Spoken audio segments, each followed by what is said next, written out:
So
that's weird.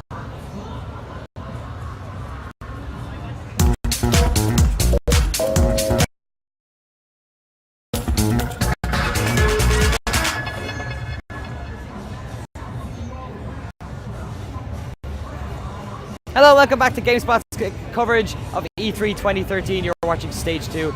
My name is Danny O'Dwyer. It's the last day of the Electronic Triple. We've had a lot of fun and we've got loads more great games coming up over the rest of the day. But I gotta say, this is a new one. We have an interesting situation right here on Stage 2 with Tiny Brains. There's a bunch of heads floating around here. Can we get a wide shot? And Malik and Simon, you're here for show us Tiny Brains. This is a 4-player co-op experience. Yeah, it's on a PlayStation 4 nonetheless. It's the first time we've had a PS4 controller on the stage here. So tell us a bit about the game and why have we got all Cynthia's, Jess and Zoreen on stage to play here? Yeah, basically we were looking to make a game that would allow us to have 3 girls on the stage live, and we felt like the best. Done! Yes! Achieved! Achievement unlocked. No, so basically in Tiny Brains you play lab animals that were Yes. No, it happens all the time. That's why I have this one, because I keep forgetting. Okay, so I have to speak in that, right? Exactly. All right. So in Tiny Brains, you play lab animals that were experimented so much that they somehow developed superpowers. They mutated. I like it. So Go. is it still live or? Yeah, we're okay. going, yeah. So basically, it's the classic superhero tale, but in a miniature scale. So each of the Tiny Brains has a unique superpower that is physics based. So for instance, the blue hamster can create block out of thin air. The purple thing that is somehow a match between a bat and a rat Nice. All can right. force push like a nice. Jedi. The green rabbit can attract, so it's force pull, and the red mouse can swap position with objects. So it's a co-op puzzler. So you have to combine these ability to solve the puzzles. Cool, Yeah. awesome. Yeah. Can we go to gameplay?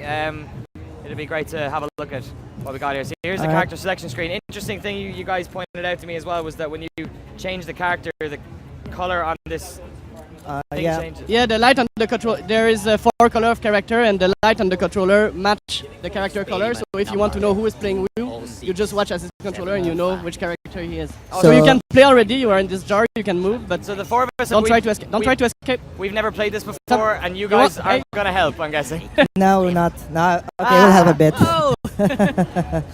All right. So each of you you can check the color of your controller if you're not sure what you are. So to use your unique ability, you have to press the square button. Oh wow. So let me see your controller. You are the red one. No, shit, your light is broken. I'm the blue guy. I can see over here. Look, I just made an ice wall. Oh, Yeah. come on. Yeah, stop trolling, guys. So the aim is to basically escape and progress. Yeah, but basically, the scientist is doing these experiments. So now you want to see if you're able to put this shape into the sockets. Pretty simple to start with, but Yeah. so far you're doing good. I got one. I can make a wall, guys. So Yeah. the rabbit, you can go step aside, step away from the block, and attract it toward you. Ah. Like Yep. force pull. Yeah, like this. Yeah, do it. You Yes, there got you it. go. There you go. You So can also aim your power with the right stick. Oh, And cool. use the right trigger to cast it. So there's 2 simultaneous control schemes. yeah, one is Party for, time! Sorry. Yeah, basically we have control schemes for like people who are not used to dual stick controls, and Yeah. the same time for people who really want more precision, we have that as well. So for the folks at home, can you tell them what platforms this come out on? We're obviously playing the PlayStation 4 Yeah. version here. What else So is for it sure, out? PlayStation 4, PlayStation 3, PC, and we're looking at other platforms Awesome. to see what can happen, basically. Cool. All right, so I'm guessing I can't jump across this. No, the goal is not to jump into the saw. I'm gonna try. I'm gonna try. You do have the superpower of respawn, though, so Very tough power to develop. yeah. The scientists worked really hard on that one. So all right. you actually have to work together on this one. So Here we've got a switch. Going over to what's this? What we gotta do? We gotta get that. All right, so I got this wall I can make. Can I extend it out?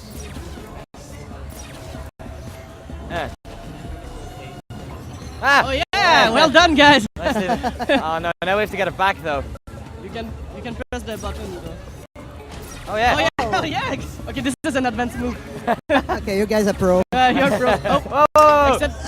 Okay. No, but you see, it's so emergent. Every group of player solve it in a different way. So you're saying there's so many different ways to, like, dozens of ways in it. Every Yeah, ever the way you completed. solved it is the second time I see it. Since Oh, really? Yeah. Yeah, and a lot of people played it, so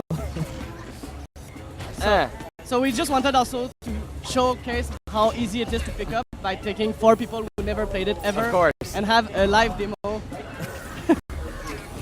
Hey, we're the best. woohoo, Now you will receive congratulations. the ultimate reward you can have when you are in a lab, which is decontamination for everyone. Yeah. Yeah. Is that our reward? Yeah, it's, get reward. It's important to be decapitated. clean, guys. Oh, that's great. Yeah, all clean. If you guys have any questions in the Twitch chat or on Twitter, you can tweet me at Danny O'Dwyer. I'll do my best to relay that question over. I'm checking out the Twitch chat as well on twitch.tv/GameSpot E3 Careful the hammer. Stage 2. Oh, So this is the most stupid machine of all time because it costs a ball and it does give you a ball, but the scientist is a bit weird. Yeah. I agree with that. Alright, put it in. Oh, it's too heavy. So you have to bring it together. Yeah, I recommend you use your powers. Might work better. You're tiny after all. Who's doing the force push one? That was pretty good. I have to push it in. Get in. Get in. Oh. Okay, do it again. Oh, sorry. My bad. Oh, don't try to kill the hamster. What are you I'm doing? standing on top of it. Can I sit here and slow it down or something? No. Oh yeah, that's a combo. Nice one. But you see, those are natural combos. It's not something you have to teach. Yeah. People naturally think about it because they are natural physics things that somehow exist in real life, right? Yeah, you guys have created an experience just around. Whoa, don't break everything. Oh no. Okay, you can break everything. Are we supposed to go left here? Yeah. Keep going left. Go, go, go, go. Oh, careful. Okay. Oh, yeah. Nice. Whoops, someone fell. Oh, sorry, my ice block is on top of it. I'll melt it. Okay. No, help, help. Now you have to go up. So yeah, basically with Tiny Brains, our objective was to make a truly co-op game where everyone feels essential and where you have to speak to each other like you did in the other puzzles. And that is really cool for hardcore gamer and core gamer crowd, and we kind of achieved that at PAX. We felt like people were screaming and having so much fun, but also having it accessible enough so that it can be loved and played by any type of crowd, like girls as well and kids as well. So we played this with 6-year-old kids, and it somehow worked, and they were having a blast as well. Excellent. It's even cool for families actually. We had like moms and kids play together at PAX, and actually the kids were better than their parents. Yeah, there was one group where the kids were the leader and they were telling their parents what to do. So this is a different dynamic based on the same power. It's a combat section, so you are confronted by an army of chicks. So yeah, baby chickens. Yeah, baby chickens. And there's two ways to kill them. Either you jump on their head like in Mario. Ah. Yeah. I'm gonna ice freeze this. Or you can crush them or use your power to move them and kill them with the environment. So for instance, the two red buttons you see on screen, they ignite the barbecue. But you have to press both at the same time. So if you bring the I think you can imagine what can happen. That's the gas. That's the gas. I think the use is pretty obvious. You also have some kind of grinder on top, which you can use as well. Die, chickens. Yeah, you can push the wall to crush them in the. Yeah. Or you can force push the wall. It's super efficient as well. Oh shit. And we should mention this is running on a PlayStation 4 dev kit, so any frame rate skipping like we're seeing is to be expected. Is it possible to? Do you want to go in? Oh really? Okay. Seb, if you're listening to this in the control room, which I hope you are, because you're a wonderfully handsome man, could you unplug and replug the controllers in there, the USB hub, and that'll hopefully fix this little thing. Awesome. I'm going to take a couple of questions from the Twitch chat. Thomas Crow is asking, are there any AI controllers for the various Tiny Brains? So what's it like in terms of single player if you don't have 4 friends? There is single player, but we don't do AI. It would be insane. We do have a very strong engineer in the team that does neural networking and stuff like that. We don't want to be responsible for creating Skynet, so we'd rather don't touch AI. Instead, when you play alone, you actually can swap between the characters, and the levels will actually dynamically change to support single-player gameplay. So if someone jumps in, you can keep killing the mother one. Yeah, there you go. Die, chickens! Burn it! Burn it! Get him in the water. Oh! Where did my guy go? Oh no. Yeah, I think we're looking good, Seb. Thank you very much. Let's burn him, burn him. Someone get on the button. Oh, nice job. Can I use this on the button? Yes, it works as well. Oh, look at that. Advanced move again. Done. I think you've played game before. Yeah. I've played games. This is the first PlayStation 4 game I've ever played, though. So what was your question? I was stressed with the frame rate drop. Sorry about yeah, I'm going to go back to the Twitch to see if there's any more questions in there. So in terms of multiplayer, Starlone Gunner is asking, is there online multiplayer available as well? We're working on that right now. We'd really love to have this game available online as well. Basically, it's a co-op centric game, even though the single player is really fun. So we want the players to have as many options as possible to play with their friends. Obviously, couch is awesome, but sometimes you can bring your friends over and you want to play it online, and we want to make sure at least work on that and make sure it can happen. Yeah, online will happen no matter what. Not necessarily on release, but we think we can do it. But it will happen. Cool, cool. Alright, that's the final wave. Yeah. Chris, F7 has asked, are there any customization in terms of the characters? Can you change them up? Can you give them beards, for instance? Not for this version, although we think it would be pretty funny. But they are hidden characters. Yeah. So you can change. There are other skins. There are alternate that we don't skins, see yeah. right now. Okay. But we won't tell you what it is yet. Yeah, it's a secret. We keep a little bit of secret. Yeah, you'll have to work for them. Yeah. So who else do we have to kill? This guy here? No, that's your friend. Oh, he's our friend, of course. Yeah, you have to text him. We forgot to tell you. I should have read the thing. Yeah. It's just video games. I'm so used to just killing everything on the screen. Yeah, that's fine. It actually achieved the same goal. She survived, so perfect. So I think it's your chance to escape. Get out, let's go. Bad rodents, you're escaping. Get out of here, tiny brains. So you can flee through the window. This was actually a sample of the campaign mode. Yeah. I have two other rooms that I want to show you. So if you flee to the window. There's a Skyrim open world outside. Yeah, it's crazy, and there you have pirates and. Yeah, but not we really won't to show it trap. right now because it's too much direct competition with the other ones. Alright, that was Tiny Brain campaign. So challenge 1 and 3 you will have to play. So challenge 1 is just to show that we can go much higher in difficulty based on the same mechanics. Cool. So that's an advanced puzzle. You really have to figure we out gotta how work to work together here, together. team. Yeah. Okay, so it looks simple, but you need the 4 powers here. So can somebody push us and then we... Oh, interesting. Oh! Okay, use your respawn power. Alright. Oh, sorry. So, just so you know, the record currently at T3 for solving this puzzle is 1.94 seconds. Oh man.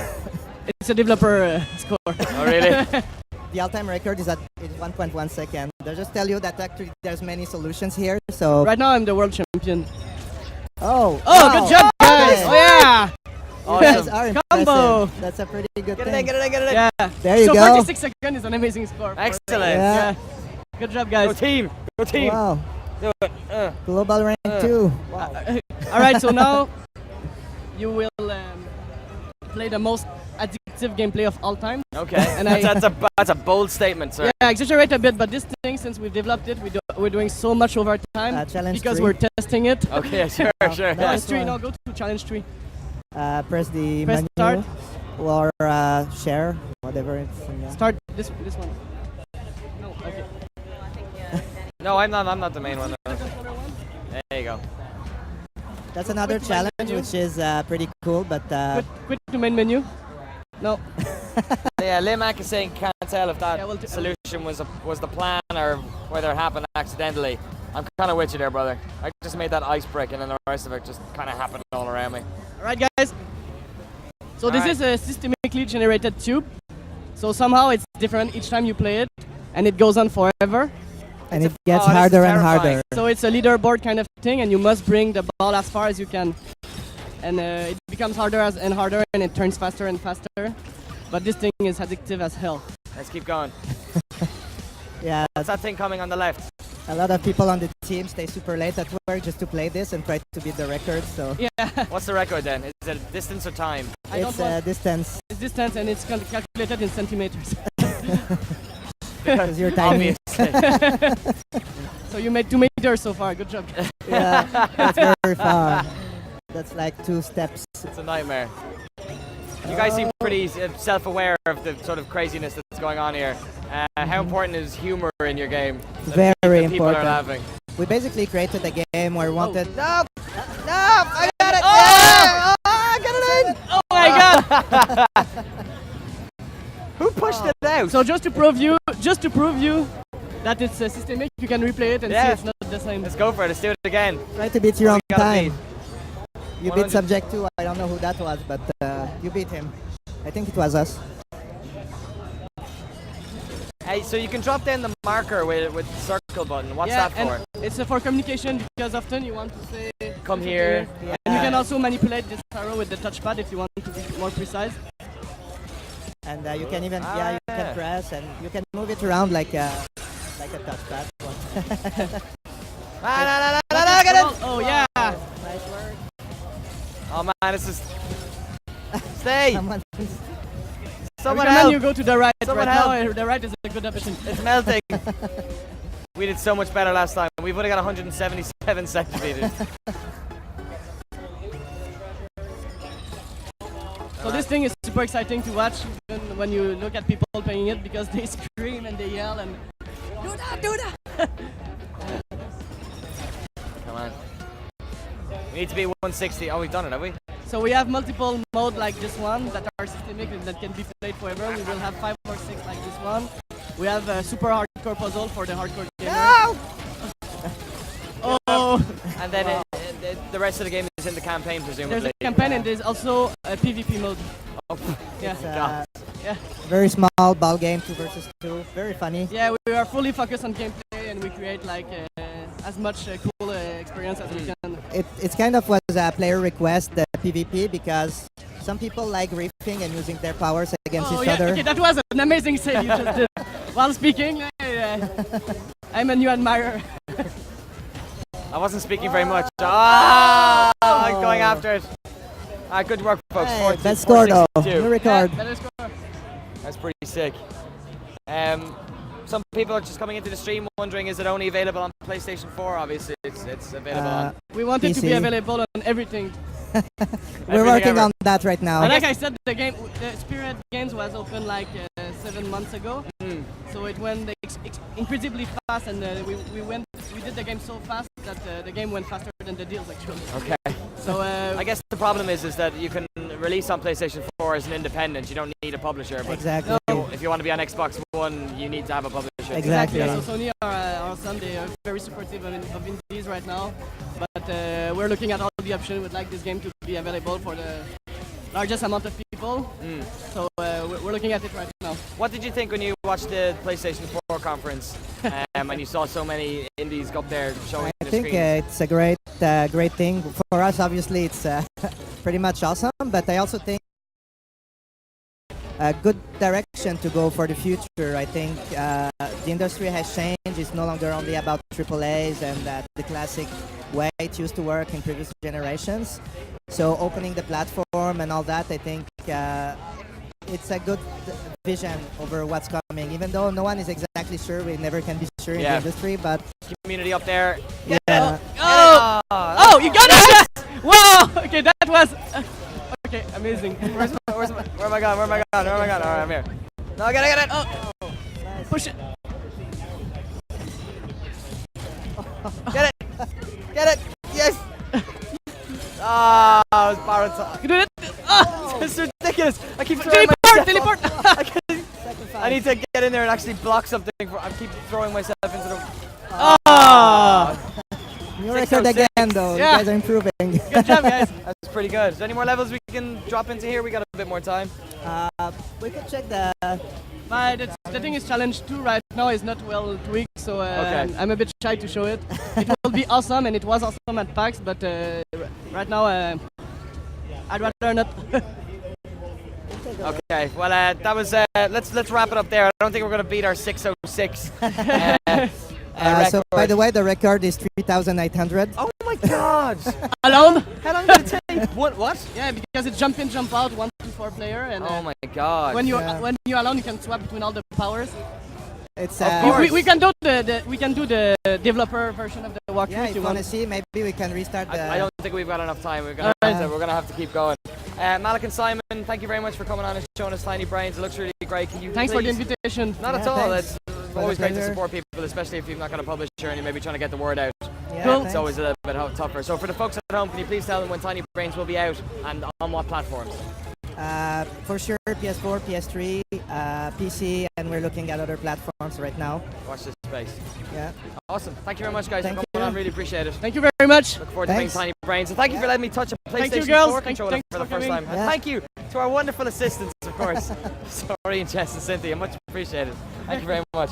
We got loads of great stuff coming up over the rest of the day, folks. Dead Rising 3, Fable Anniversary, Scribblenauts Unmasked, absolutely loads of stuff. So stick around, we'll be back in about 5 minutes.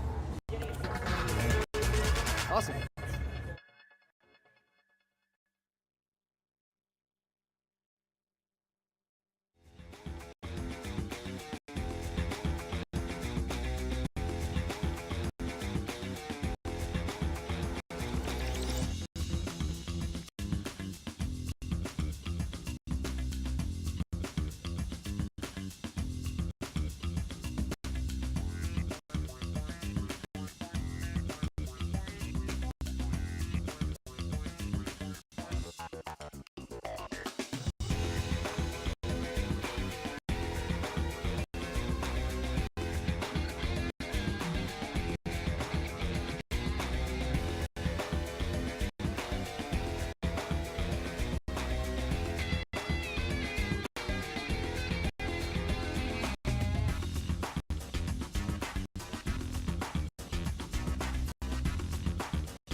Hello, welcome back to GameSpot's continuing coverage of E3 2013. You're watching Stage 2, and I'm joined by Anna Prosser-Robinson here. How you doing, Anna? Really good, how are you? Talking Really it good, out, how are you? It's been a long 3 days. It's an early morning, even though it's not early at all. So you've been out on the show floor for the past 3 days covering everything from the games that are here to the sort of social stuff, how people are reacting to the Microsoft news, Sony stuff. What's been the most interesting aspect of E3 this year for you? Well, there's a lot of hype. People are really, really excited, and kind of what we've been trying to do is get the pulse of what are people talking about, what are they interested in seeing more of, and doing some features on that. So obviously the console war has been huge. Everyone wants to talk about PlayStation versus Xbox One, and then some people want to talk about why isn't the Wii U in that conversation. Yeah. So that's been a lot of what I've been doing, and that's been fascinating and exciting for somebody who is intrigued by all the consoles. I saw the video that went up 2 days ago where you were asking people those questions. In fact, you grabbed the guys from Mega 64 as well who had some interesting responses. So it sounds like generally people people are vitriolic on NeoGAF and on various websites talking about the PlayStation 4 really basically won E3. Are people on the show floor saying the same thing? Yeah, I think there's a general agreement on the internet to kind of just hate on the Xbox One right now. Yeah, for sure. And so I think that's generally what you're going to hear. On the other side, though, I think people generally understand that the technology of the Xbox One is pretty exciting. The new Kinect is kind of cool. It sucks that you have to be connected to the internet every 24 hours as an idea, but then a lot of us are going to have our Xbox connected to the internet anyway. So, I think on a sensible level, people understand that. But overall, anyone you ask is going to say, PlayStation 4, I'm angry at Microsoft, I don't want to have anything to do with it. And then you have the Nintendo faction that's like, let's just play Mario! That boot's pretty good, though. It's amazing. And they have little settings where you can be inside Donkey Kong Country or Mario Kart or in Mario, and you can jump up and get coins and things and take pictures. So I had a good time with that. I've been enjoying E3 stage show like vicariously through all your content because I've basically been sitting here for the past 2 days, and I'm probably not going to get much of a go around now either. So what would be the one stage if I could get out for like 10 minutes? What would be the one place you think I should Depends visit? on what you're looking for. If you're looking for something to interact with and kind of like have that fun experience, Nintendo's definitely the place to go. The Blizzard Activision booth has this amazing wraparound screen where they're doing all their trailers. Yeah, I saw when they were setting that up. It's in the South Hall. Yeah, and they actually have a floor that moves with the trailer, and they have pyrotechnics and wind, and so it's this really immersive What trailer experience. are they showing? Is it Diablo for consoles? They're showing or? all of their games. Diablo's one of the ones that I saw, and that's the main one that I saw. It looks really cool. I think that was the one with the fire. Yeah, okay. You've been involved in esports for a long time as well. What's going on in the esports world here? I know Twitch have got a booth here. Obviously, there's a Blizzard presence. Is there anything going on in terms of actual tournament play here?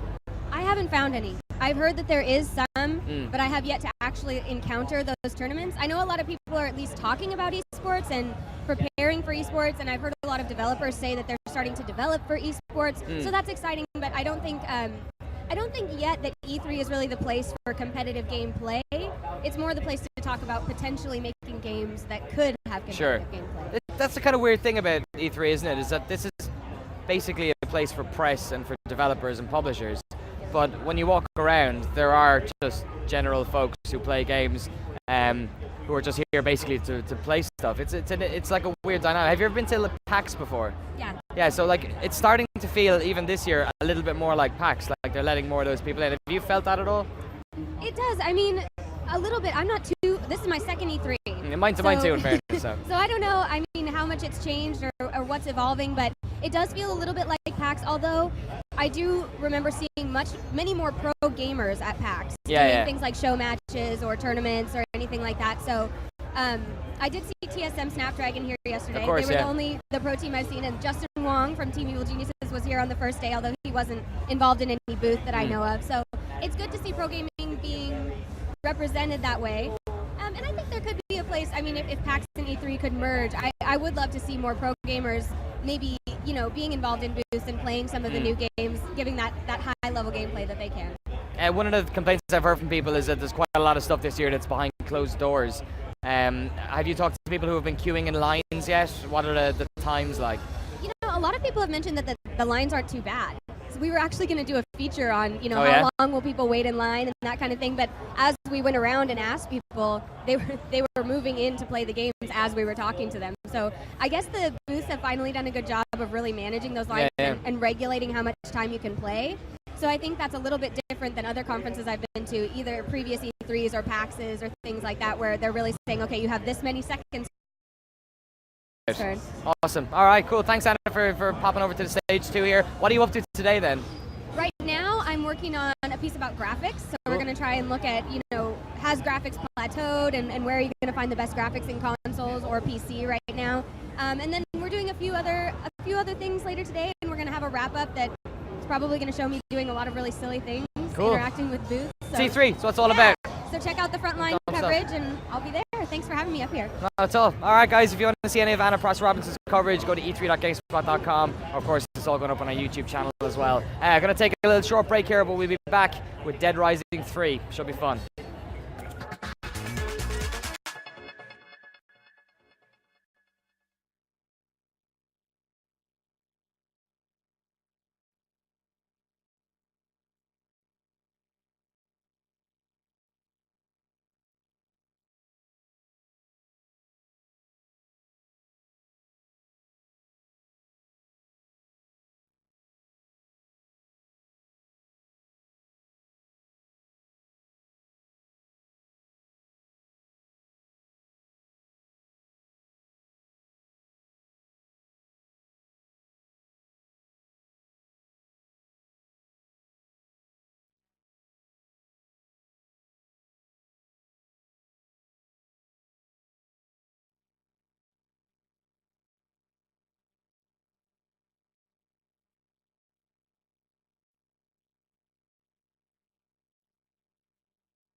to be taking it in a slightly different direction to Dead Rising 2.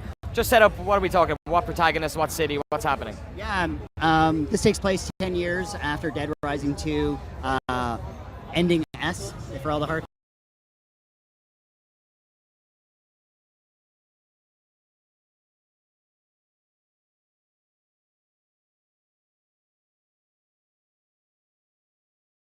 Of course, mechanic used to be his day job. His new day job surviving, and his nickname is Nick Ramos.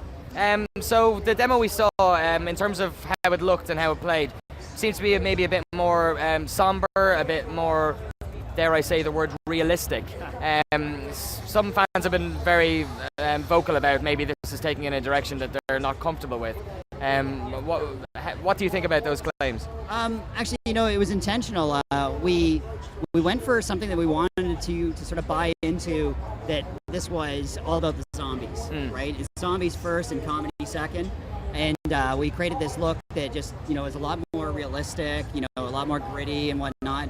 But it was intentional, actually, because you can imagine we have a game that isn't even aware that it's funny, right? So all that comedy is in there, right? You can still create crazy combat weapons, dress how you want, and all that appears in the cinematics. And the idea was we can create a stronger contrast now, more of a juxtaposition, right? Okay. Where the game's not aware and you're almost photobombing the game now, which I hope that actually is funny for you, as opposed to us saying, oh, this is funny, right? And being really funny up front, and then, I don't find it funny, and then when I do something funny, it doesn't really get any funnier. So we want to make sure there was really high contrast. So this isn't an intentional play maybe to try and coerce some more mainstream fans over to the franchise? Well, no, I mean, the whole point of all this is actually to still keep evolving the brand and how it has dark humor in it, as opposed to just being slapstick. Upfront slapstick, the problem we were finding as we were coming off Dead Rising 2 and sort of really talking about where we want to go with Dead Rising 3 was zombies really weren't a threat, right? You weren't getting in that mood that these guys you need to be, afraid of. We're pushing the numbers of zombies more so than ever. We've invested in, them being more aggressive and more deadly, so we wanted to make sure that was the tone. It was horror first and then comedy second, and the comedy's up to you to evoke in the game. Cool. Let's talk about some of the mechanical differences you guys have talked about as well. Some of the sort of iconic Dead Rising tropes, like the PP system, the fact that there's always a timer ticking in the back, and even though there's 4 things you kind of need to finish, you can only really do one, and so some of that stuff has been taken away. Some of it is optional. I mean, we talk about the time mechanic a lot, and even as developers, we're all core gamers at Capcom Vancouver. We're like, it was really divisive, about time, and we know that it's really core to the brand. So what we did is actually we created 2 modes. We have like a mainline story mode, and that's the mode that you can just take your time and be a completionist. Really explore the world, and there's a whole bunch of new and extra side content. You can kind of go in there and really get in there and level up your character. But we also have a mode called Nightmare Mode, and that takes it right back down to the Dead Rising 1 rules, I'd say, if not a bit tougher. Time is going to be urging you along. You have to stay on schedule and stay on track, and in that mode, you can only save in washrooms, right? So it really takes it back to classic mode, and you can. So can you save presumably anywhere or in the mainline mode, both sharing the same story, and we still have multiple endings and all the hallmarks of Dead Rising. The mainline story mode just does saving automatically for you, right? You can, it all saves to one player profile, so you can like hop between the modes, right? You can kind of go into Nightmare and like, oh my god, this is too hard. I'm gonna go in here, and you can go back and forth if you want. I actually challenge fans, because I know we've been playing The Office, like start with a new profile and try to hit Nightmare and try to get through, because we have an awesome unlock at the end. But you know what? It's like, I really love the leveling system now. We went further with leveling. It used to be automatic leveling. Yeah. We want to customize our character. A big part of the game is creative expression. Play how you want. So you can earn all these experience points. Our experience points are called PP, prestige points.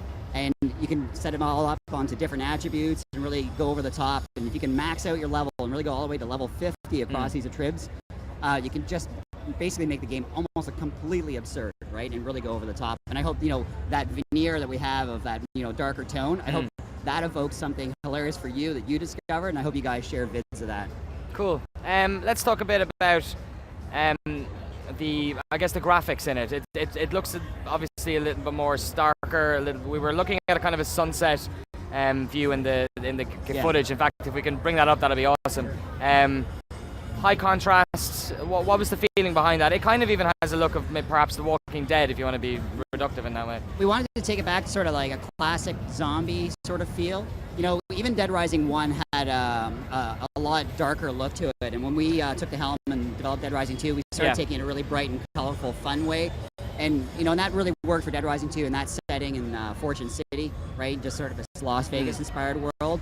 But this time we're going to the city of Los Perdidos, and we're post-Outbreak. So we want to really get that feeling across that it was just freshly, you know, just gone into, you know, hell in a handbasket. So we still have a lot of variety in the world, and when we showed it on stage, it was just like one of our 4 major districts. You know, this is a bit more of a rundown area, a lot more dilapidated, even prior to the Outbreak.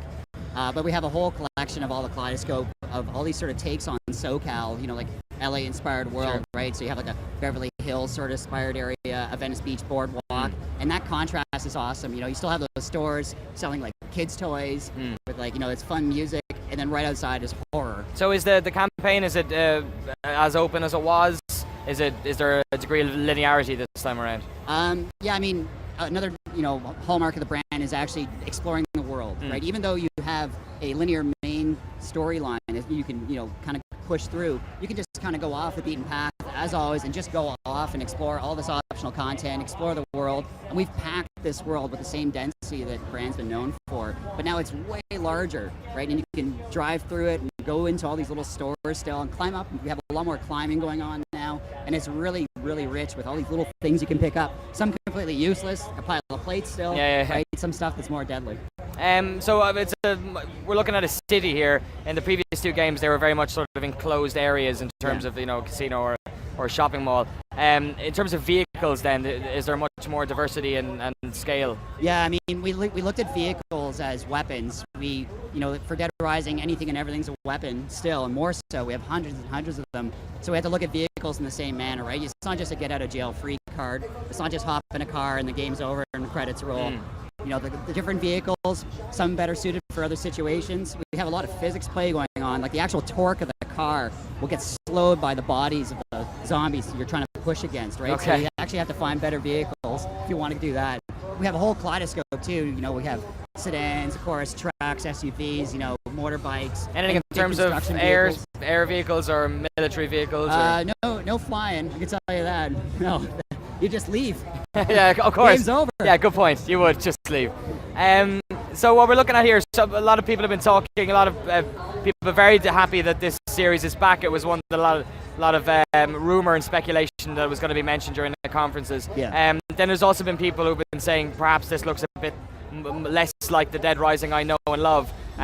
Maybe perhaps that it's another attempt at westernizing a game that was incredibly quirky in its own way. Yeah. And I guess the last time Capcom did that was with Resident Evil, and Resident Evil 6 you know, didn't turn out too great. What would you say to people who are maybe a little bit worried that this might be going in the same direction, just from seeing what they've seen here? Well, I mean, what we're showing here is all the gameplay that everyone knows about the series has just gone further, right? More zombies than ever before. A lot more dynamic, you know, like those guys catching on fire. That just so happens because the zombie was just walking by a fire and caught on fire. You know, all the weapon customization, all of it is still there and going bigger than ever. You know, the attempt to make it look more gritty has nothing to do with like we're westernizing it. It's purely all getting back to we want to actually tell the funniest jokes for you to find, right? So we want to make sure there's still that contrast that you can, if you evoke a ridiculous outfit, like, you know, let's say a banana hammock, or I like to call it the canary smuggler. We have one in the office. You know, you throw one of those on, and you're running around this world, right? You can just imagine it just looks even more absurd than ever. Right here as well, we see the sledge saw being created. Obviously, he's able to create them now on the fly. Yeah. What other is the combinations of weapons in ridiculous ways? Is that still a prime focus in Dead Rising 3? Yeah, I mean, creating combat weapons. We invested even more in that because we just look at it as the way you want to customize how you play, right? It's a sandbox, it's a toy. We all kind of like are like little kids, and we just want to have a whole bunch of different options to play and sort of imagine your own scenarios. So we've gone further with combo weapons, you know, outside of obviously, you know, combining them anywhere. You can have all these different combinations, and you can start leveling up your character, and you're not even limited.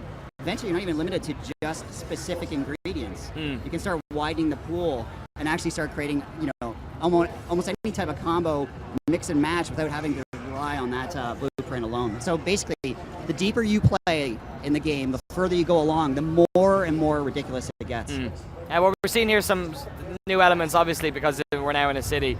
It kind of changes the roadmap quite a bit. Interacting there with the car, can the zombies pull you out of the car in that situation? Yeah, I mean, they actually really, you can see them, they attack and they hang off and they try to choke you.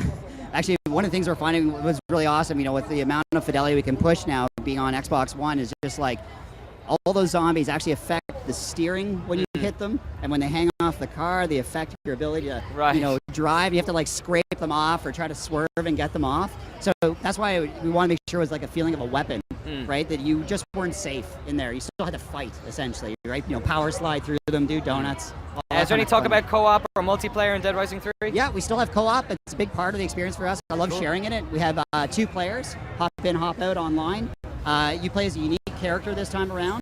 And also we evolved it further that, even if you're a client, doesn't matter if you're client or host, both of you get story save progress as you go along. So I want to make sure you just weren't a PP farmer, right? You can actually just hop in and actually get value. PP farming, very good. I like PP farming. Going to throw the coveralls on, rake a bit.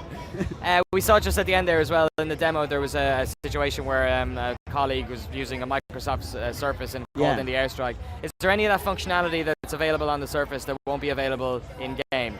Yeah, actually, there's a lot of exclusive features just for Smart Class. It's funny when we showed an everyday mechanic calling it an airstrike, even that juxtaposition is ridiculous. There's a story behind it. There's actually a voice coming out of that thing. It's a unique character. He's caught up in another part of the world, locked down. He doesn't even know what he's doing, looking at some military control panel, and he's helping you, and you're working together. If you don't have it connected, you can totally play the whole game. You can get the whole story. But if you actually have it connected, you actually hear the voice coming out of the device. And I totally kid out. I love hearing the voice and seeing some missions, and you get unique missions.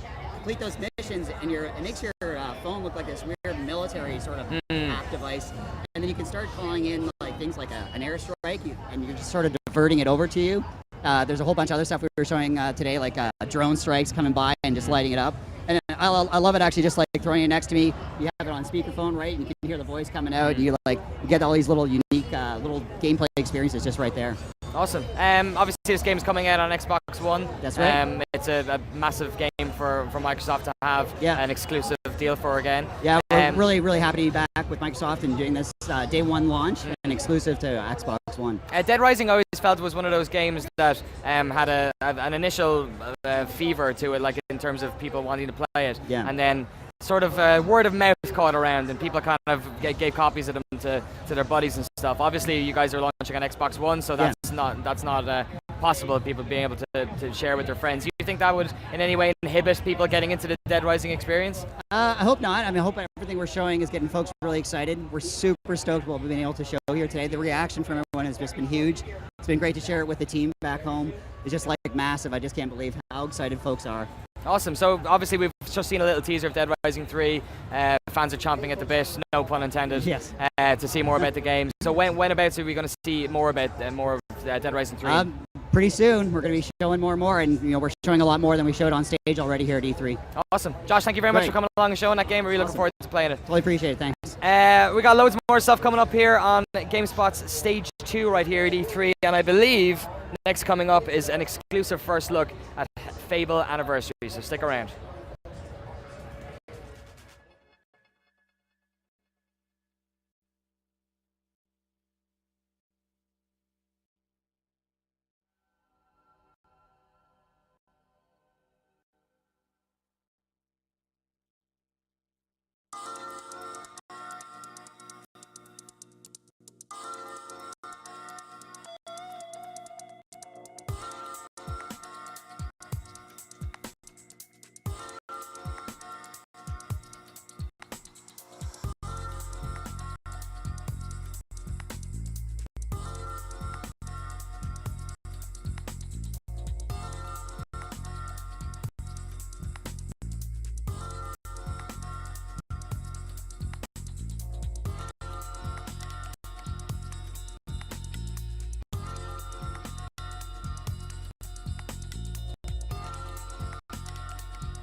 Hello, welcome back to GameSpot's coverage of E3 2013. Ted Timmons, you're here from Lionhead.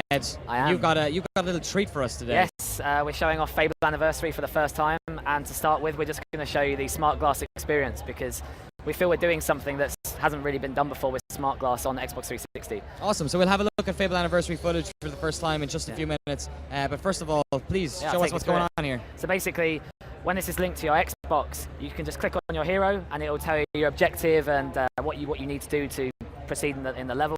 As you play through the game, you'll actually see your hero walk along the path.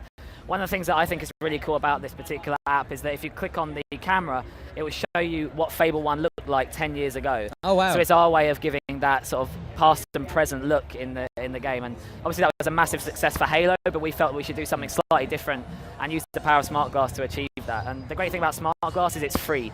You know, anyone with a smart device, whether that's a tablet or a phone, can very easily just download it and play it straight away. So I'll guide you through some of the other stuff. In this particular quest that we're going to show you, there's chests. You click on, it actually just tells you what's in it. So it's also part strategy guide. So anyone who's playing at home, I like the idea that they can set up the map just next to them on the sides as they're playing through. They can watch their hero run through the quest. And then whenever they feel like they need just that extra bit of information, they can interact with it. So I'll show you the next bit as well. For anyone that's familiar with Fable, of course, the demon door is always really, really important. You can click on the demon door. It actually tells you what you need and what requirements to get in. So we're actually working very closely with Prima on this because we appreciate that some people might just not want the spoilers. Yeah, so we're working with them to work out, how is the best way that we can get this experience to players without entirely spoiling it for them. So I'll show you one of the last really cool things in this. If I go to the boss fight, which you'll see shortly with Twin Blade, if you actually look, you can actually see that there's some background story on Twin Blade that you actually don't get in the game. You've got a nice bit of concept art of the actual how we looked in Fable 1. And when we get back to the UK next week, when the show is over, once you've had a couple of days rest, exactly. We really want to implement an actual screenshot tool. Cool. So when we started on Fable Anniversary, one of the things I did was I went back and read all the original forums from 2004. I mean, that's the beauty of the internet. It's always permanent, right? And it's always there. It's also the worst thing about the internet. Exactly. So I went through, read it all, and what was amazing was back in 2004, people were taking photos with a camera, sending the film off to get developed, getting the film back, then scanning the photo in, and then with their 56K uploading it. So yeah, I think it's going to be a really nice feature. Awesome. Well, thank you for showing us the smart glass integration, and I think it's about time we had a look at Fable Anniversary running for the very first time. Yes, this is really exciting for us because we actually haven't shown this off yet. My Twitter feed all week has just been demanding this, so I'm really grateful for you guys sparing the time. Not at all. Thank you very much for bringing it along. So yeah, explain what's going on here in terms of. This is obviously a recreation of the first game. Is this in a graphical sense, mechanically? What have you guys done? It's a full remastering. Obviously, visuals you can see instantly. We've updated absolutely everything: meshes, textures, the whole lot. We've redone all the audio. Russell Shaw, the original composer, is still at Lionhead. He's gone back, remastered everything for surround sound, so it sounds absolutely glorious. Widescreen support. It seems so trivial these days to have widescreen, but back in 2004, it was a pretty big deal. What you can see my colleague here is actually opening a chest. He's going to grab a piece of clothing, and now this particular quest was where you first met Teresa. So we felt this was a really appropriate quest to bring to the show because it's a fan favourite. Teresa's obviously a major character. The before and after. And to talk about some of the other things, obviously you can still fart, you can still kick chickens, but now it's in full high definition glory. Just to remind people as well, this is running on a debug unit. This is very early. So the frame rate still can be a little bit choppy at times. So we got plenty of time to look at all that stuff. Really, we just wanted to bring it here and show the Fable fans that one of their favourite games, for some people ever, as we found out this week, is being completely remastered for 360. So what were the biggest requests then from fans in having Fable back? Was it simply so they could just mine achievements on their new console so they could see it in HD? I think a lot of people just sometimes want an excuse to replay one of their favourite games. Sure. I've been really enjoying working on the achievements. We'll be revealing more about those over the next few weeks, but I think one of the things we've done with it that's really exciting is that Fable has always been about good and evil, choice and consequence, and we tried to actually put that into the achievements. So it sounds a bit weird for now, but I'm trying to tease it a little out there. Good and evil, perhaps. I'll also mention that the save game system is completely new. So the save game system was ropey, let's say at best. So any Fable fans will just be able to know that now they can save the game whenever they like. Again, doesn't sound like a big deal now, but in 2004, it wasn't a very good experience. So in terms of making a game like this, redoing it again, there's obviously maybe a desire to add content to it, to maybe take some of the lessons from sequels into it. So was there anything perhaps from the more recent Fable games that you guys have decided, you know what, maybe that could have been... So we've got a really good team working on this. I was actually a tester on the original title. Some of the guys that I'm working with have worked on like Fable 2, Fable 3, Fable The Journey. So I'm looking at it very much from the perspective of the fanboy. I'm the guy that wants to throw in more content and change everything and that kind of thing. But the guys who are keeping me grounded, it's like we're walking rather than running, which is very sensible. So you guys trying to stick as close as possible? Yeah, to the things that we are looking at is providing the Fable 2 control scheme as an option. Okay. So we realise that there are people out there that are going to want to play it pure in its old 2004 format. But I'd really like to include the Fable 2 control scheme because I feel we really advanced and we really improved it. And then also we're just looking at everything really. The load times are going to be massively reduced. I mean, when the programmers asked me what the design was for the load screen, my reply was, what load screen? That's how we're looking at these kind of things. I've seen Mr. Molyneux walking around the various booths. Has he had a look at this yet? Has he wandered popped over? Obviously, friend of the studio. Obviously, he's no longer with us. But yeah, he popped over, had a play, gave the thumbs up, and then went back on his way. So. Only seal of approval as well. Yeah. Awesome. So in terms of, say, you guys did a lot of multiplayer or maybe kind of social elements in the later Fable games that were kind of interesting in terms of information popping up in other people's games, being able to join other people's games. Is there any of that being introduced into Fable Anniversary? So we didn't want to be detrimental to the core experience. Like I said, I'm floating away with ideas, but we are trying to stay grounded. We appreciate that people are going to want to play it in its original format. But things like leaderboards provide a really nice additional experience. We're putting in loads of leaderboards. Who can kick chickens the furthest in the world? Who can fart the most? That's an important thing, and so that's where we're investing a lot of our time, is to get that worldwide competition via leaderboards. Was there anything you guys had to do in terms of voice acting then, to maybe recut stuff? Or? We actually wanted to keep it the same. Again, it's that nostalgic memory that people have. I will say that they've all been remastered, so that the compression is a lot less than it used to be. Yeah.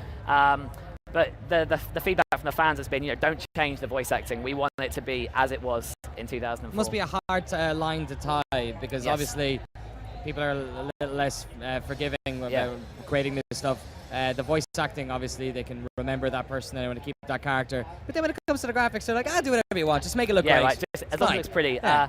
So our director, who's actually with us here at the moment, he's very much keen to just make the game look as beautiful as possible. And why not? I mean, we're actually running the game through Unreal, so it's allowed us to have a whole new lighting system. We can have materials for the first time. It's actually a really powerful tool for us to use, and I know that the art team are really enjoying using it. Is there any possibility of being able to swap back to the old Fable art style maybe during the game? Yeah, so one of the things that I briefly showed on the smart glass was the ability to look at Fable 1 as it used to be, and that's how we really want to maintain this past and present feel, because I love smart glass. When I first heard about it, I thought it was an awesome piece of technology, and I love the idea that you can actually click on the screenshot and you can actually hold it side by side. There's no swapping. You can directly compare shot to shot, and I think that's quite a nice little feature. Cool. I'm guessing technically it's probably very difficult. New architecture. And when you think about it, is that a good investment? Because there's so many different things you can invest time in. I mean, personally, I'd rather the game looked better just on its own and stood up on its own, and then we use smart glass to utilize all these extra features. I just want to get at least one question in here. The chat is going absolutely crazy. Most people just asking for the player to fart. But can I ask this one? M&M Stranger has asked the very good question. Will there be any extra missions or bonus stuff that weren't in the original? That is a really good question. And like I said, I want to float off and add loads of new stuff. But our priority right now is to make the best Fable Anniversary experience we possibly can. When we finish the project in a few months' time, I'd love to look at DLC. One of the great things about Fable Lost Chapters initially, when it was out on the PC in 2005, we had a huge modding community, and so we can actually look back into the past and see, hey, what was a really popular mod? What can we bring to people through the medium of DLC now?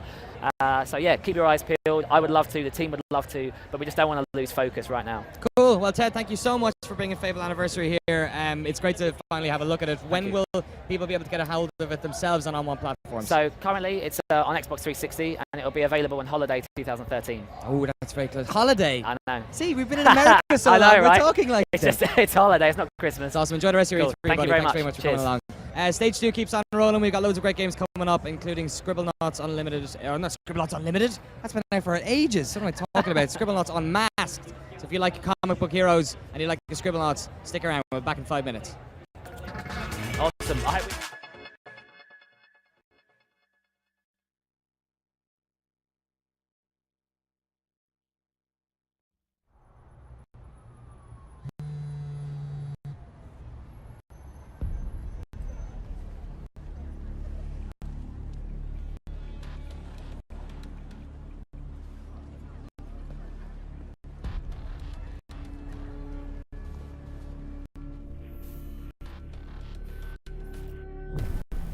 Give me 4 seconds and a clear signal.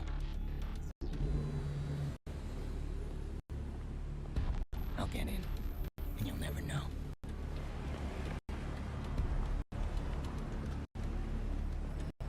But I want you to know.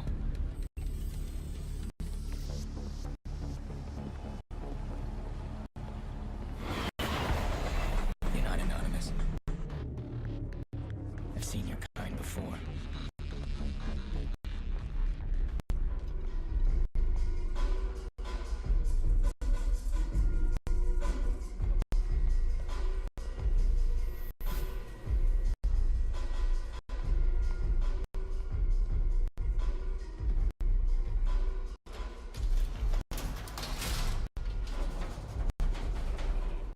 I've made mistakes, hurt people I love.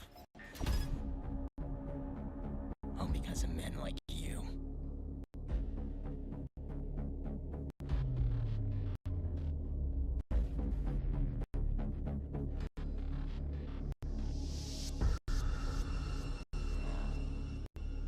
You think you're untouchable? I'm here to shatter your illusions.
I'll make you understand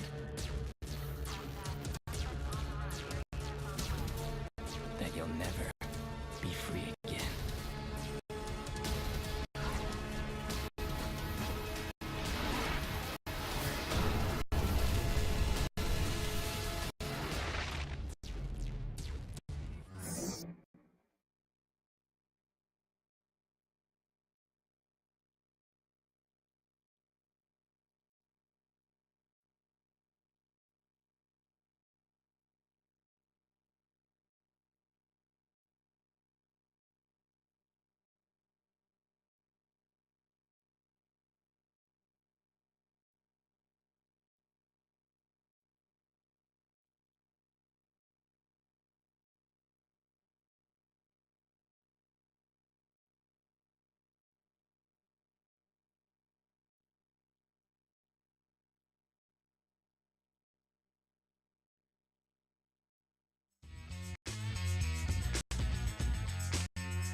How's it going, guys? Eat My Diction here, Gassing Mexican. We're at E3, thanks to Galaxy S4 from Samsung and CBS Interactive.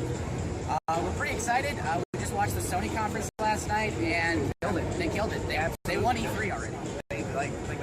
They just came out and said, you know what, all those things that you guys are worried about with Xbox, we're not going to do that. Yeah. Furthermore, we're cheaper. that was the killing blow. Yeah. The killing blow for me was the love for the indie developers. Yeah, they brought up the indie developers on stage, had them playing their game on the big screens, like right in front of everyone. Like that's not Microsoft's nowhere near anything like that. So Yeah. for them to do that, I was pretty surprised they had Octodad. It was really that's fun like game. that's like super indie. Yeah, dude, it's one of those games where you have to play it and figure it out on your own. You can't have someone describe it to you. Yeah. I know you played it and you said you described it to me. How does it even work? Like You basically you use the mouse and you click and drag the Octodad's limbs around to make him move. So his legs, you do 1, 2, and then it's all like awkward and stuff. Yeah, and then you like right click to move his arm up and down and move forward to pick up objects. It's really fun. And he has to. The goal of the game is that you can't let anyone know that you're an octopus. Yeah. You have to seem as human as possible. That's crazy that they bring someone like that though. It's just one dude. Like most of those guys were just one guy that developed their games and they put them right on the big stage. Yeah. And then of course everyone is in tears because Kingdom Hearts 3 will finally be revealed. My girlfriend literally had tears in her eyes. She's looking at me, I have tears in my eyes. She's so happy. Yeah, that was insane. That was another bombshell. They built that up really well because they showed all the previous iterations of Kingdom Hearts. Yeah. Like, oh, it's going to be another HD remake, isn't it? Just a recap. They're just talking about the past. Yeah. What else? Making you feel sad for the past. Watch Dogs.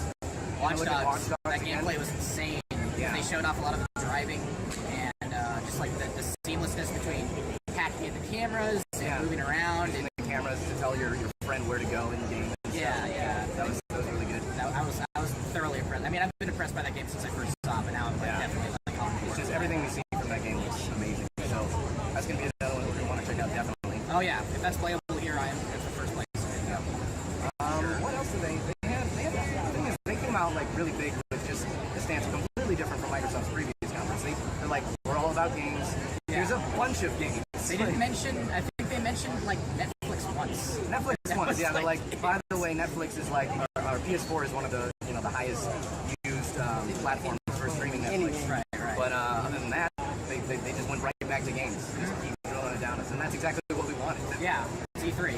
We just wish we got the same sort of treatment from Microsoft, but you know what? PS4, they did the same, the right moves, and just basically socked it to Microsoft. Yeah. I'm still gonna give Xbox One a chance as far as looking at the games they're showing here and see what they have to offer, because I'm sure as an actual console for gaming, it's got some good things going for it. The hardware sound. For sure. I mean, the specs really aren't too different. Like they're still the same kind of hardware in each machine. Yeah. It's more just how they're going to use that hardware and how their software is going to be as far as like always online, that stuff. Right. We know what PS4 is going to be like now, but we'll see what Xbox. I just want to play as a doggy in Call of Duty. Yeah. I want to play as Riley. I want to run around and bike. Hashtag Riley. But yeah, super impressed with PS4, and I guess we'll see what they have to show on the show floor.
Hello, welcome back to GameSpot's continuing coverage of E3 2013. We're almost halfway through day 3, folks. We still got bunches of games coming up, including Scribblenauts Unmasked, which we're about to play right now. Joe from Fifth Tail, thank you very much for coming along here. Yeah, it's good to be here. You're going to be sitting here. We've got John inside in the booth playing around. You guys are going to be setting this up, throwing up some crazy DC characters and whatnot. You're going to have to help me out, bro. I'm not a comic book guy. I'm a big Scribblenauts fan, but I don't play them, so you're going to have to help me out with all the obscure and weird references and whatnot. Okay, totally will do. Okay, let's hop straight into the game. Let's get some gameplay going here. So for people who aren't aware of Scribblenauts, could you just give them a kind of a basic elevator pitch, get it, of what it is and what you're doing in Unmasked? So Scribblenauts is a game where you can use your imagination to, pretty much spawn any object that exists in the world. This time around we have the full DC universe. So you see there, we just brought the Justice League on. Just individually. Individually, yeah. So and then you bring an enemy on. You can see lots of superpowers. This version of Scribblenauts is very action focused. So we did a lot with Maxwell and and combat controls. And, I love the pows and the whoops and whatnot. Oh yeah. So they made quick work of him. So now we're gonna go to Gotham. In Scribblenauts Unmasked, every time you go into an area, it dynamically generates the heroic feats. So the content is always different, in each level and even in the same level when you revisit it. So is it a linear story we're talking about here, or are there various areas you can explore? Scribblenauts, I guess, historically has been very much a level after level. It's very open-ended. You earn reputation for each of the 3 factions, Gotham, Metropolis, and Justice League. Yeah. Oh my god. So it's very open-ended, a lot of unlockables. There is a story, and you do progress through the story, but you do have freedom to go to different areas at different times. So Maxwell here talking to Morgan Freeman, I guess. Lucius Fox. Who's that guy with the horns? So this is Caveman Batman. Yeah, we got lots of different versions of the major IP. All from different series of the comic books. This is the Bat Computer. So this is the first time in a Scribblenauts game that we've exposed the dictionary to the player. Wow. You can scroll through. You can search. There's hyperlinks in the bio, so you can go from one character to another character that's related to them in some way. Excellent. It's like a Wikipedia kind of built into the game. Very Wikipedia-like. Yep. You can do filters. So will there be items and whatnot that you aren't readily available to you when you start the game that will be in here but grayed out, or? No. There's unlockable costumes for Maxwell. Okay. But outside of that, the whole dictionary is available to the player. Cool. Can we do some of the dictionary stuff maybe? Just kind of show people what that's all about with actually spawning items into the world? Sure, yeah. So you spawn items into the world using the notepad. There you go. So, Batman, so I know him. You know him? Yeah, I got that one, Joe. So there you go. So, one of many versions of Batman. So one of the things you guys added in previous games was the ability to do adjectives and kind of mix it up that way. So can I make a blue Batman or yeah? Large, you can make a. Oh, I can't. Yeah, he's going with it. He's going to blue Batman. There you go. John's got my back. Yeah. So the other thing too is since this is an action-centric Scribblenauts, there's certain adjectives that are a little bit overpowered. Like putting somebody to sleep or just writing dead and then die. Okay, yeah. So you actually won't earn reputation points for using those specific adjectives. Very as good. You just saw here. Yeah, there you go. No, not really fair. So what other type of variables could you use then with our Batman here? Oh, other adjectives? Yeah. You could make him supersonic. So he goes really fast? Goes really fast. Could make him zombified as well. Zombie Batman. Zombie Batman, although that would probably going to start a zombie plague throughout the level. It's kind of. Oh, really? Yeah. How do you guys keep this game from just totally breaking? I don't understand. We really don't. I mean, no. I think part of the fun is just the crazy stuff that can happen. You know, the unintended consequences of turning somebody zombified. Yeah. So are they all zombified now? Yeah. Now everyone he comes in contact with, So luckily Maxwell is Maxwell's flying. So Maxwell is almost like a sort of a shepherd of this herd of zombies now. He can bring them into various places. Yep. Oh, I see where this is going. Or he can just burn them with a flamethrower. So you guys have obviously had to work with DC on this game. Usually when you're working with people's properties, they tend to not let you do stuff like turn their main characters into zombies and set them on fire. How's that work there? So no, DC's been great. I think DC understood what Scribblenauts was and what made Scribblenauts exciting. So it's like when we went to the game, they weren't like, oh, you really need to make sure Batman stays exactly like this. They were like, no, like the appeal of Scribblenauts is like, Batman. We have all these different versions of Batman, and like you can do all these crazy things to him. It's like no other video game would be able to do this. So you're riding what looks like a mechanical donkey. Yeah. Or is it a real donkey? Is that just Scribblenauts animation here where we're at? I have no idea. Not that it matters, but you're destroying this field hospital. Just getting the zombies. Essentially, oh no, Maxwell! Yeah, he's zombified now. Yeah. And the rogue feats, they'll tell you, they'll have keywords of like do this, use this to do this, or go here, pick up this, collect this. So you'll be able to sort of see and find on the map, the objectives. M&M Stranger is asking in the chat, you must get this question all the time. How many words are in it? In the whole dictionary? Oh man, including the old Scribblenauts stuff and the DC. I mean, we've got to be approaching 10,000. Damn. And how many can you fit in when you're inputting them here? How many variables? How many adjectives? How many? It's a line limit. It's a lot. Yeah, it's a whole bunch of adjectives. All right. So where are we going now? This is Skid Row, maybe. Yeah. Except there seems to be some sort of. So you'll see right here. It's animal. and it's the trees have to go. So you have to think of a way to get rid of the trees. Is there any particular rhyme, reason, or consistency to these quests? Well, I think that's the appeal of Scribblenauts. No, yeah. I mean, I think the appeal of Scribblenauts is sort of the crazy, zany, different things that can happen. Yeah. So because they're dynamic, there's we're not sitting there pre-planning it, but the advantage is you can have, an infinite amount of them. So in this situation, spawn the beaver. Yep, and then you got some reputation. Yep. What other ways could you do it? The flamethrower? Yeah, flamethrower. Any way you could get rid of a tree. Angry lumberjack. You could equip a mat and an axe on Maxwell. Angry lumberjack. Alright, what we got here? Fear gas. I love the anticipation of wondering exactly what John is typing in. Yeah. It's just it's back there giggling badly. Alright, some scarecrow action. So yeah, we're using some DC IP here. He's more interested in Robin, I think. Yeah.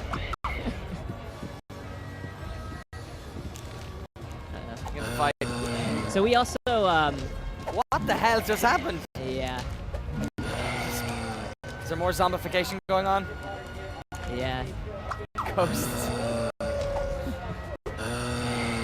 So do you guys just ever get any work done? It's like every time I play Scribblenauts, I end up going in when I'm playing on my 3DS or my DS. I'm always just spending time in the sandbox mode. I'll be walking down the road on the way to a shop, and I'll see something and go, oh man, should do that and that and that. Yeah. How do you guys build all that into the world? You're obviously trying to get people to sort of uncover what they can do, because obviously there's so many variables that you can do. How do you guys try and encourage people to come up with the zany option instead of maybe the obvious option? Well, I think we like to put some of the crazier objects inside the level, so the player running through a level, they sort of see stuff and they can tap on it. They're like, oh, what is that? I don't even know what that is. And then maybe they start using it. The back computer this time around, that was one of the other reasons why we just decided to expose the dictionary to the player is now they can be like, well, I don't really know, maybe I'm not super familiar with DC IP, but I know Batman, and I start at Batman, and I'm like, oh, I remember this hero, or I remember this villain, and then they go there, and then they just end up with some, in some crazy, DC-related vehicle. Just so people know in the chat, we've had a lot of questions. What platforms are you coming out on? We're coming on PC Digital Download, Wii U, and 3DS. Awesome. You got your bases covered there. Got our bases covered, Very good. So any thought about maybe bringing this stuff onto the next generation in terms of Microsoft and Sony? Nope.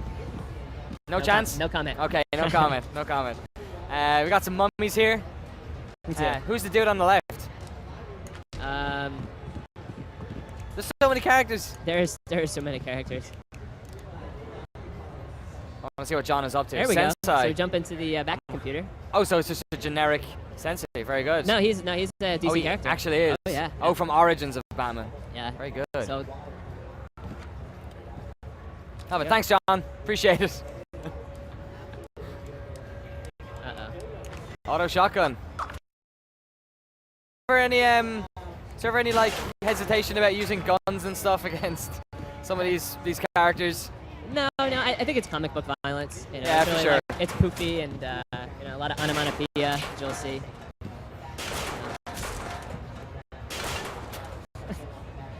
Is there very much still is there like combinations, say, of DC characters that have never really met before in the canon that like people have been asking and now they can finally kind of do it here? I mean, that's a good question. I mean, that's pretty good. I'm sure there has been. I mean, you know, DC has done a lot of, you know, sort of tie-ins, you know, with the main IP at least. Yeah. But you know, I'm sure there's minor villains and heroes that have, you know, never crossed paths before. Once the game is released, you guys are pretty close to start, so pretty close to release as well. When about? Well, is there any plans for doing downloadable content or additional content? It must be a little bit difficult in a way, considering like the architecture of how this is set up with having basically every variable you can kind of imagine in there. Yeah, I mean, there's no concrete plans for DLC, but on the platforms that it's possible, it's always a possibility. Cool. All right, so I want to see what Maxwell's up to here. Is that a pickup or was that just a? Oh, he's just kicking something. All right. Deliver the donut to the finish line. Yeah, so you tap on it and it shows you kind of where the finish line actually is. And there's an actual finish line there. There's an actual finish line there, yep. All right, so how's he going to do it? Throwing the donut? Yeah. Don't eat the donut, Maxwell.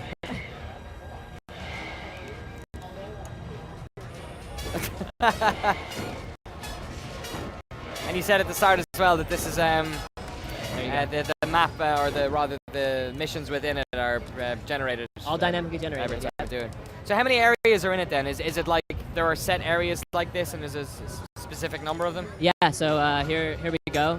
A lot of different, you know, your favorite DC locales: Fortress of Solitude, Coast City, Oa, Metropolis. Awesome. Can we check out? Let's head to Oa.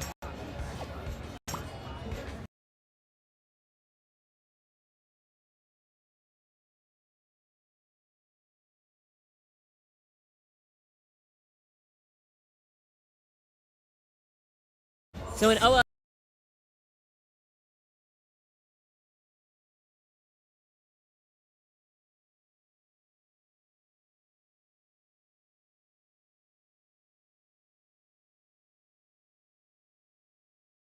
made her super strong. Nice. And he's bringing in some reinforcements. Oh my God, it's Mogo. Yeah. I've heard of Mogo. Mogo is a Planet character, right? Yes. That's. You guys are ridiculous. Yes. Awesome. How did it work?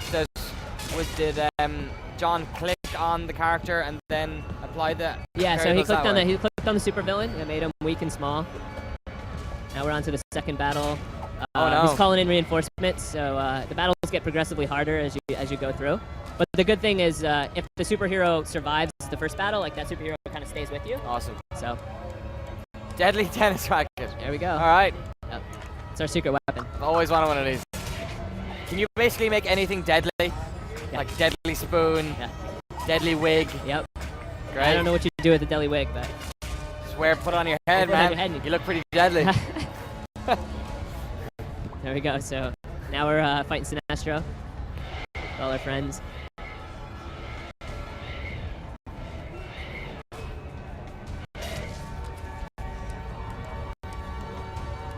Good. Okay, so this is an evil character that has been made good. Yes. Yep. It's the advantage of being Maxwell. You must change anything. So I guess like the onus in Scribblenauts is always it's not maybe perhaps not a challenging game, because you can often find maybe ways that work in many situations. So to have the most fun you can do. Well, we've mapped Alliances then in this MMO, kind of in the classic style, and then races within that. There's two classic factions, the Steam and the Fantasy, or Eisenhorst and Orlandi, if you want to get with our typical lore. And then in between that, you have 3 races on the Steam side. Because it's steampunk, you have vampires. There's also there's a dwarven race, and then there's a human race. On the Fantasy, we have a Kosh cat-like race, another human race, and then a shapeshifter barbarian race. Awesome, cool. Let's have a look at the within the wonderful internet confines of E3, which are super great. You guys are currently is it in alpha at the moment in China? It's there's a closed beta right now in China. Our character right now is a gunslinger class. It's a there's 3 classes for each faction, and there's 3 subclasses. An Inquisitor Gunslinger. The Inquisitor class can branch into a sword and shield kind of guy, or a roguish type of character, but he went with the Gunslinger right now. You can see right away the Steam faction is all dingy with clouds and vegetation's dying. So how does the combat work out in this? Is it? It's action style combat. If anybody was familiar with Age of Wushu, it's the same engine basically, but the combat is a simpler version. Instead of having a block mechanic, we have a dodge feature as well. Okay. In there. So you can't just click on somebody, turn around and press 1 and they magically got hit now. You have to line up shots and targeting. Just gonna head down and kill a few of these little Steam persons to show you what's going on with that. This character doesn't use any mana to fight. He builds up this yellow energy you see in the top left corner to unlock certain other abilities. Cool, kind of like a rage mechanic or something along those lines. So you seen earlier in the town there was a little Steam puppy. We have vanity pets for certain characters, for all characters, and then we have those pets can be trained or grown into your mounts. On the fantasy side, you have a little pig that you get, and that little piglet grows into being a boar. There are war pets that the Tech Adapt class uses, like a hunter would use in WoW. They would build basically a steampunk version of a Voltron line to fight alongside it, or little bitty whirly girl helicopters that shoot out as well. And then on the fantasy side, there's a demon hunter class that summons beasts to fight with it. Those are your war pets. Excellent. So you attain those as pets, and you actually train them up yourself. Yes. Very cool. Well, I mean, the war pets are part of your class's skill, so you have to. You gain them and you grow or you train them to be your mounts for the vanity ones. Now they're different from the war mounts, which we'll see in a second. The game's PvP on a larger scale can incorporate these war mounts. Steam side has mechs, spider mechs, giant size mechs. On the fantasy side you have beasts from this mammoth with a weird duck-billed platypus and that goblin king's goiter just shaking around. You have those different style of war mounts. Those stay in the world when you get off of them, as opposed to a motorcycle to get from point A to point B that just disappears back into your bag. The war mounts, you have to make sure you store them in a safe place. Cool. Guilds can build garages or farms where you can store these animals or these mechs, so nobody comes around and steals them, another player, or take your mech into a chop shop and use it for spare parts. So we're in a little PvP arena. This is dedicated just on E3 right now to show off the PvP fighting and some of the mounts, the war mounts. You see right away we've got different varieties of the mechs over here. In the game there are also flying mechs and flying mounts for the aerial combat, so there's aerial to ground style combat.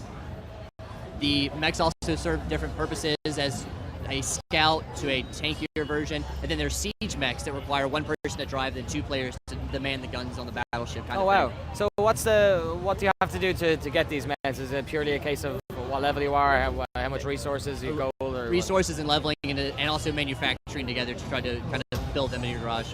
Cool. Are you guys free to play? We haven't mentioned a model right now. We're waiting to see how the beta works and some of the other implementations we're going to put in.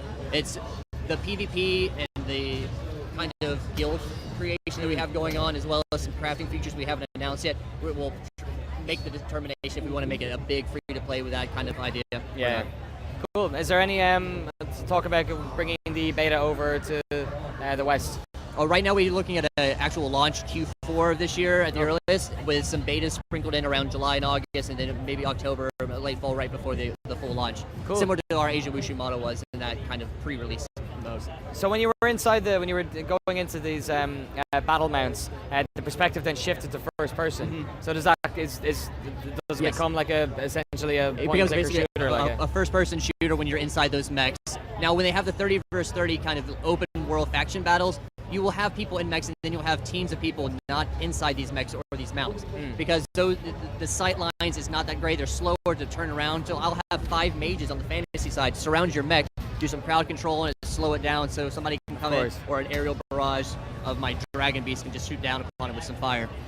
This isn't something you tend to see in a lot of MMOs. In fact, you guys are obviously taking in terms of the aesthetic and the place that this is set, a much more unique approach. How important do you think setting is to MMOs? We see so many fantasy-style MMOs.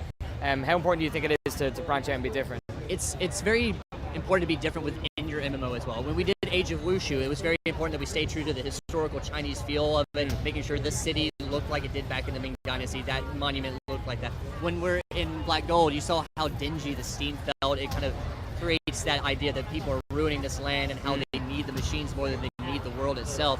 And when we go over to the fantasy side,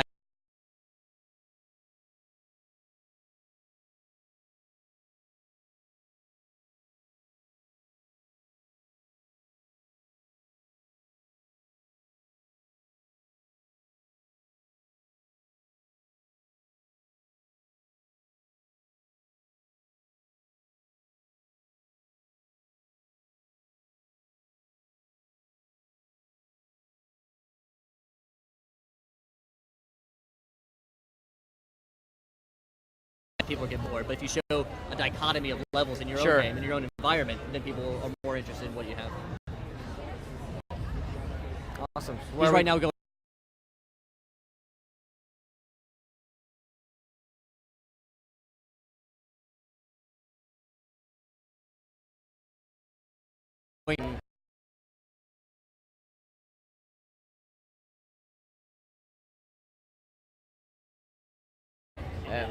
Armor sets and then also aesthetic stuff. Aesthetically and armor.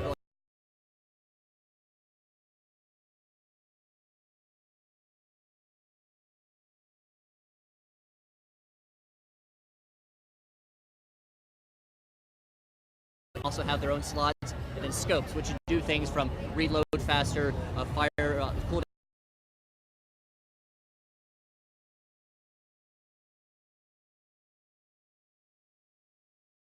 Down on those abilities, crit range will be decreased, and other things like that.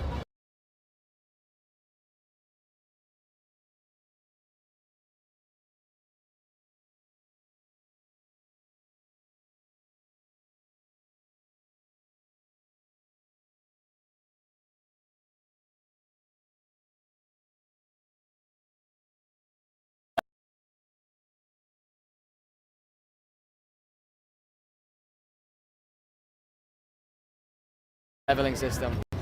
Is it a sort of the normal branching single player experience? It's a normal single player experience.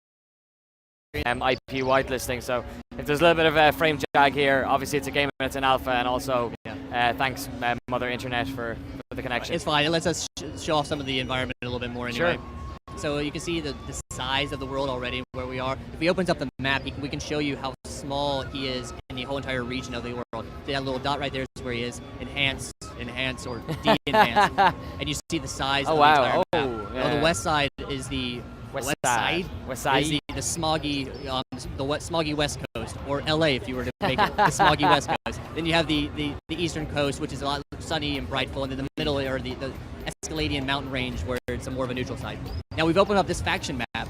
You see the little dots around it. I'll get to it in a second. But you have the left of the steam, and then the middle neutral. Faction will compete over these neutral territories, and once they compete over that, then the guilds will have to fight over those little resource wells. That's what those little dots are. Once a guild has control over that, they can build a garage, they can build a little factory where they can build their items or build their mechs and store them for their own safety. How many individual players will you be able to hold on a server? Have you got any ballparks there yet? We have no ballpark right now with that. We're close to 5 to 10. 1,000 maybe per server. Okay. But that's going to obviously change once we open up more of the game, once we add more races and more features for people to get involved with. Cool. So presumably all those areas, those faction stuff can be taken over completely. Yes. Like even to the point where the stronger, like hardcore capitals of the Steam side would be more difficult to take over because you have more of the AI taking over. You have those. When we show a trailer around here, there's a walking city on the Steam side, basically an AT-AT with a little hamlet on top of it. Awesome. And it's only accessible through flying mounts, but it has a lot of artillery on it because it's a key city, and to take over that region, you need to take over something like that. So it's very map, near impossible. Where did the idea for this lore come from? Is it being developed in China? It's being developed in China. Our Suzhou headquarters in Snail Entertainment, or Wanyu as they know it more predominantly in China, they came up with this idea through just seeing art and film styles that have that basic story, like I mentioned, of two people fighting over a resource, and then with a topical environmental flair as well. And then they wanted to make something that was more streamlined for North America. Age of Wushu was beautiful. It had a very deep core mechanic and features in it, but the ancient Chinese storyline wasn't with an everyday audience. So that's why we went with fantasy. And in steampunk, over here, it has its entire sect of amazing fan base as well that we want to try to tap into and reward them with a great steampunk game. Awesome, cool. Yeah. It's always been a sort of an area of design that when you go to like Comic-Con or MCM or anything like that, there's always people dressed up in it. But in terms of video games, it's relatively untouched. Yeah. I mean, when I go to Renaissance fairs, I tend to dress up in like a little tunic and everything. I'm a little Lannister lord walking around with my blonde hair, and then I see a guy walk by steampunk. I'm like, oh, you've invaded my time. Yeah, you could pull off a Lannister. You could be the king. I would like to be a little Jamie Lannister. I'm gonna be Jamie. I prefer my hands. Oh no, Charles Dance is my favorite actor on the entire show. He's really good. Yeah, it's great. Love that show. From Golden Child days. Anyway, enough Game of Thrones for now. Yes. Sorry. So what are we looking at here? Just back into the we're back into the PvP arena. You can see the characters on the fantasy side, from insects to more animal. Yes. He's gonna hop in one of these, shoot around, goof off of one of those things. Oh man, what is that? A walrus with a? It's a mammoth with the platypus head and the goiter of the Goblin King from The Hobbit, basically. And you can see that the weapon base is not guns and not bullets and mortars. He has axes that he's throwing. He has this little earthquake range technique that shakes the earth and causes a uphill and that. And the insect on the left, the little giant crab-looking creature, shoots more of an ice base. They're very energy focused. You see that with the classes themselves. You see elemental mages. You see demon hunters who use the religion, as opposed to rogues and alchemists on the other side who use machinery and. Alright, supporting characters able to buff the mounts at all when you're in battle? We haven't seen any mount buffing. We can see there's some speed buffs onto the player themselves for reaction times, but we haven't been able to like buff those. There are vehicles that will, and when you upgrade your mounts, eventually you'll probably have some gears in there, because you can see other skill slots down there that will be open up and available for people to kind of toy around with to make the mech what they want it to be. Is it possible for your mount to be stolen either by somebody on your team or on your faction or on the opposing faction? On your faction, but we do have a fun we have a market system. We have a regular market, an auction house, and a black market. If I'm a fantasy guy, I'm walking around, I get all these mechanical objects that are no use to me or no use to my people. I can find the black market and sell that on the side to some Steam players, get a little extra kickback. That's very good. And other players, though, that find out that I'm selling to the rival faction can like punish me or kill me and put a bounty out. On Sense on the forum, put a bounty out. Yeah. We have, aside from that open PvP that I mentioned with the guild factions and the resource wells, we have different 5 battlefield type modes. There's your normal deathmatch mode, player on player. Oh, okay, you actually, all right. Then we have a capture the flag. There's a hostage mode where there's a NPC that's valuable to your team you need to rescue. There's a VIP mode where you have one of your players needs to be protected from the other team. We have the resource control point kind of situation as well. Then we have a MOBA style. Oh, really? Where you put your character in. Got lanes. Yeah, have the lane phase, turrets almost kind of situation. But you buy upgrades, you buy armor, you buy weapons, you can buy mechs in this MOBA style. And then when the game resets, you go back to where your character was before you entered it in. You go back to where it was before you entered it in. Once you complete those, you get a lot of achievements, you get titles to wherever your head saying, I'm the best at this. Then similar to other games we have where the crafting says I'm the best of this craft or I'm the best of this mini tournament. Are those game modes then within the overworld, or is it a separate thing? There'll be an NPC that you go to, a battle arena NPC, and you select your game mode and you pick which match you want to load into and something like that. They've been big with Age of Wushu was the key with this, making more of a interactive sport, e-sport kind of thing over in China in tournaments. So we have added these little mini modes to kind of build that with Black Gold, hopefully in the future. Black Gold's got quite a large world in it. Obviously, fast travel is important in MMOs. With the two factions having this massive divide in the center, do both factions have home bases in their opposing territories? You can have fast travel to. There are fast travel points that you can plot on there for traveling purposes, but we haven't really worked out a way to have core home base. So guilds can control some of the neutral sites over there, and they could probably transport back to their guild faster. But there's also underground tunnels you can get through the mountains. You can go over the mountains if you choose to, in case somebody controls the mountains that you want. But there's a different array of how to get around. There's mentions of a water battle system as well that we can probably look into later on. It's still early testing with that. Are there places, you mentioned the floating city or the mechanical city that needs to be flown to. Are there other areas on the map that require you to get to instead of being fast? Basically, can you walk around the entire map? Or are there places you can only fast travel to? There are places you can walk around the entire map. You can walk through the mountains, take you forever to get through. Even at the very beginning of the game, you can walk around. Because it is open PvP, you run the risk of meeting higher level players as opposed to just higher level who can go after you. There are, like I said, the underground, you have the higher levels, which are more difficult to get to, or because of the secrecy of the dwarves down there, or the higher born city members up there on the AT with the city on top. I'm just interested in all that because the whole territory, battling over the territory part of the game is very interesting, because obviously either fast traveling into one specific city, just trying to get the jump on people, or then coming in from an opposite angle. There's a lot of group play. If you spend a lot of time in that neutral city that was taken over by the rival faction, but you still love being there, you could start creating a guild to kind of rebel against the overlords of that individual city and just take it back for you, not only just your faction, but now this guild that you've created, and that guild controls that well, and your guild has essentially risen to power from just being one guy who just doesn't want to leave his little neutral territory. I like it. The wells themselves, then, are there specific ones that are more valuable than others? Not necessarily. They're all basically the same type of well. We haven't really touched upon the different variables of Black Gold that the lore has created.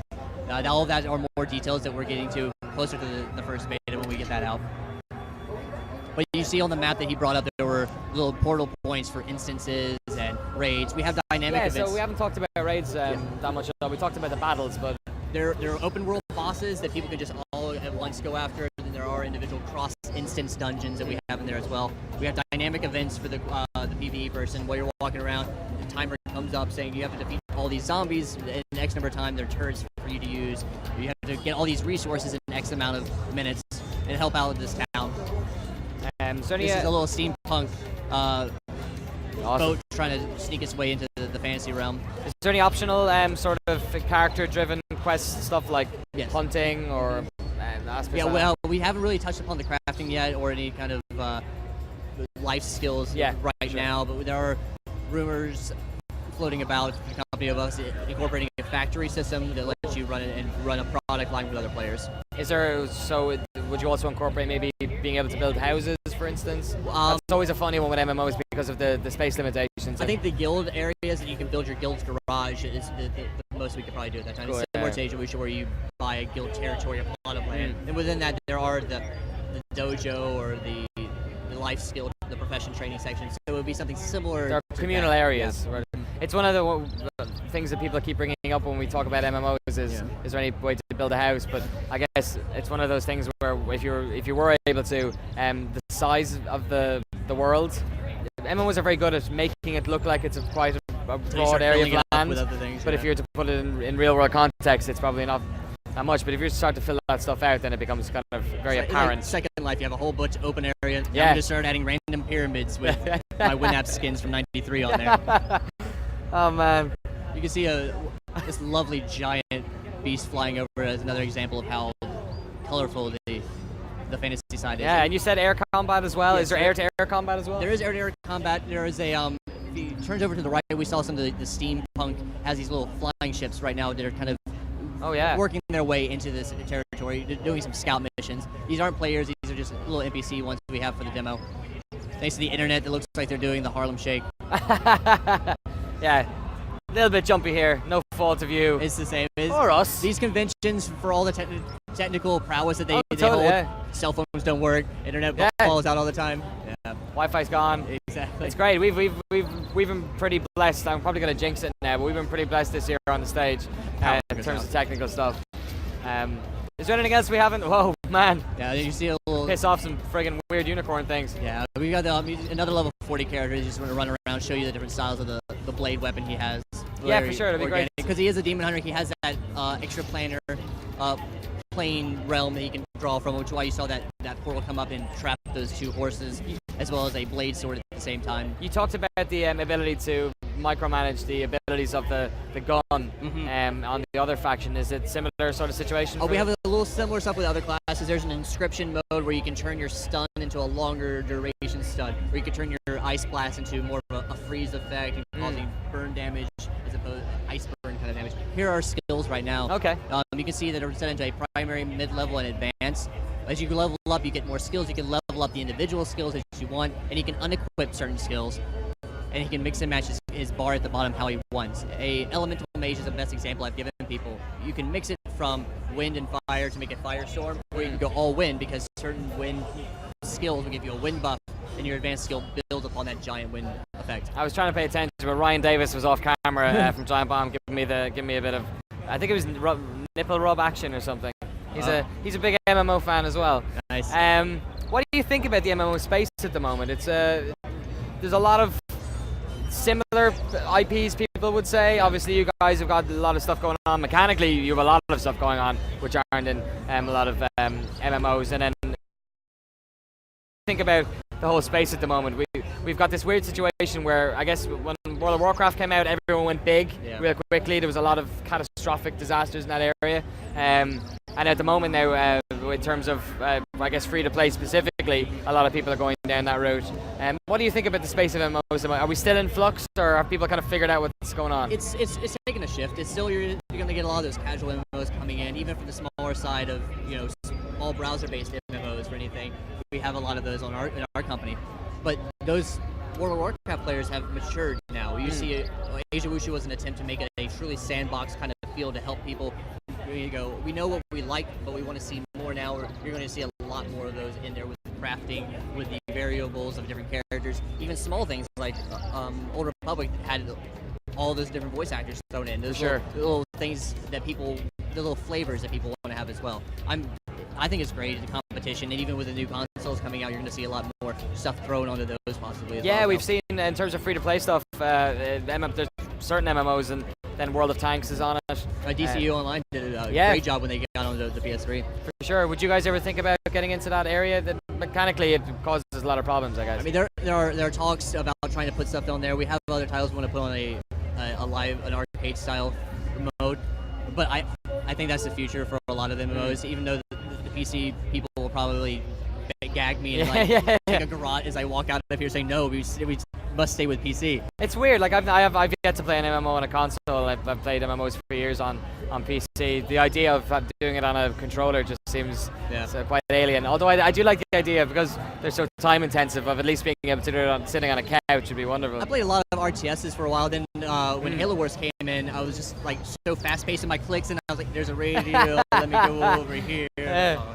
I just want to like plug my keyboard back into my Xbox. Your CPM is like off the chart, and the controller can't keep up with it. So what are we looking at here then? We've got about 5 minutes left. Yeah, he's just walking around, showing off the world, the nice little internet world of E3 mixed in with our beautiful world of. You have these black gold veins that are popping up right now. These aren't mineable right now, but it shows how the resources of this continent have merged together to form these black gold.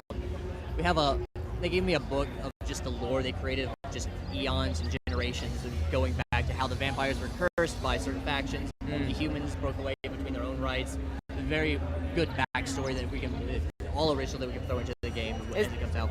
is there maybe an onus on ensuring that you've got like a really strong lore? Because often when people go into new MMOs, they might worry that in 2 or 3 years' time, maybe it won't be around anymore. But if you've got a strong backbone, they kind of are more confident in going in, getting involved. If you have a lore that you can fall back on even right when it comes out, it shows that, oh, we have these stories that you know about. It built on the immersion of that character as well. If I'm just guy A from a town, you know nothing about me, and you know nothing about my race and my backstory about why my people are here, why would you care? But if you know you picked a vampire race, and you realize that race centuries ago was cursed, and they've been driven out, it gives you as a player more of a motivation to go, you know what, screw these Kosh people, I'm going to go after them on my own personal vendetta now. You're right, Tyler. Screw these posh people. I like it. All right, let's wrap it up there. We've seen an absolute chunk of Black Gold. Can you please, one more time, remind the folks who are watching right now when it's available or when the beta will be available? Betas will be out later this summer, then another one in the fall, and hopefully for a Q4 launch this year for Black Gold. You can find out more at blackgoldol.com and then facebook.com/blackgoldonline. Awesome. Tyler, thank you very much for coming along and showing us Black Gold. Great. Loads more games coming up on GameSpot Stage 2 here. You can watch on e3.gamespot.com or, of course, on twitch.tv/GameSpot E3 Stage 2. Shin Megami Tensei 4 is up in a little bit. I'll be back for that. We've also got to look at The Division. DayZ, Dean Hall, fresh back from his summit of Everest, will be back. We'll be on the stage. Merkelite, Payday 2, a bunch of stuff. But I'm going to take a little bit of a break and throw it over to Cam in about 5 minutes for Take on Mars. No Bohemia interactive game. Cool. See you in a few.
Everybody, welcome back to stage 2 here at GameSpot's E3 coverage. I'm Cam, and it is the final day, day 3. We've seen so many games on stage 2 and on stage reality as possible, while keeping it accessible for the player. So we're not, we're not worried about the one-way light time delay, for example. And the rovers do drive a little faster than they should. But it is a game after all, so that's how we take it.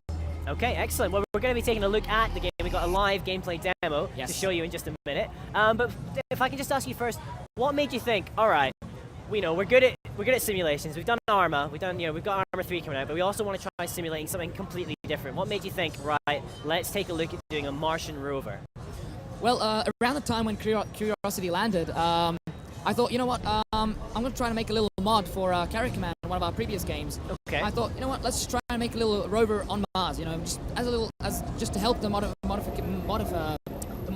of Carrier Command. So did it start off as just kind of a little personal project for you? That's really definitely. cool. And so once it kind of like was at type stage, essentially, and so from there we said, you know what, let's add 3 rovers and 2 landers, make it a little bit more gameplay-wise, like more interesting. So you get to choose, like, to use a small rover or a large rover, and they are based kind of more or less on real rovers. So. Excellent. All right. Well, I think we'll take a look in just a second and actually have a go of the game and show the guys at home a live demo. The idea to give the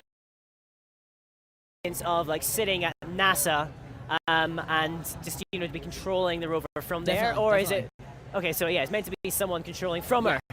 It is, yeah. And that's really reinforced by the fact you actually start off in the control room in the space program. Oh, right, okay. So there you're just sitting there, you can see the monitors in front of you, and you control everything from there. You do switch to the rovers, and it does go like theoretically full screen. Right. But the idea is that you are controlling it from the control room. So there is no person on Mars or near Mars. It's all from Earth. So. Okay, well, I'll tell you what, before we actually go to the game, let's take a look at the trailer for the game. Yeah. So let's have a look at that now.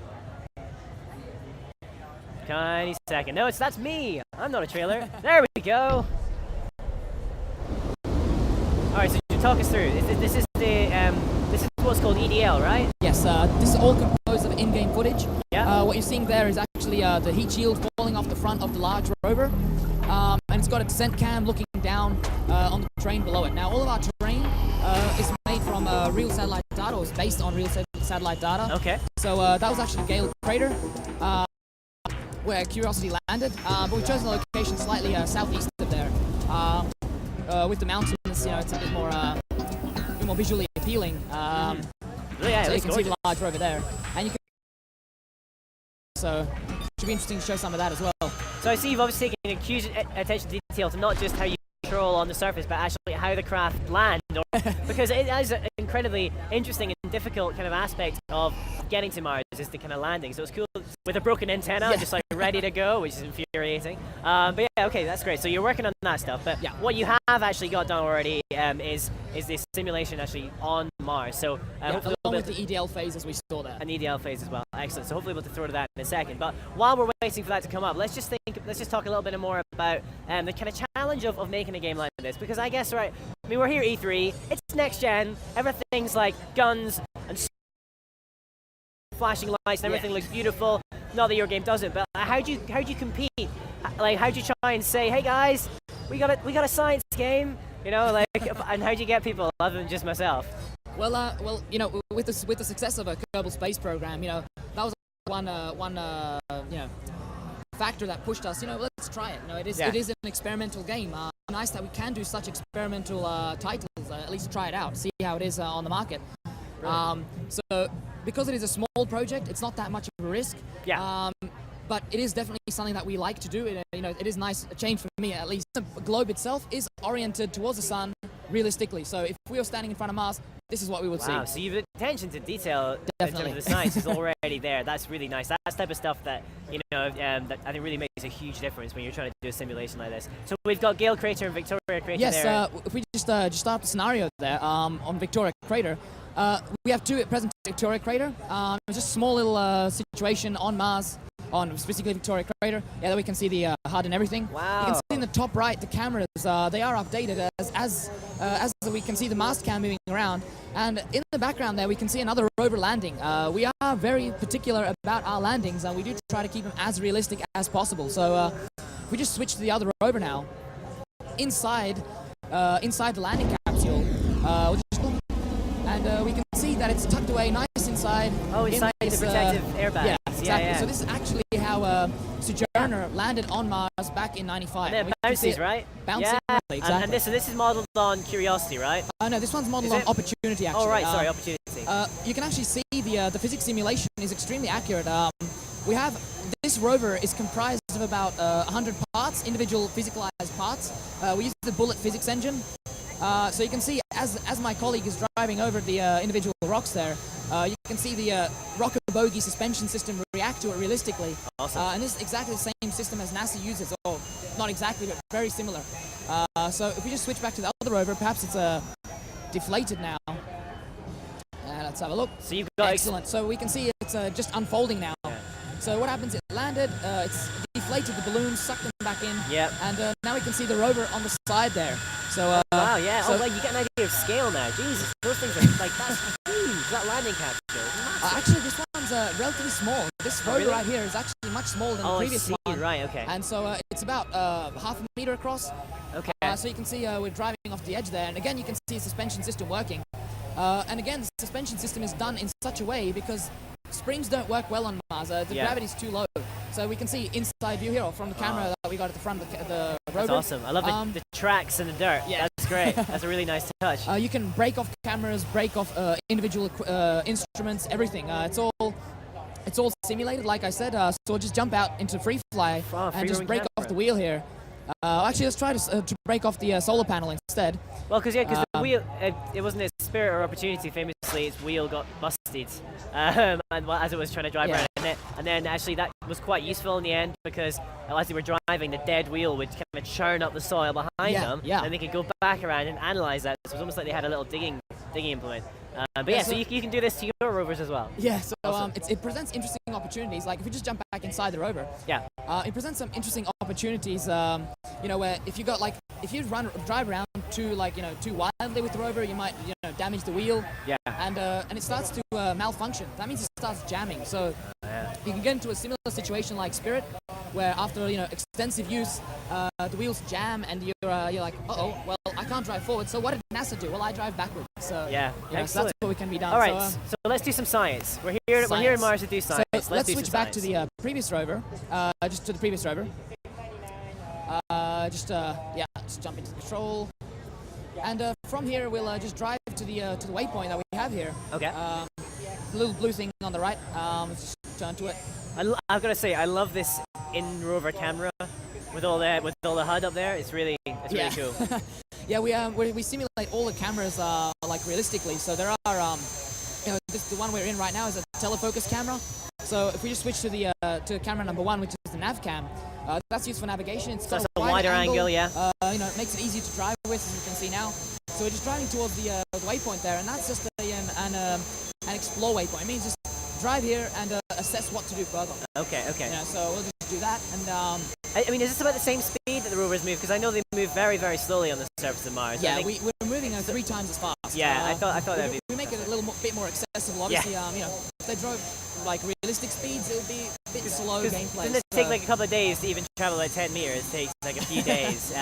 So that wouldn't be quite as fun. So I think that's definitely a good gameplay decision there. So like I said, we are trying to make it accessible for players while at the same time keeping the science. So we can see we just completed a science target, and we can see we got a photo target in the background. So if we just jump into the photo mode using the radial menu, from here you can access instruments and photos. So you'll notice over here there's about 5 points, little pluses.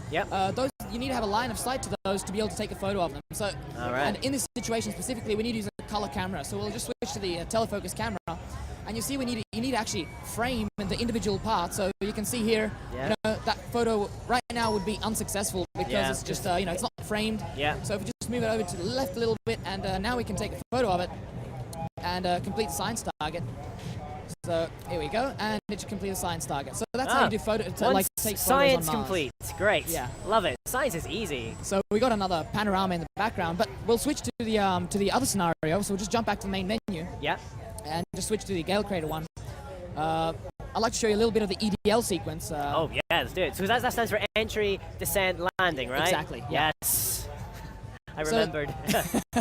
Yeah. So the only part we do not do is we'll have to turn time a little bit, just so it's daylight, because right now it's actually night on Gale Crater.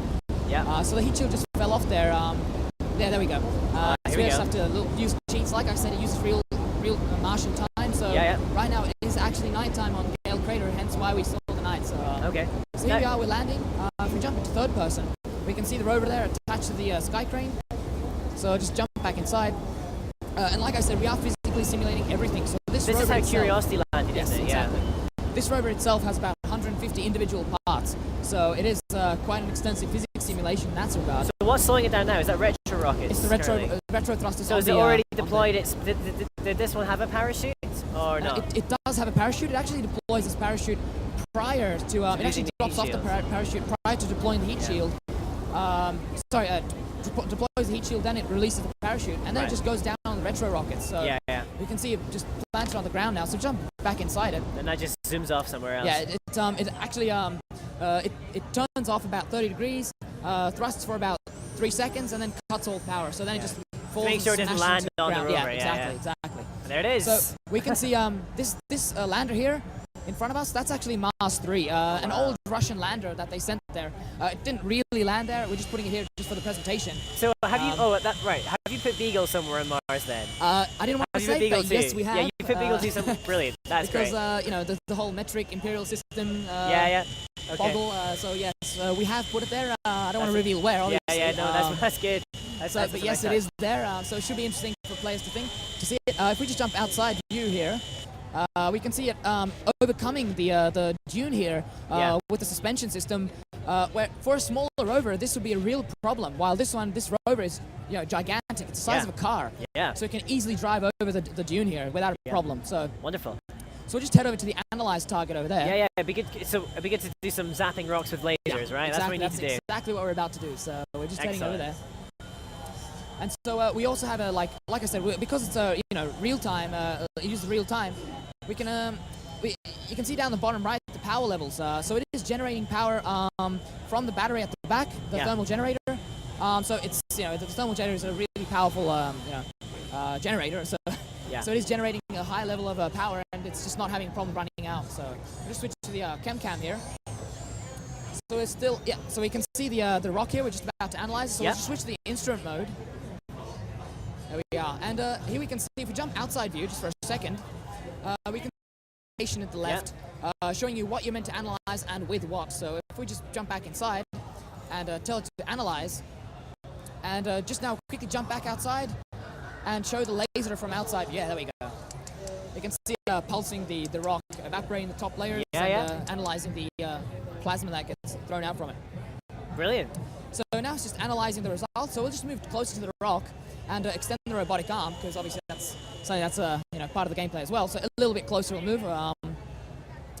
And now we'll just extend the robotic arm. So we can see that happening in the front of the rover there. Yep, and in the camera as well. And So like I said, we have simplified the robotic arm somewhat. It does have 5 individual joints.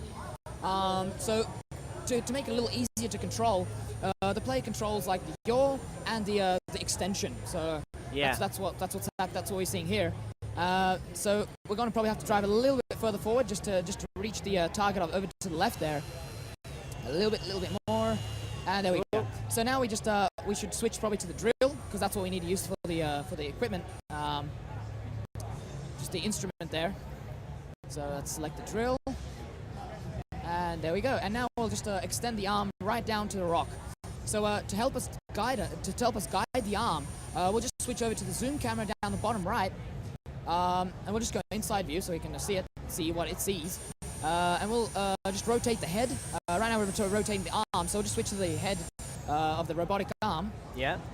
There we are. And now we can rotate it. Look at the rock in front of us, and help us guide the arm right down to the surface of the rock. So let's do that. So here we go. approaching it. Drill inbound. Come on, drill. You can get there. Yeah. So probably a good idea to switch to the nav cam at the top right now because it's got a nice clear view of it. Get some context of it. And yeah, from here, we'll just turn to the drill.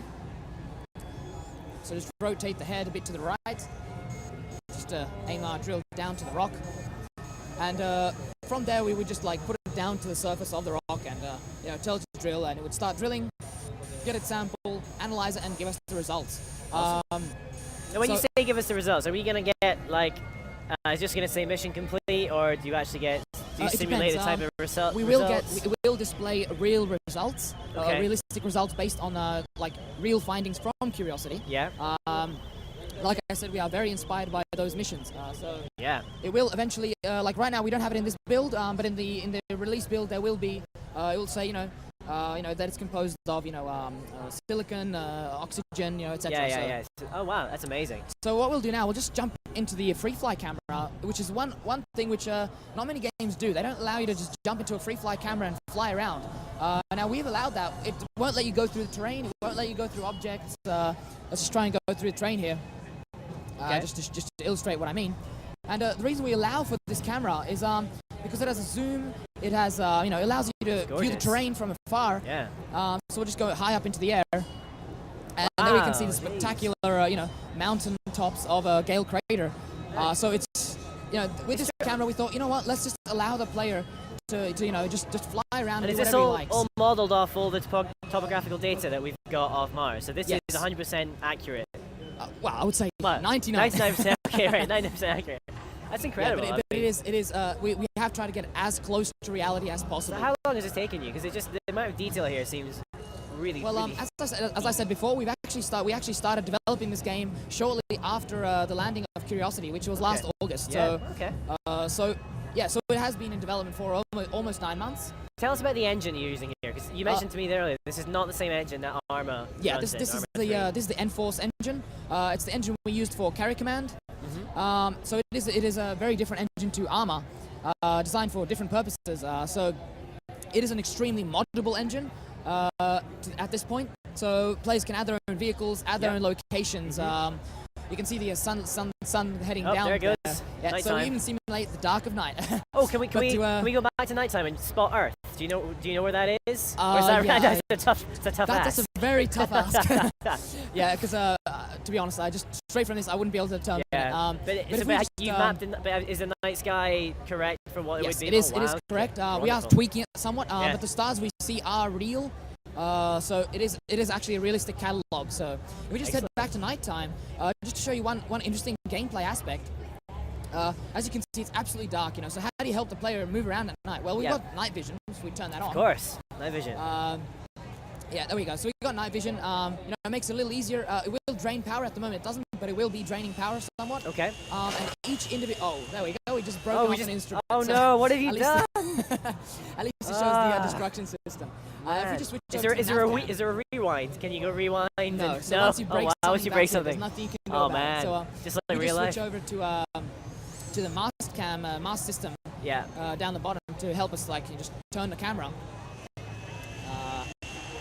Just try back a little bit, and if we just press L to turn on the light of the camera, we can see here. We'll just switch off the night vision just to illustrate the camera even better. We can see this is actually a black and white camera. Yeah. And you can see it casting shadows, turning as you turn.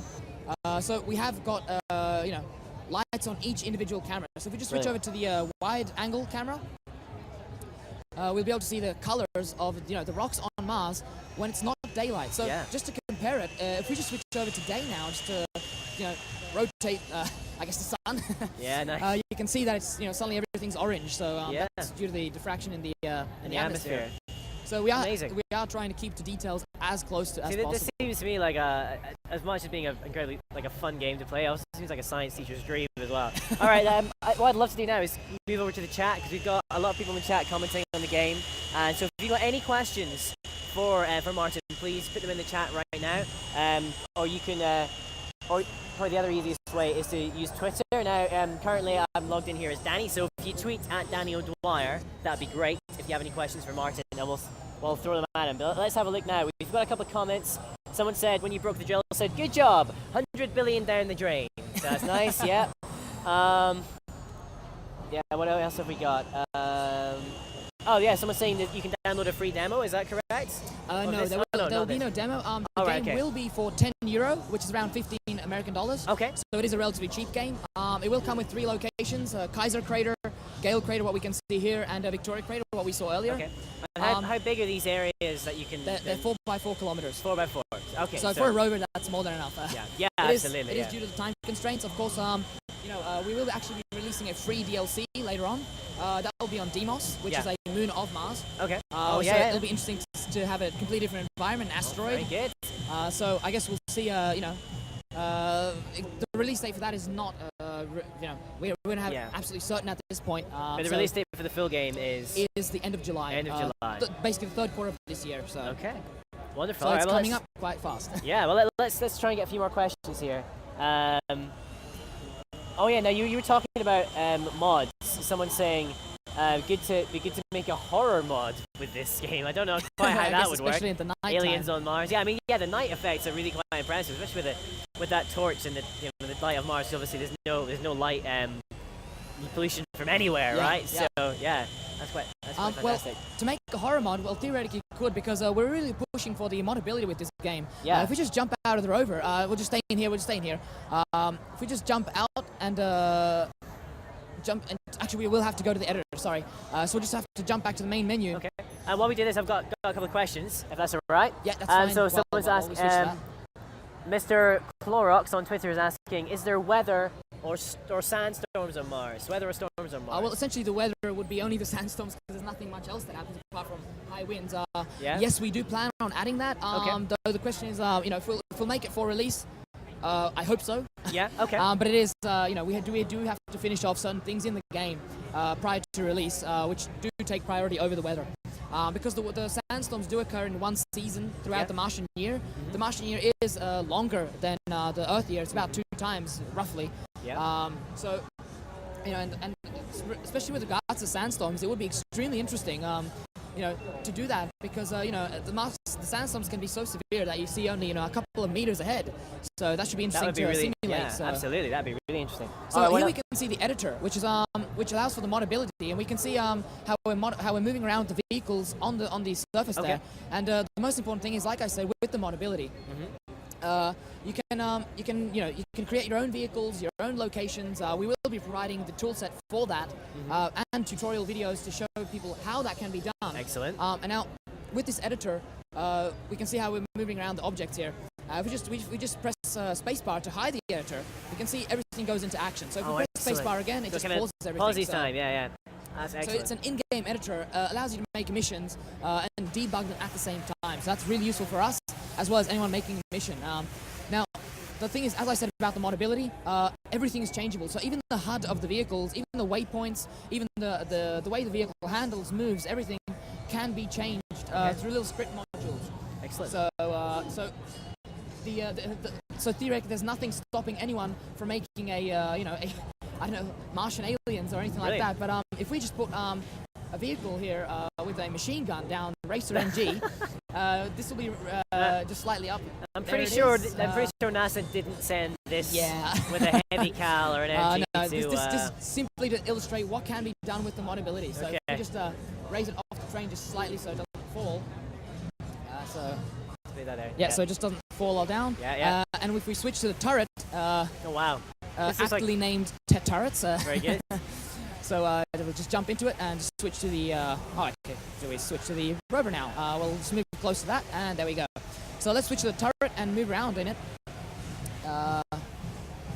Switch the secondary system there. Yeah.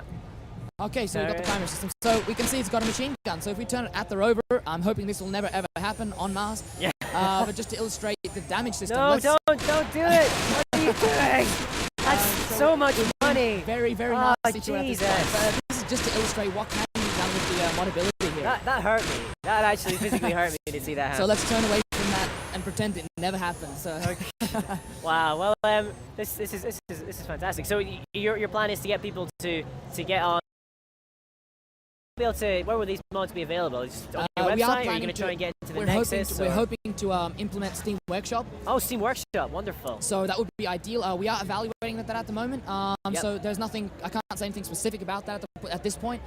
We'll see how it turns out. Ideally, it would be in it because that's the most ideal platform for sharing mods. So I would really love that to be in it.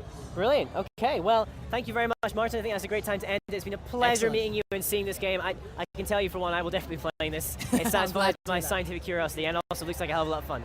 So thank you very much. Thank you. And everyone else, hope we'll be back in 5 minutes with a look at Prime World. So stay with us and we'll see you soon.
Hey folks, and welcome back to GameSpot's live coverage of E3 2013 here on Stage 2.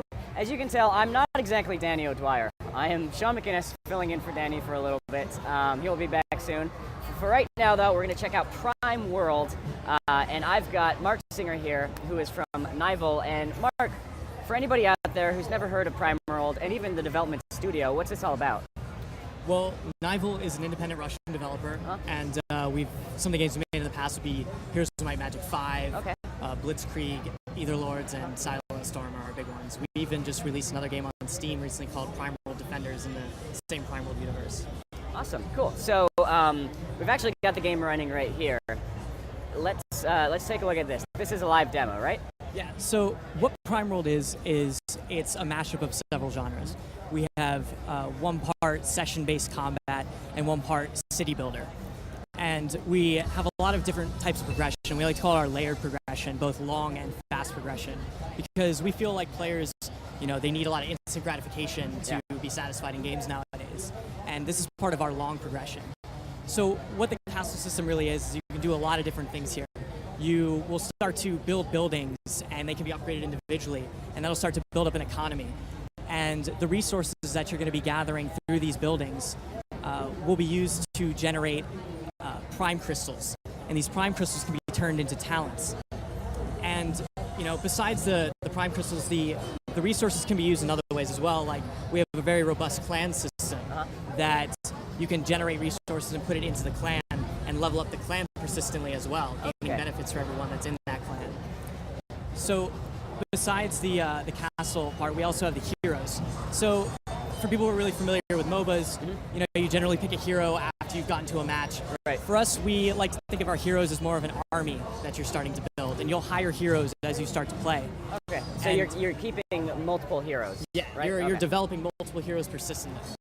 So each hero can be leveled up individually, and they'll be able to get their own stats assigned to them and have their own talents assigned to them as well. And so the talent system is something also that I think separates us from a lot of other games that are similar to us. You have to think of the talents as like Magic the Gathering cards almost. You'll be able to collect them and trade them with your clanmates, and even though you can't level up Magic the Gathering cards, the talents can be leveled up individually as well. Okay. And currently we have over 700 talents in Prime World, and we're adding new ones each day. And they can be inserted into any hero, so there's no limitations as to where they can go. So one of the things we encourage our players to do is sort of take characters from one archetype to something completely different. A good example of this is that you could have a really squishy healer character and give him more tanky talents. And if you have a tank, you can give him an extra stun. If you have an AoE healer that's always running low, or AoE damager, you could have an emergency heal on them, or you can even give him a stealth ability. As long as you have the talents, you can just apply it to the hero, and you're on your way. Now, one of the other things that we are pretty proud of is that a lot of games right now we feel are very whitewashed and very male-centric when it comes to hero selection. And one of the things we've been doing with Prime World since the beginning is that we have a very wide range of characters to choose from. So you're telling me I'm not going to find a bald Space Marine hero in this game? Bald Space Marine? No, not quite. What you will find though is you'll find a lot of characters and skins for these characters that range from little kids to old people to all different races and ethnicities and sexual genders even. We have a lot of skins that'll take one character from male to female, and showing right there is actually a disabled character skin. Oh, okay. So we really want players to have a lot of player choice, not just in how they build up their castle economy and which hero they're playing or what talents they're selecting, but even how their character looks and really making a character their own.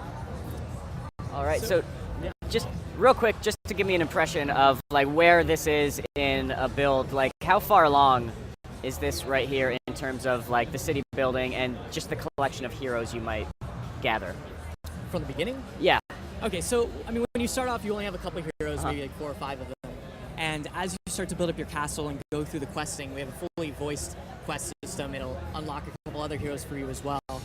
But more importantly, as you build your economy and you start collecting silver, you use silver to hire more heroes for your army.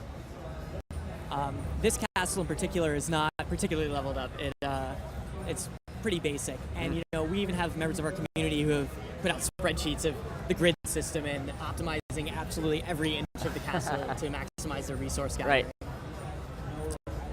let's see what he's doing here.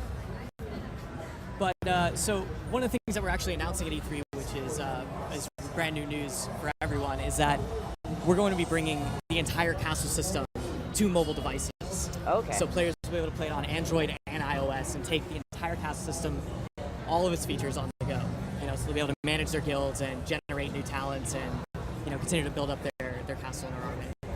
Now, does that sync with the PC version of the game? Yes. Okay. It is completely synchronous, and all the features that are on the PC Mac clients will be on mobile for the castle system. Okay. And so, how does that sync? Do you sign up for an account, and that's what you log into on both devices, or what? Yeah, you have an account that's either logged in through Facebook or by email. Oh, okay. It's easy enough. Yeah, and you can just sign up for an account easily at playpw.com.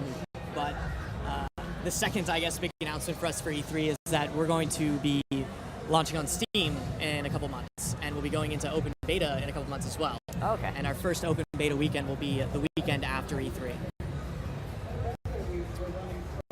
So we do want to show our PVE mission, though, which is brand new.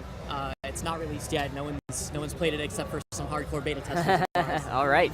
We've been showing it off at E3, but we'll go ahead and go into that match.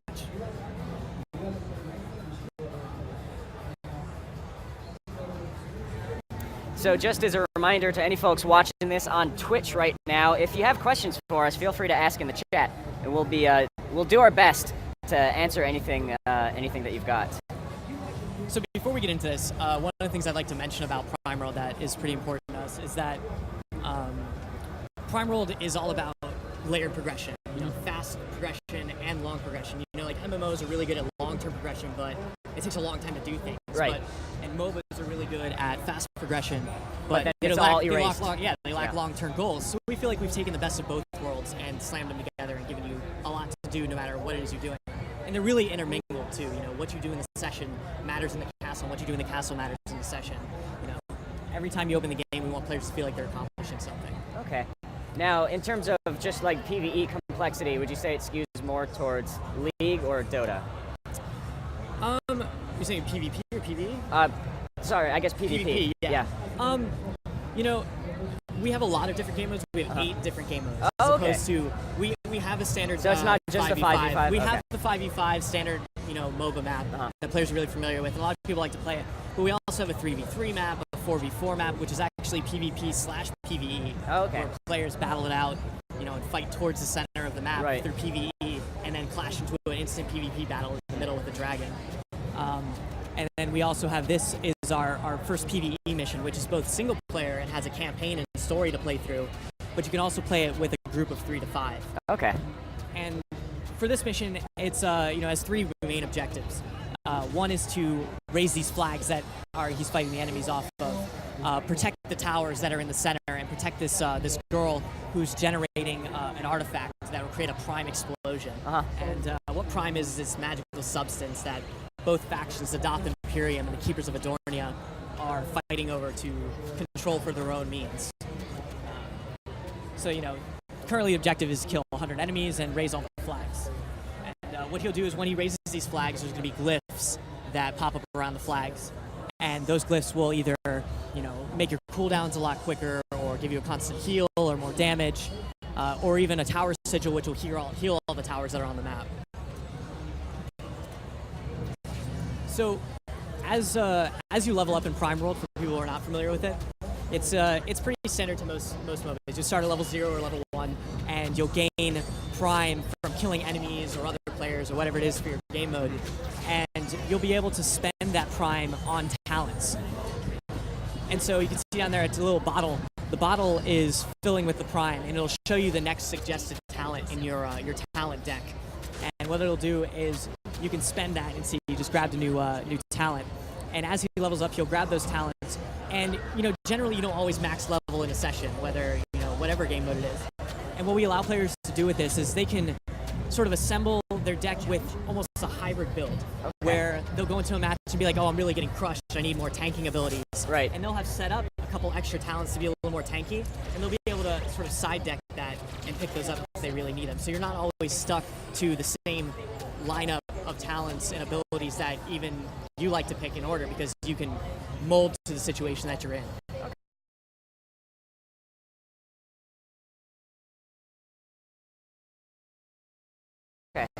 Now, so how would you describe the map layout on this one here, this particular type of mission? So this particular mission,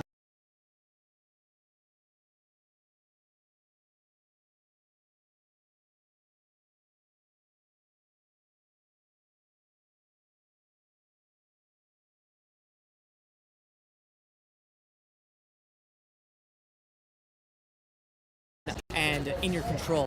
And when you're in the other game modes as well, the land will look a little bit different depending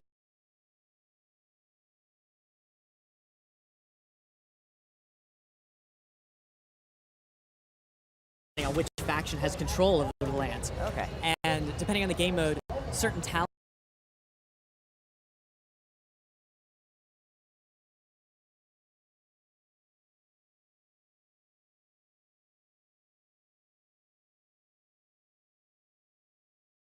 20 or so minutes to get through it, so hopefully we'll have enough time to get to the end. But what will happen is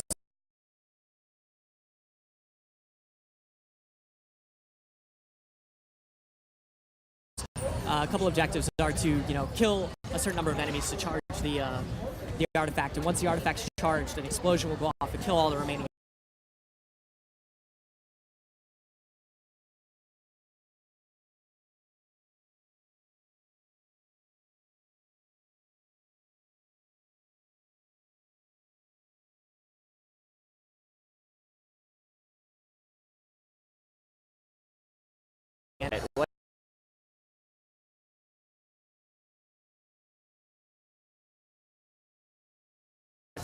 What sort of, I guess, learning options are there available to players? We recognize in some of the feedback we've gotten from our American and European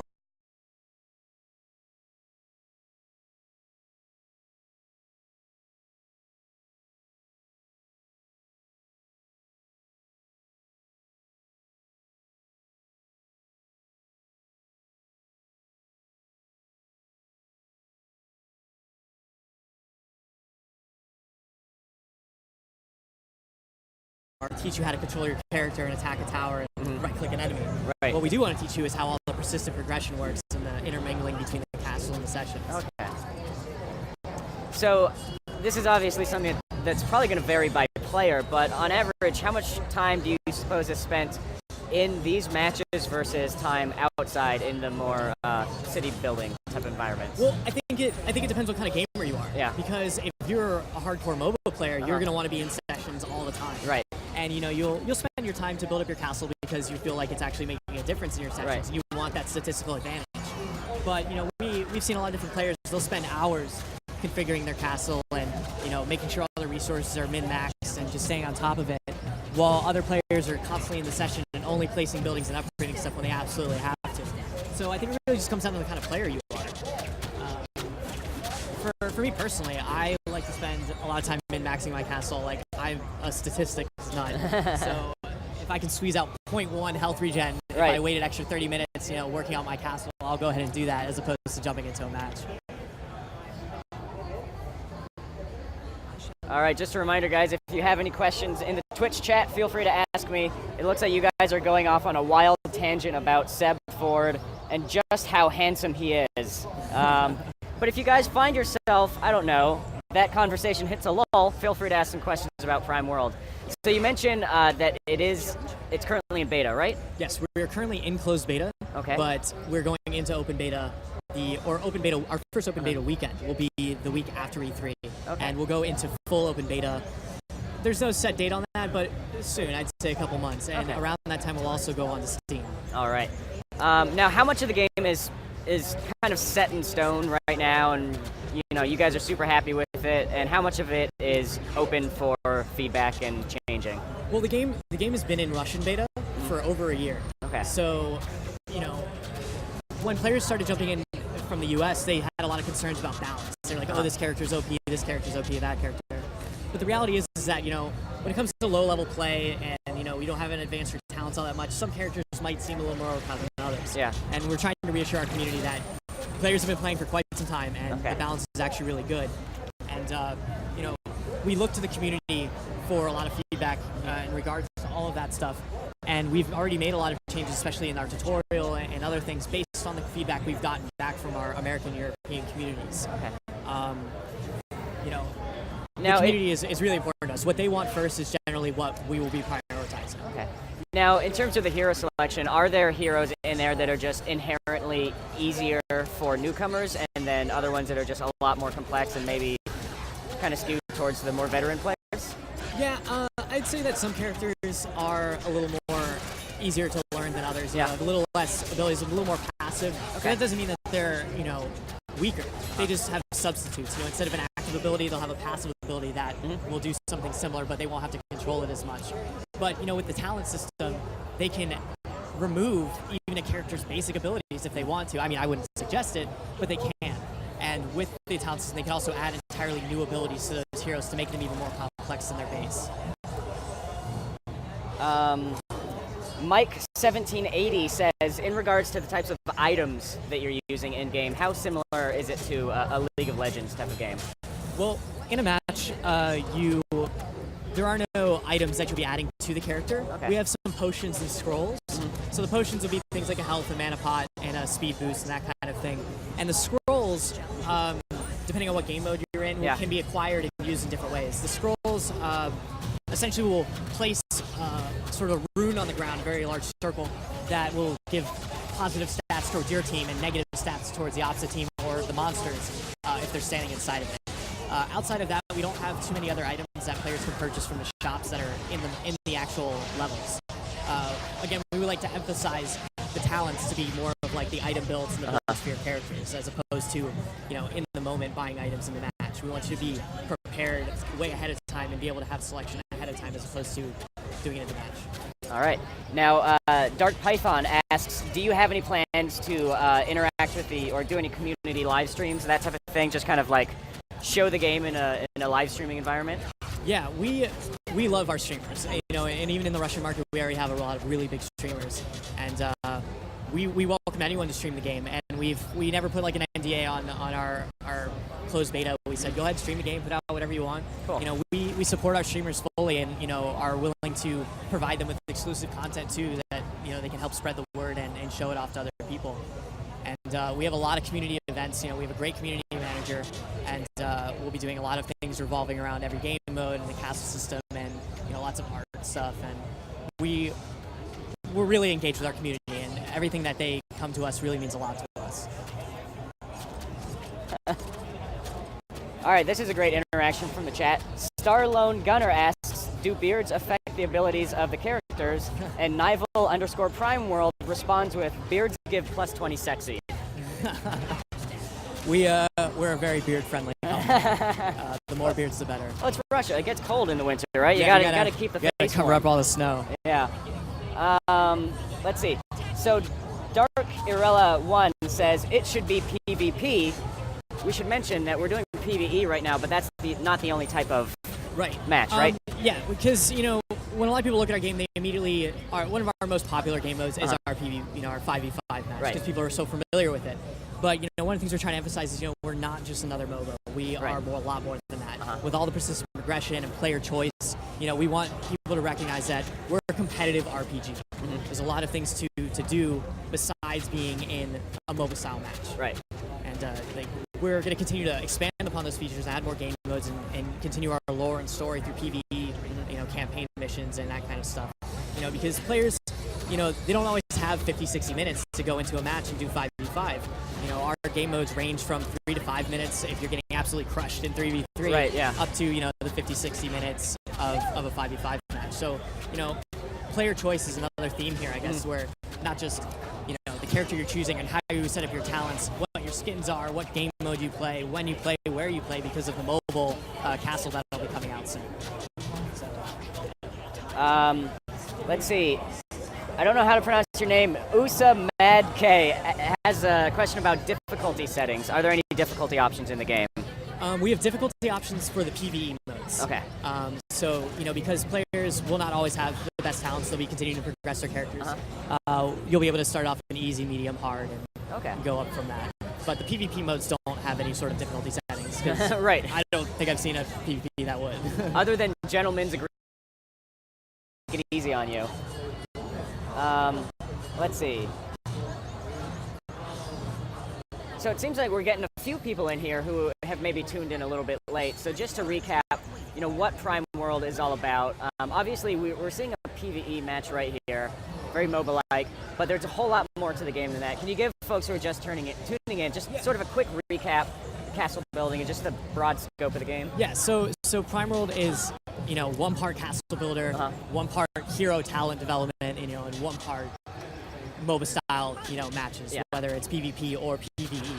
And, you'll be able to build up your castle, create an economy, work with your clan. Your clans can be leveled up, your buildings can be leveled up, your characters can be leveled up, your talents can be leveled up, everything can be leveled up, and everything is persistent, and everything matters. And, so you log in, and no matter what you do, you'll be affecting something. And then, you have the sessions, the fast-paced gameplay, where you'll either be battling it out against other monsters in the land of Prio or other players in different modes ranging from 3v3, 4v4, 5v5, co-op, single player, whatever it is. Lots of things to do. Now, I would imagine that just the development process on building a game like this has got to be tricky, because that's a lot of interlocking parts, a lot of elements that haven't really been combined together before. How would you describe, just what it's been like working on a game like this? Well, it's been a lot of fun. I'm a hardcore MMO player, top 10 rating guilds in my whole life, and I'm also a hardcore MOBA player. I played Dota, many years. Yeah. And coming onto this project, I was a little skeptical about the balance of things like the talents, and as a hardcore gamer, I was like, oh, I don't know if you could, do that. That's right. It seems a little out there. A lot of possibilities to be exploited there. But honestly, it's really surprised me that it's limitless as to what you could do, but it's not overbearing in such a way that you feel like you're cheating in any way, or if even if you are, do you feel like you're cheating? I think that's kind of a good feeling. But yeah. Okay. Sorry, cut you off there. I was actually just really curious. We've taken so many questions from the chat. I feel like we've lost track of the actual status of the match.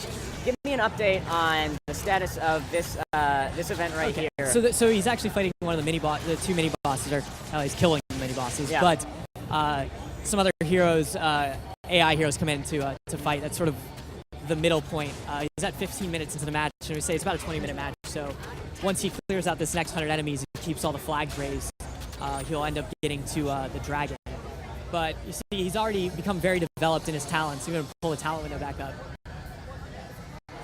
Maxime, pull the talent window back up. Yeah. So you see, generally players will go from left to right with their talents the way they assign them, but he started to pull talents all the way from the right-hand side of his deck.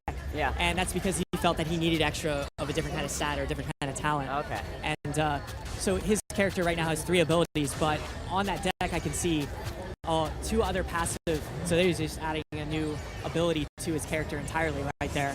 That is not a base ability for the character. It was strictly coming from a talent that he's acquired by either crafting it in the castle or from winning other matches. Okay.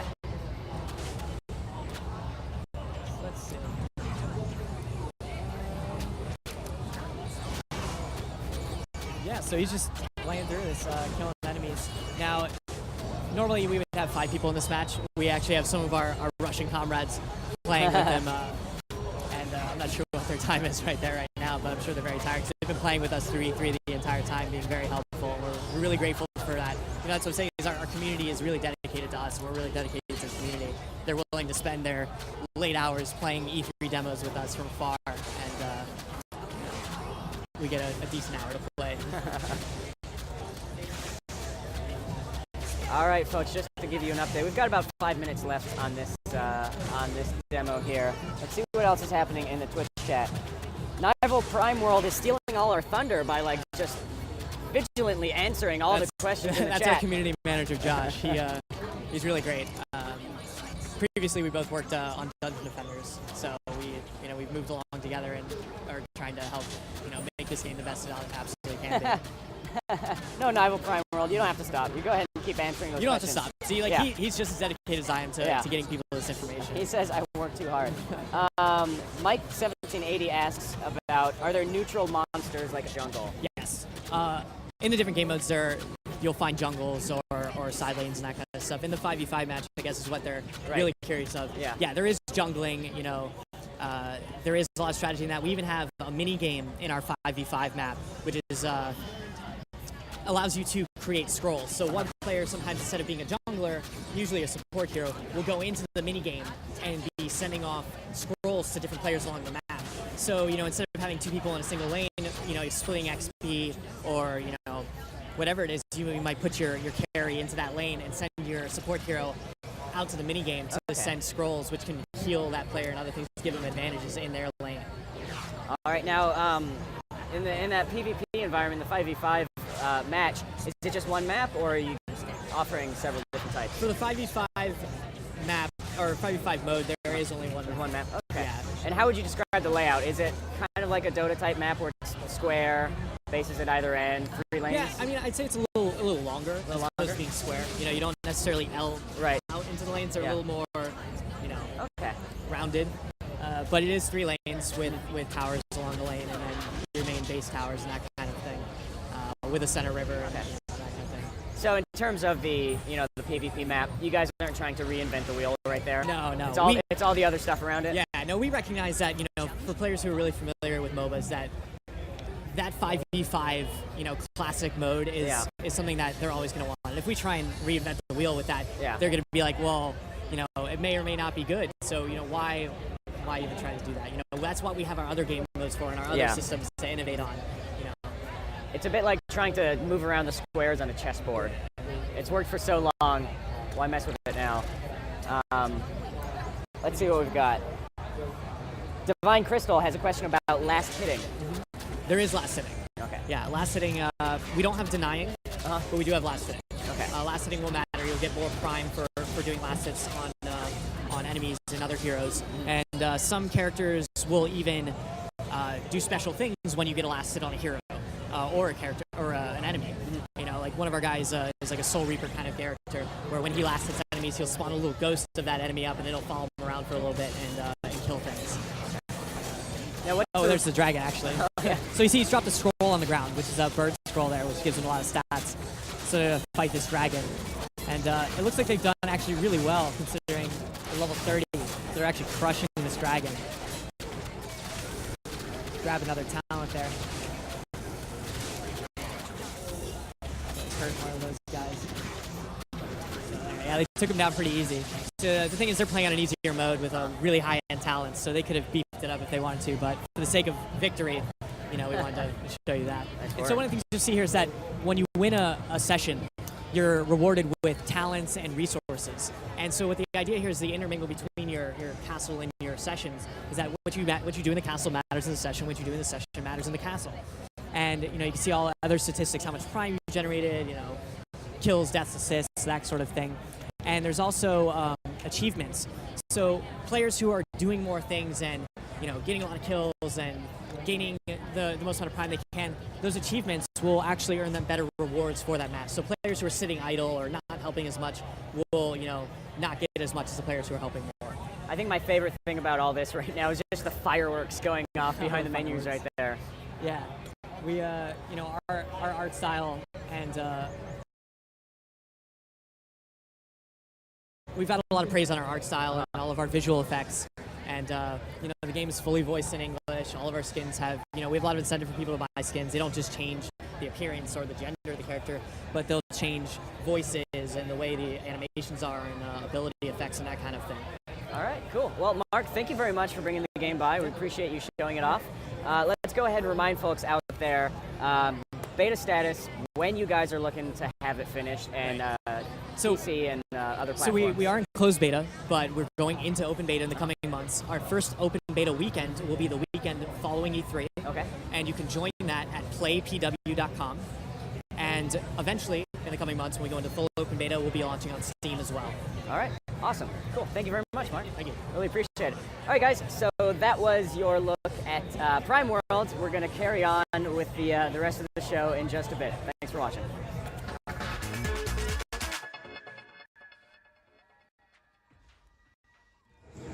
Hey, how's it going, guys? Eat My Diction here. Gassing Mexican. We're at E3, thanks to Galaxy S4 from Samsung and CBS Interactive. We're pretty excited. We just watched the Sony conference last night, and they killed it. They won E3 already. They just came out and said, you know what, all those things that you guys are worried about with Xbox, we're not going to do that. Yeah. Furthermore, we're cheaper. that was the killing blow. Yeah. The killing blow for me was the love for the indie developers. Yeah, they brought up the indie developers on stage, have them playing their game on the big screens, like right in front of everyone. Like that's not Microsoft's is nowhere near anything like that. Yeah. So for them to do that, I was pretty surprised they had Octodad, which is really that's fun like game. It's like super easy. Yeah, dude, it's one of those games where you have to play it and figure it out on your own. You can't have someone describe it to you. Yeah, I know you played it and you said that you described it to me. And how does it even work? Like you basically you use the mouse and you click and drag the Octodad's limbs around to make it move. So his legs, you can 1, 2, and then it's all like awkward and stuff. Yeah, and then you like right click to move his arm up and down and move forward to pick up objects. It's really fun. And the goal of the game is that you can't let anyone know that you're an octopus. Yeah. You have to seem as human as possible. That's crazy that they bring someone like that though. It's just one dude. Like most of those guys were just one guy that developed their games and they put them right on the big stage. Yeah. And then of course everyone is in tears because Kingdom Hearts 3 was finally revealed. my girlfriend literally had tears in her eyes. She's looking at me, I have tears in my eyes, man. She's so happy. But yeah, that was insane. That was another bombshell. They built that up really well because they showed all the previous iterations of Kingdom Hearts. And Yeah. Like, oh, it's going to be another HD remake, isn't it's just it? a recap. We're just talking about the past. Yeah. What else? Making you feel sad for the past. Watch Dogs. Watch Dogs. That gameplay was insane. Yeah. They showed off a lot of the driving and just like the seamlessness between hacking into cameras and moving around. Using the cameras to tell your friend where to go in the game. And That was really good. I was thoroughly impressed. I mean, I've been impressed by that game since I first saw it, but now I'm definitely like, oh. It's just everything we see from that game looks amazing. So that's gonna be another one that we want to check out definitely. Oh yeah, if that's playable here, that's the first place. What else do they have? The thing is, they came out like really big with just previous conference. They're like, we're all about games. Yeah. There's a bunch of games. They didn't mention. I think they mentioned like Netflix once. Netflix once, yeah. They're like, by the way, Netflix is like our PS4 is one of the the highest used platforms for streaming Netflix. Right. But other than that, they just went right back to the games. Just keep drilling it down us, and that's exactly what we wanted. Yeah, it's E3. We just wish we got the same sort of treatment for Microsoft. But you know what? PS4, they did the same, the right moves, and just basically socked it to Microsoft. Yeah. I'm still gonna give Xbox One a chance as far as looking at the games they're showing here and see what they have to offer, because I'm sure as an actual console for gaming, it's got some good things going for it. The hardware sound. For sure. I mean, the specs really aren't too different. Like there's still the same kind of hardware in each machine. Yeah. It's more just how they're going to use that hardware and how their software is going to be as far as like always online, that stuff. Right. We know what PS4 is going to be like now, but we'll see what Xbox has. I just want to play as a doggy. Yeah. I want to play as Riley. I want to run around and bike. Hashtag Riley. But yeah, super impressed with PS4, and I guess we'll see what they have to show on the show floor.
welcome back to GameSpot's continuing E3 coverage of E3 2013. Our E3 coverage of E3 2013. It's a good thing you tune into this live stream and not the GDC coverage of E3 2013. We're halfway through day 3 here on stage 2, and I'm very happy to be joined by Craig, the founder of Screw Attack. Yeah. Welcome to the stage. Hey, thanks, man. It's an absolute pleasure to have you here. You're going to show us off Angry Video Game Nerd Adventures. Well, you're going to show us off Angry Video Game Nerd Adventures. Apparently. Because this is way better, way more fun whenever somebody who doesn't know what they're doing is playing. Perfect. So, all right. So. And then I'll swap over to you, and you can show me how it's done. After you tap out, it'll be good. So I'll come in and kind of clean up the mess a little bit. Sweet. So Angry Video Game Nerd, as like we were saying just before we went live, it's a web show. Yeah. Before there were web shows, it was yes, an absolutely massive, really popular. It's continued to be popular for years. I guess this was inevitable, maybe in a way. He'd have to create a game so that people could turn their rage on it at one stage. Well, it's funny, the Nerd's been around for a long time. He's insanely popular, like 1.1 million subscribers on YouTube, and we've been wanting to do a game for a long time. Screw Attack and the Nerd have been, we've known each other since the start, and it's been such a cool opportunity because I think everybody here at E3 at one time has been like, I want to make a game. For sure. Anyone Games Press? Yeah. Absolutely. It's always in the back of your head. Exactly. So why not? Like, we were approached about 8 months ago by a very talented developer, Freakstone Games, out of the UK. And he's like, hey, I got this idea for this nerd game. I would love to do it. So went through the whole design document stuff and put all the ideas together. It's coming out awesome. It's exactly what we want. It's a game that is brutally hard but fair. You talk about Super Meat Boy, how the controls are precise. And if you die, it's your fault. Yeah. And it's a game that if you get to a checkpoint, you feel good about yourself. Yeah. Because you've accomplished something, and you just didn't play 30 minutes to play 30 minutes to get to the end of the game. You played 30 minutes to win. All right, I'm pumped. All right, good. I got you all psyched. Let's get into this. Let's check out this sick-ass gameplay. I absolutely love the E3 logo on the left there. So, real quick, obviously, jump, attack, and the weapon. So, there you died. Oh, man. Congratulations. you pressed the button twice. I'd rather inhale ass blood from a Martian's nipples than continue. All right. So every time you die, which you'll see quite a few times, multiple shots, my friend. Okay. Every time you die, you actually get a new death saying, like the Nerd is famous for. I'd rather this than this. So it's actually totally random. You'll never get the same thing twice. Watch out for that. Come on! That's a death block. You probably want to watch out for that. Death block. This game is so cute, trickling out of a badger's arsehole. So that's Bob the robot. Watch out for Bob. And those are stones. How about you just go and throw a stone? But watch out for that jump first. All right. Next time you pick up a rock here, a stone, just go and press Y to use it. Okay. This is like it's like Contra, in that you can shoot all 8 directions, 8-way shot. He knows the weapon sucks. So, down. But as you're playing through, you can shoot in all 8 directions. If you hold down the right trigger, you can actually anchor yourself down and shoot in all 8 directions that way. Oh, sick. Okay. Yeah. So you get a little bit of Contra and watch. Hey, how about you get going? All right. Is his idle animation? He just flipped me off. Yes, that's exactly right. I'm a huge fan of idle animations. That's something we had to have in the game. Oh Jesus! Okay. That's amazing. So as you're playing through, you'll notice it is. How do you feel about the controls? Because I think it's tight. Yeah. I'm trying to get used to the weightiness of the jumps. Yeah. So the jumps are touch sensitive. So you can have a small jump or a big jump. I can do it there. If I jump up high, I got. Yeah. So it works just fine, like an old school game. You probably want to, you can use the rocks. You can see how many you have there in the upper left corner of your screen. What are they for? They seem useless. Yeah, you're exactly right. I mean, they literally will go over enemies like that just happened. They are horrible. Did you guys intentionally make them so that they always fly over the enemy? Well, they're a crappy weapon on purpose. I'll put it that way. So, all right. So as we make our way through, the game is designed to where it is supposed to be hard. You're supposed to feel accomplished once you get to a checkpoint, and you haven't got to a checkpoint. No. You have not got to a checkpoint yet. All right. This build is unlimited lives, just so you can watch out for that jump. This is a tough one. There's unlimited lives in this our E3 build, so you can feel accomplished once you actually get somewhere. Oh, it's so tense. That jump, I hate it. Now, are you playing with the? Okay, you're playing with the analog. Now you can go old school and try to play with the D-pad. Oh, really? As well. Okay. Old school. Some people say that actually feels a little bit more precise.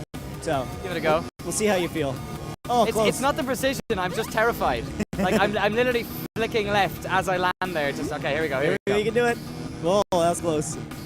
This is close. Oh, there you go. Ah. Nice. You made it. I hope I never have to do that particular bit again. I just want to make sure I complete it now. Yeah. This is what it feels like in Meat Boy when you've... Alright, what's going on here? Alright, so this is, if you're familiar with the series, there's a character called the Glitch Gremlin. Right? The Glitch Gremlin was in the Glitch episode.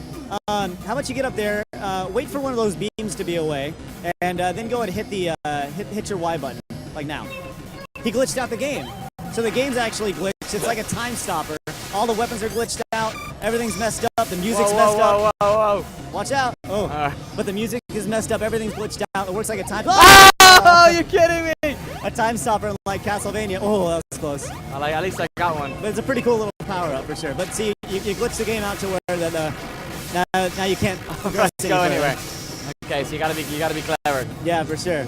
Awesome. So for the folks watching at home, just before we get into it a bit further, what platforms are you guys coming out on? Yeah, so it's going to be released definitely on Steam. We were actually greenlit on Steam, which is amazing. Yeah, in record time as well. Yeah. Oh, you son of a... 9 days we got greenlit, which is amazing. Nerd fans... like a testament to the popularity of the show, I guess. Oh, for sure, absolutely. The nerd fans were huge. So we're definitely going to be on Steam. We are definitely looking at Nintendo consoles and Sony, possibly. If Sony, if you're watching, we'd love to work with you. Apparently, you're big fans of indie devs, so let's make this happen. You're self-publishing, I assume. So Yes, yeah, we are publishing this game. So I guess Microsoft's Xbox One is not a no-goer on that one. Yeah, and that may be just out of principle, really. Yeah. More than anything else. So I think it's one of the things that this indie devs and indie publishers as a whole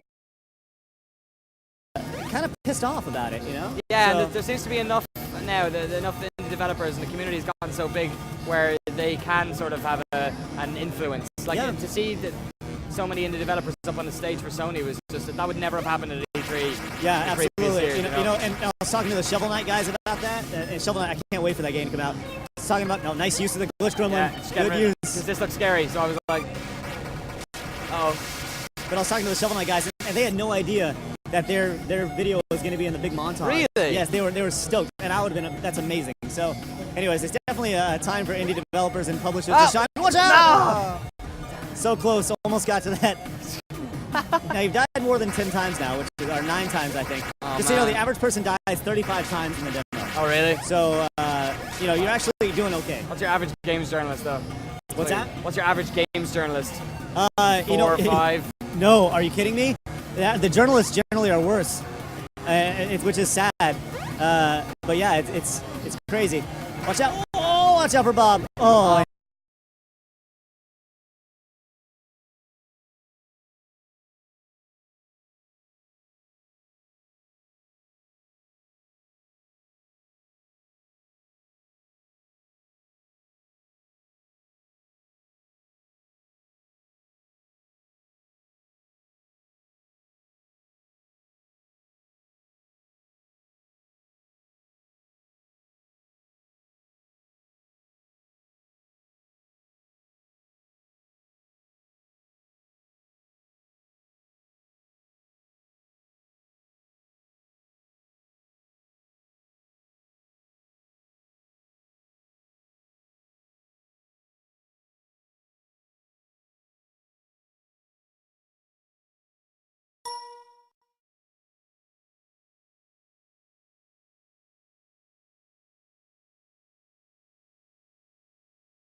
because you have that safety down there. You'll still land on the bottom by design. Oh, nice. There you go. Whoa!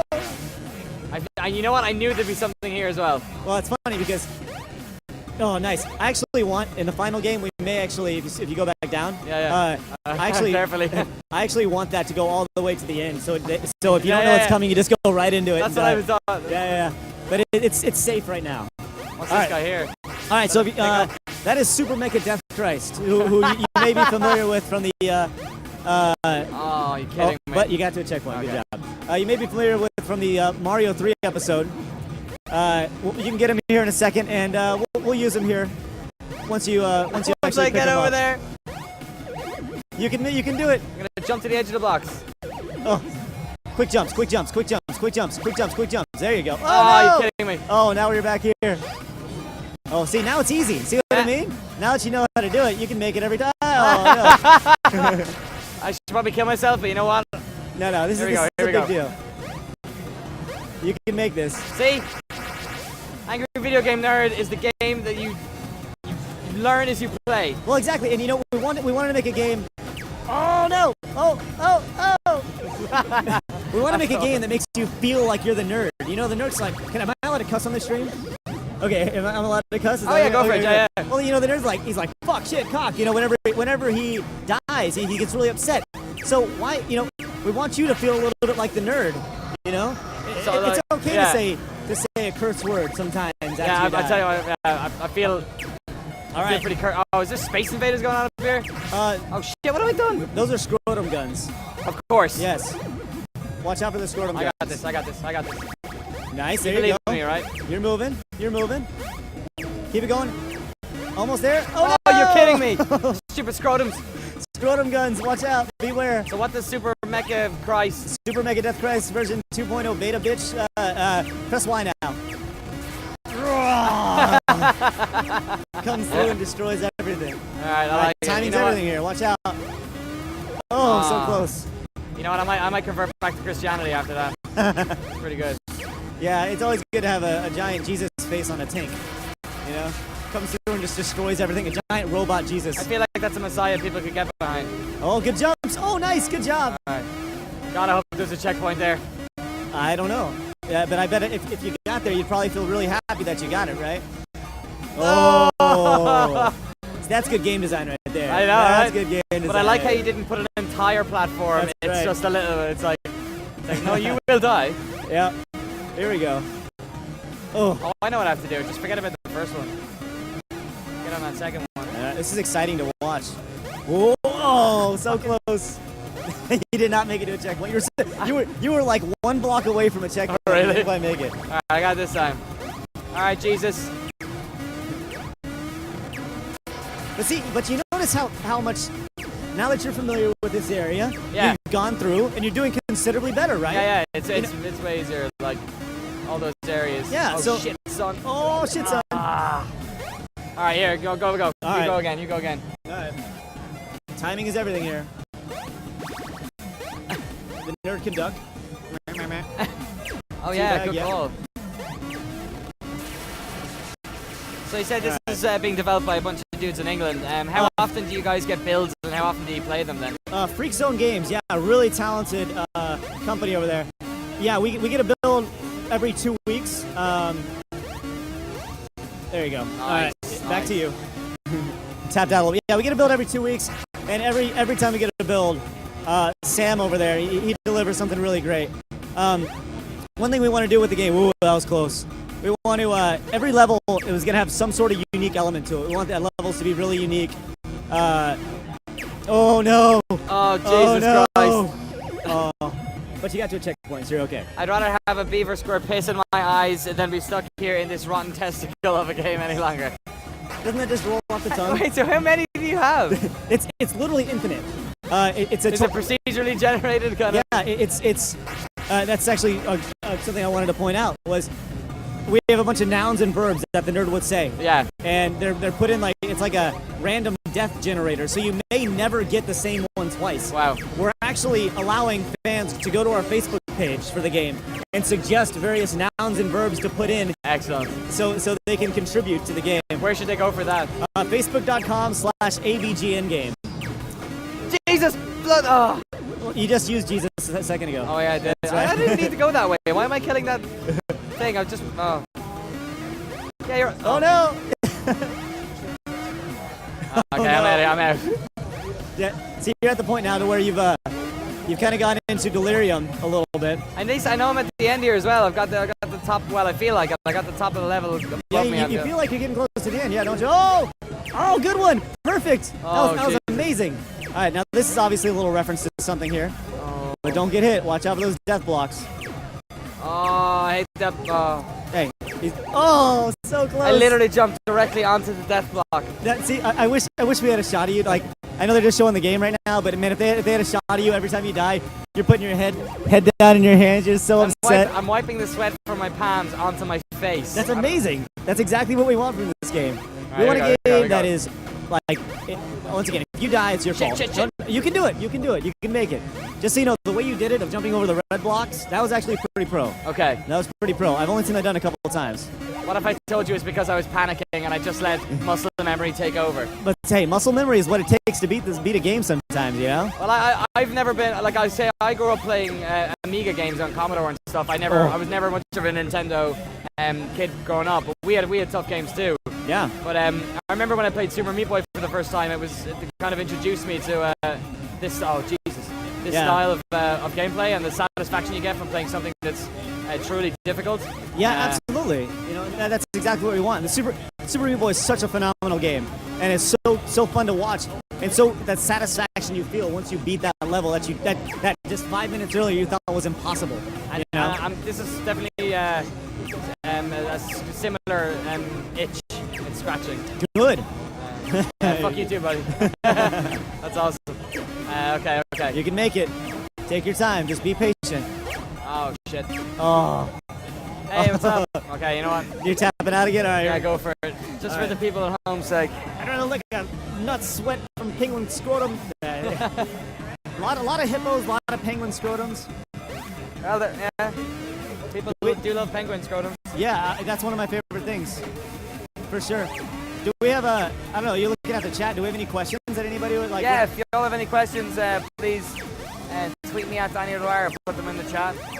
A lot of people are saying this is very AVGN. Perfect, that's exactly what we want. All right, so this is for you right here.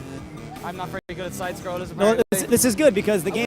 I did a run through Super Meat Boy on a Twitch stream, and I was fucking pro. I don't know, man. This is good. We've What to do Oh really? Oh look, the game's about to change a little bit. You went Silver Surfer. Oh, is this a reference to something else, perhaps? Absolutely, maybe a game he's played a couple times. How about you hop on the Silver Surfboard right there and see what happens? Uh-oh, we turned into a shmup. Oh no! Watch out, you can shoot and move. Shoot. Well, they got scrotum guns in here too, huh? Of course. Come on, you bro. And you notice the characters actually interact as you pick them up. Scrotum guns, where'd the hair go? That's actually that's actually a line directly from the series. Watch out for the cock rocket. Beware. The guys who were developing this, what studio? What are they called again? Freak Zone Games. Freak Zone. Were they fans of AVGN? Yes, big fans, which obviously is a huge plus. Just forget about it. All right, you finally made it. You made it to the end of the E3 demo. There you go. That's obviously a reference as well.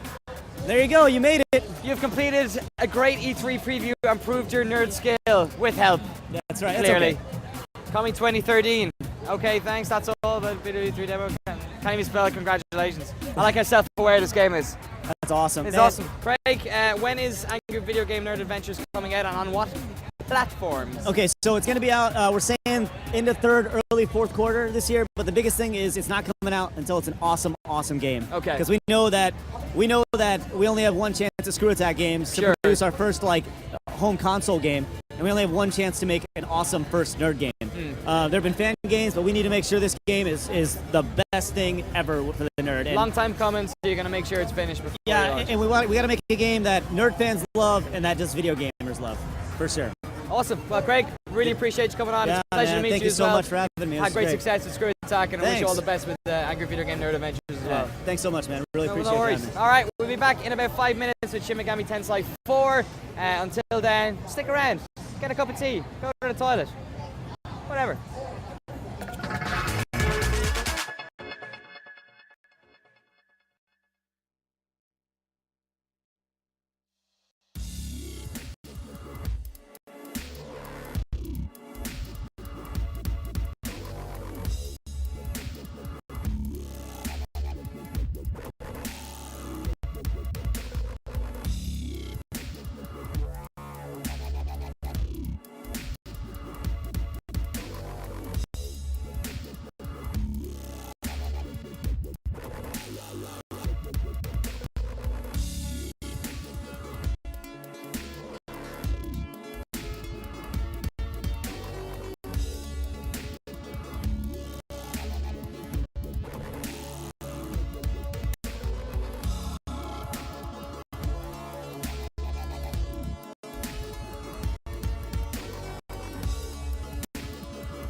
Hello, welcome back to GameSpot's continuing coverage of E3 2013. You're watching Stage 2. My name's Daniel Dwyer, and John from Atlas is here to show us the first true sequel in the Shin Megami Tensei series in a decade? Yeah, Danny, that's right. Last one in the true numbered series was 2003's Shin Megami Tensei Nocturne. So it's been a while, but we hope we won't disappoint fans. Long time coming? Long time coming. A lot of people asking for it as well? A lot of people are definitely asking for it. I'll be completely honest, put my cards on the table. This is one of those series that I've always watched from afar, always wanted to play and get involved in, but I'm not too knowledgeable about the back series or anything. So it's a good thing you're here to try and to help me through this. It's Shin Megami Tensei is a very mature series. It deals with some very mature themes, which is awesome because it's one of the few mature titles for the 3DS. For sure. But really, in Shin Megami Tensei 4, we're dealing a lot with, if you notice the logo, which is just a black and white, it's a lot about that duality. You've got the law versus chaos. You've got justice versus injustice. You've got there's also a little bit of a class struggle. So you've got aristocracy versus the peasantry. It's really an interesting series that approaches some pretty heavy stuff. Awesome. Well, we've got some gameplay, some live gameplay here. Let's flick in and have a look. Yeah, absolutely. As you can see, it's fully 3D. We've got these character designs by the new character creator for Shin Megami Tensei, which is Masayuki Doi. He was actually at the Atlas booth yesterday signing stuff. But he's taking over for Kazuma Kaneko, and he's kind of put his own spin on the characters themselves. Right now, we're about a little ways into the game.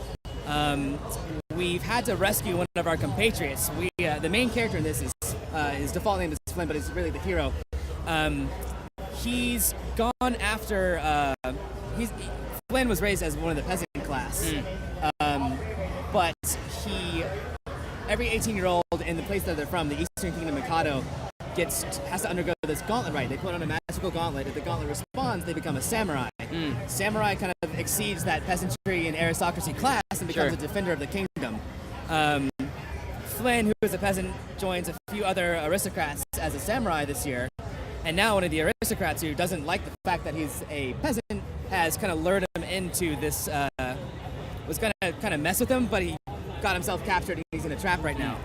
So what we're entering right here is a kind of a demon's trap. Shin Megami Tensei, the series and franchise itself really deals a lot with demons. You'll see we'll get into a battle pretty shortly here.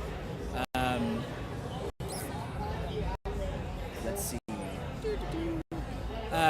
We wandered into this demon's trap, and there's some mysterious stuff going on. So I guess the viewers at home can hear the full voice that we have going on as well. Yeah. Not an easy task to do on a 3DS either. Yeah, absolutely not. So let's see. Once we get through this dialogue. Yeah, you don't want to talk over these these good people. So let's talk about it. I guess one of the problems you get with voice acting is it makes it harder to produce for different territories. This has been out already in Asian markets for about a month. It's coming out next month in North America? That's correct. It's going to come out July 16th for North America, and we're working on Europe. I believe Nintendo just announced the European version, so that will start soon, but we don't have any estimates on when that'll be released. Yeah. Sorry, Europe. Yeah. Sorry. We're used to it. We gotta sort out our languages, get some sort of unified language, and we'd all be fine. The euro for language. Exactly. Yeah. Because the euro worked out so well. The economy's in great shape. Yeah, just some backstory. The game takes place in the Eastern Kingdom Mikado. The year is 1492. It's this very peaceful, serene world, but the samurai, they're chosen to go down into Naraku Tower, and they quickly learn that Naraku Tower is infested with demons, and that's who we're currently fighting right now. So give an explanation as to what's going on the screen here. Yeah, it's turn-based first-person combat, which is very, very familiar to anyone who's played the SMT series before. You can see up in the top right corner we have icons, and those are for player turns. One thing that we brought back in SMT4 is the press turn system. If you exploit the weaknesses of a demon, so let's see, I believe the one on the left is weak to fire. Okay. So if we cast a fire spell on that, oh my sorry, god, no, it's weak to lightning. It's some sort of ant lion. lion. Antlion. I get it. Thing. I get it. If we cast a lightning spell on it, it'll be weak to it, so we will basically get an extra turn. Cool. So that's how you kind of have to exploit weaknesses, chain together turns, or else combat's going to be very difficult for you. How many antagonists would you be against in any one situation? There's usually between 1 and 3. Occasionally you'll find a horde monster, and the horde is just kind of a big group of evilness. Like we saw when we first came in with absolutely. You can also talk to demons. That's kind of something that people aren't used to. You talk to these demons, and you're able to actually negotiate with them and have them join your party. So right now trying to convince this guy to join us. And demons all have their own different personalities. Sometimes they'll want to be your friend. Other times they'll just kind of screw with you. So they'll ask you for money, they'll ask you for items, and then they'll just be like, cool, thanks, and leave. And it can really leave you at a disadvantage. So jerk move. What happens then if they become your friends? Do they if they come join with you? your party, you can then summon them and have them fight for you. You can't see the lower screen right now, but we actually have, oh, there we go. You can see Flynn on the right is the protagonist. Pixie, Tamlin, and the Sandman are actually demons that we have for our parties. Okay. You can see we just came, and now we're moving through again, we're still moving deeper and deeper into this Can trap. they die, or can you lose them by not using them enough? Or You can have, you can actually grow the amount of demons that you have in your stock, so they're not summoned in battle, but they're still with you. You can swap them out. That can actually go up as the game progresses. There's a way that you can unlock additional slots to store demons, and that's all done through the magic gauntlet thing in the beginning, and it's represented by the lower screen in the 3DS. I'm gonna go out on a limb and say there's quite a lot of hours worth of play in this video game.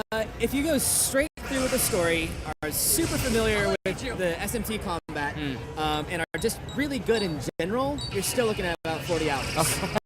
There's plenty of side quests and everything. I was expecting maybe for you to say 15 at a stretch.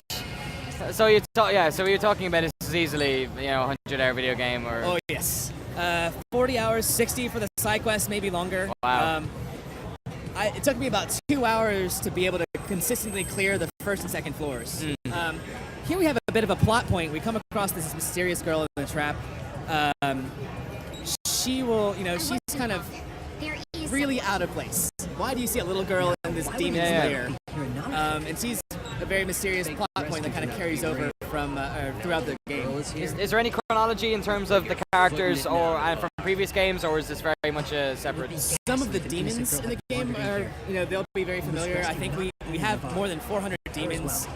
I believe more than 30 of those demons are new demons, but those will be very familiar. The demons are actually pulled from mythology, so you can actually, I believe, get Lucifer to join your party from Christianity. There's some German demons, British demons, Japanese demons, Pan-Asian demons, basically. And there's a lot of fun lore to go to them, too. Also in this demon's lair, we come across Steven. Steven the demon.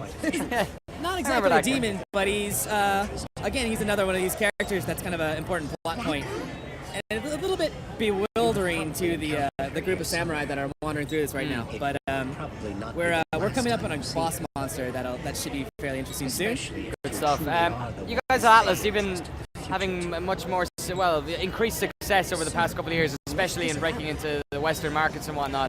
Yeah, another big series for us is the Etrian Odyssey series. It's the same kind of first-person dungeon crawling. A little bit, it's thematically different than the SMT series, but again, Etrian's been a growing series for Atlas. Awesome. And I guess you guys have taken a couple of years with the Persona series as well, kind of jumping into that. We have, Persona 4 Golden was a big success for us on Sony platforms, and I know a lot of people are clamoring for something else to come, but we don't have any news on a new Persona game. Nothing yet. Unfortunately. You got something up your sleeve, though, I can tell. I don't know about that. So actually, the dungeon exploring is very similar to Persona 3, where you can take a swing at people and get the first hit in. Yeah, exactly.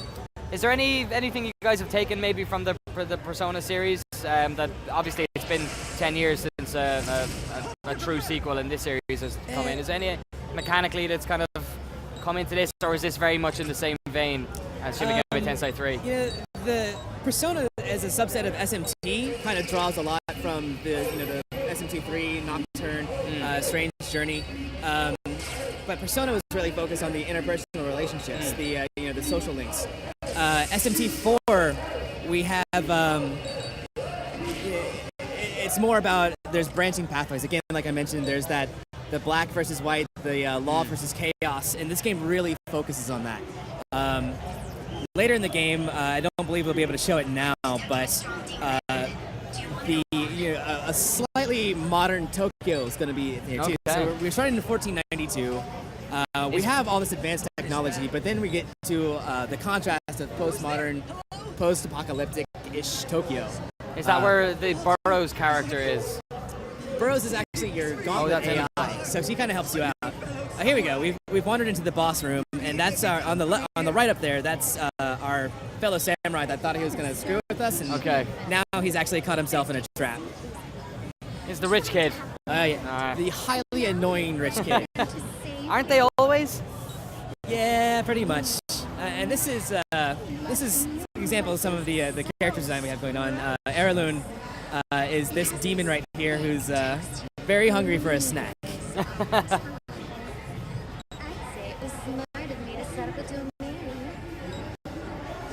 Famitsu gave this, I think it was a 37 out of 40, an incredibly high score. Yeah, we got really high marks for this in Japan. It's definitely been a crowd pleaser over there, and we expect the same over here. It's actually been one of our most popular titles in terms of pre-orders. Due in part to the amazing strategy guide that we have coming with the pre-orders from Prima Games, and it's also got some art in there from the character designer Masayuki Doi. Awesome. Let's see, we should get started with combat in a bit here. She's a weird rose demon. Awesome. Poison IVE. We've got since we haven't encountered her before, we don't know her weaknesses, so it's a little bit of trial and error at the beginning, and that's why it's kind of difficult to with these boss monsters. It's really thing, but you actually just saw we cast a fire spell on her. She's weak to fire. If you caught on the screen, the pixie demon that we have in our party smirked. That's a new system for SMT4. The smirk is when you get that critical exploit, they have a chance to smirk. It not only raises attack power, but also defense, dodge, and resistances. So not only is that character going to unleash a big attacks at the next turn, it also can defend better, evade better, and kind of survive better. So does it benefit you having more demons? Yeah. The problem is it works both ways. If you're, we have item sets in SMT, and this is one of the first we can actually have changeable items, or the item set changes as reflected on the character. The item sets have different weaknesses on them. Like some are, you can kind of adjust to the area that you're going into. But if a demon exploits one of your weaknesses, it can smirk, and then you're like, I've gone into a battle completely overpowered, and I mess up, or the demon casts something that I wasn't supposed to cast, or catches me off guard, and the demon smirks, wipes out my whole party. It just builds up more turns. One demon dies, then your healer dies, and then you're kind of screwed. All right. John, that was great. Thank you very much for coming over here. Glad you guys got a chance to check it out. For the folks at home, you can tell them when Shin Megami Tensei 4 is out in North America and Europe. North America, we're going to be out in July 16th. Europe, hold your horses, we'll be there soon. Awesome. Cool. All right, we got more stuff coming up on GameSpot Stage 2 here. Check around. I think in about 5 minutes' time, we'll be playing one of the biggest games shown at the conferences a couple of days ago, The Division. Stick around.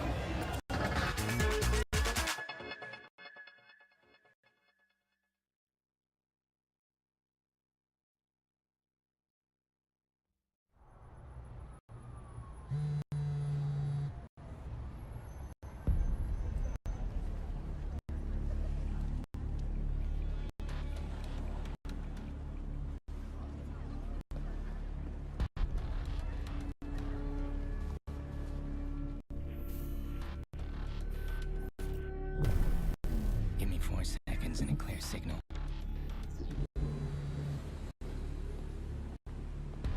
I'll get in, and you'll never know.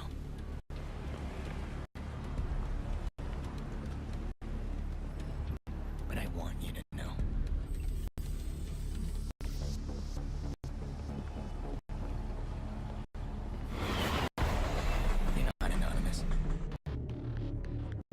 seen your kind before.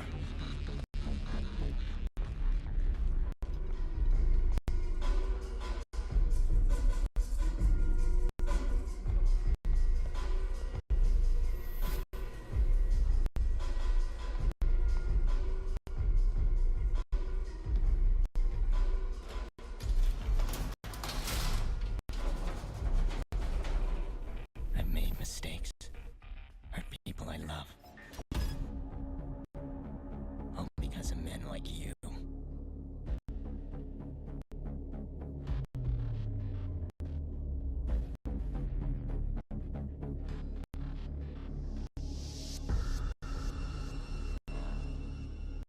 You think you're untouchable?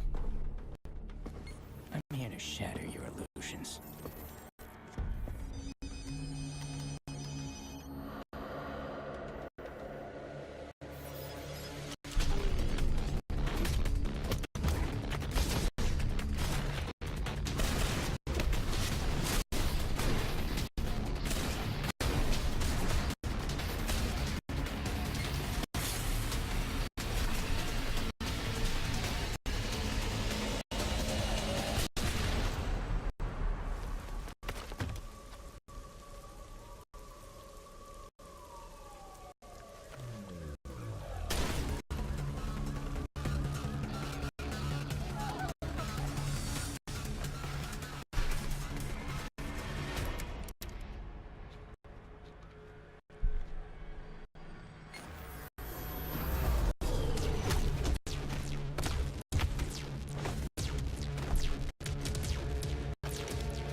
I'll make you understand.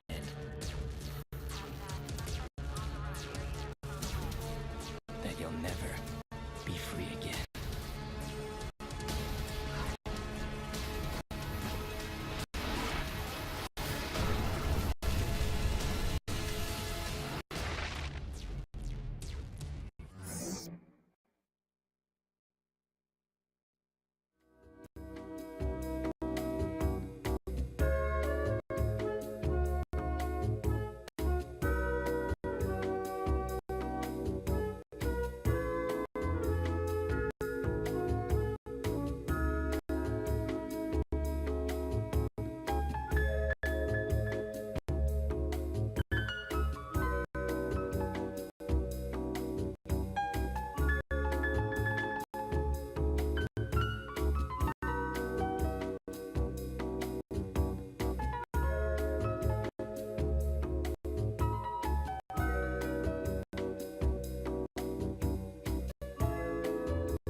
Hello, welcome back to GameSpot's continuing coverage of E3 2013. Now, every year we have the Best of E3 award, and this year we've given it to a game that came out of nowhere and surprised a lot of people during the conferences earlier this week. That game is called The Division, and I'm very happy to be joined by Ryan and Nicholas from Massive Entertainment. Hello. How are you keeping? Oh, okay. We're really happy with all the reception we got. It's just mind-blowing, but we're also really tired of all the noise and craziness that's going on here. I'll keep this brief to the point, and I'll speak very loudly for you guys. That's good. Excellent. Thanks. Excellent. Thank you. Okay, so give the elevator pitch for this game. Nobody knew about it until a couple of days ago, and it's the type of experience that a lot of people are very excited about. So, Yes. what is? Sure. So it's an online open-world RPG game with everything that entails, and it's set in mid-crisis New York. Cool. We're gonna have a look at the trailer now in a second, so give people a look at it. Sure. So this is, I guess, an area that a lot of people thought games might go into. When games like Fallout 3 came out, when Far Cry 3 came out, the idea of open world first-person shooters became very popular. And then people were thinking maybe some sort of natural extension of that would be having an online experience, a multiplayer experience, and perhaps a persistent experience. Sure. So is the world in the Division, is it a persistent world that you're logging into? Well, yes and no. So it is a persistent world, but it's a persistent world for you. So what we really want to achieve is to have player impact on New York. So part of what you're doing throughout the game is reestablishing the infrastructure that's being torn down by the disease and what's happened when you start. So in order for that to work, you need to have impact on the world. So it's persistent for you, but if you and I group and maybe we group with CC and he hasn't gone as far, he's pursued a different area of New York, it'll pick the group leader's persistence. So it's always persistent, it's always persistent for you, but it's not persistent out in the open world for the multitude. Okay, you showed off some of the game, obviously at the press conference. You were controlling one person and there were a bunch of people playing alongside of you. How does that party system work? Is that the same as any other game where you've got a lobby, you get people in and then you're in? No, actually, well, I mean, being a multiplayer game and wanting to push that to be the best experience for the game, and matchmaking has to be top-notch, right? So it's seamless, it's painless. It also actually tries to put like-minded players together, people that like to do the same type of activities out in the world. But yeah, what you saw was an example of a group of 3 players, and then the companion, our cross-media device app, joined in the police fight. But a full group will be 4 players plus the companion drone, so 4-point tablet. So how does it work then when you're sort of logging into it? Are you entering a server that has a cap of say 64 people? Or no, we are like a one shard or one realm, so to speak. Okay. So when you buy the game and you log into the game, you can play with everyone, and then you can just you have your friends list and everything. And we have social hubs. So when you go to social hub, there's a lot of people there. You can trade, you can do auction house, all those kind of things that you want to do. And you can just group up with friends there and go out seamlessly out into the world and just start exploring, having fun, enjoying the multiplayer experience together with others, or sign up with the matchmaking system. So there's no limitations. As soon as you bought the game, you can play with everyone else. So if you're wandering around the streets, could you presumably, how do you deliver an experience where people are bumping into people like we have with the PvP situation? Well, that's there's 2 things there. So when you're wandering around the streets or you're exploring the open world, you won't see other players unless you invite them to your group or they're match made with you. Okay. And then they'll join your universe, basically. But there are areas that are completely persistent and completely open, player versus player, for instance. But we're not going into details yet. We just announced, and we have a long communication cycle to explain how that will work. But it is seamless. It's seamless, and it's a big part of the game. We're not separating it out to like a multiplayer maps or like a lot of other games in this genre do. It'll be part of the core experience for the Division. So just to give it in simple terms, I actually enjoy having this conversation. It's not often that you have the game mechanics about games are so different and new that you have to explore them in such detail. So hopefully this is making sense. Could be. So I just got to give one example. For instance, if you were wandering around the world on your own, Yeah. you won't bump into other players. No, But if you're in a group situation, then there's a chance that PvP situations might happen. Is that correct? At certain places. Yeah. In areas, yes. Certain areas. Not or, randomly. It's a dangerous New York. That's Yes. the world of the division. So would that be in a situation where two different parties are doing the same mission, and then it gets matched up that way? Yeah, so we have certain areas that you can go into seamlessly, and those are PvP enabled, so to speak. And in there's lots of players and PvE and PvP content for you to explore. That's pretty much all we can say about it for now. No problem. Sorry. More than we could say about it for now. But that's all right. Oh no, yeah, okay, I've dug sorry. in enough for now. We're going to show the gameplay All right, sure. that's been released as well. We can talk over that. So I want to ask you as well, is there an end game? Is this a single player experience that has a story end game, or can you continue with your character? No, into the future? for the game, it's super important for us to everything we're designing to have player retention and end game in mind. So you can play alone, but hopefully we have enough incentives for you to want to group up and play with others.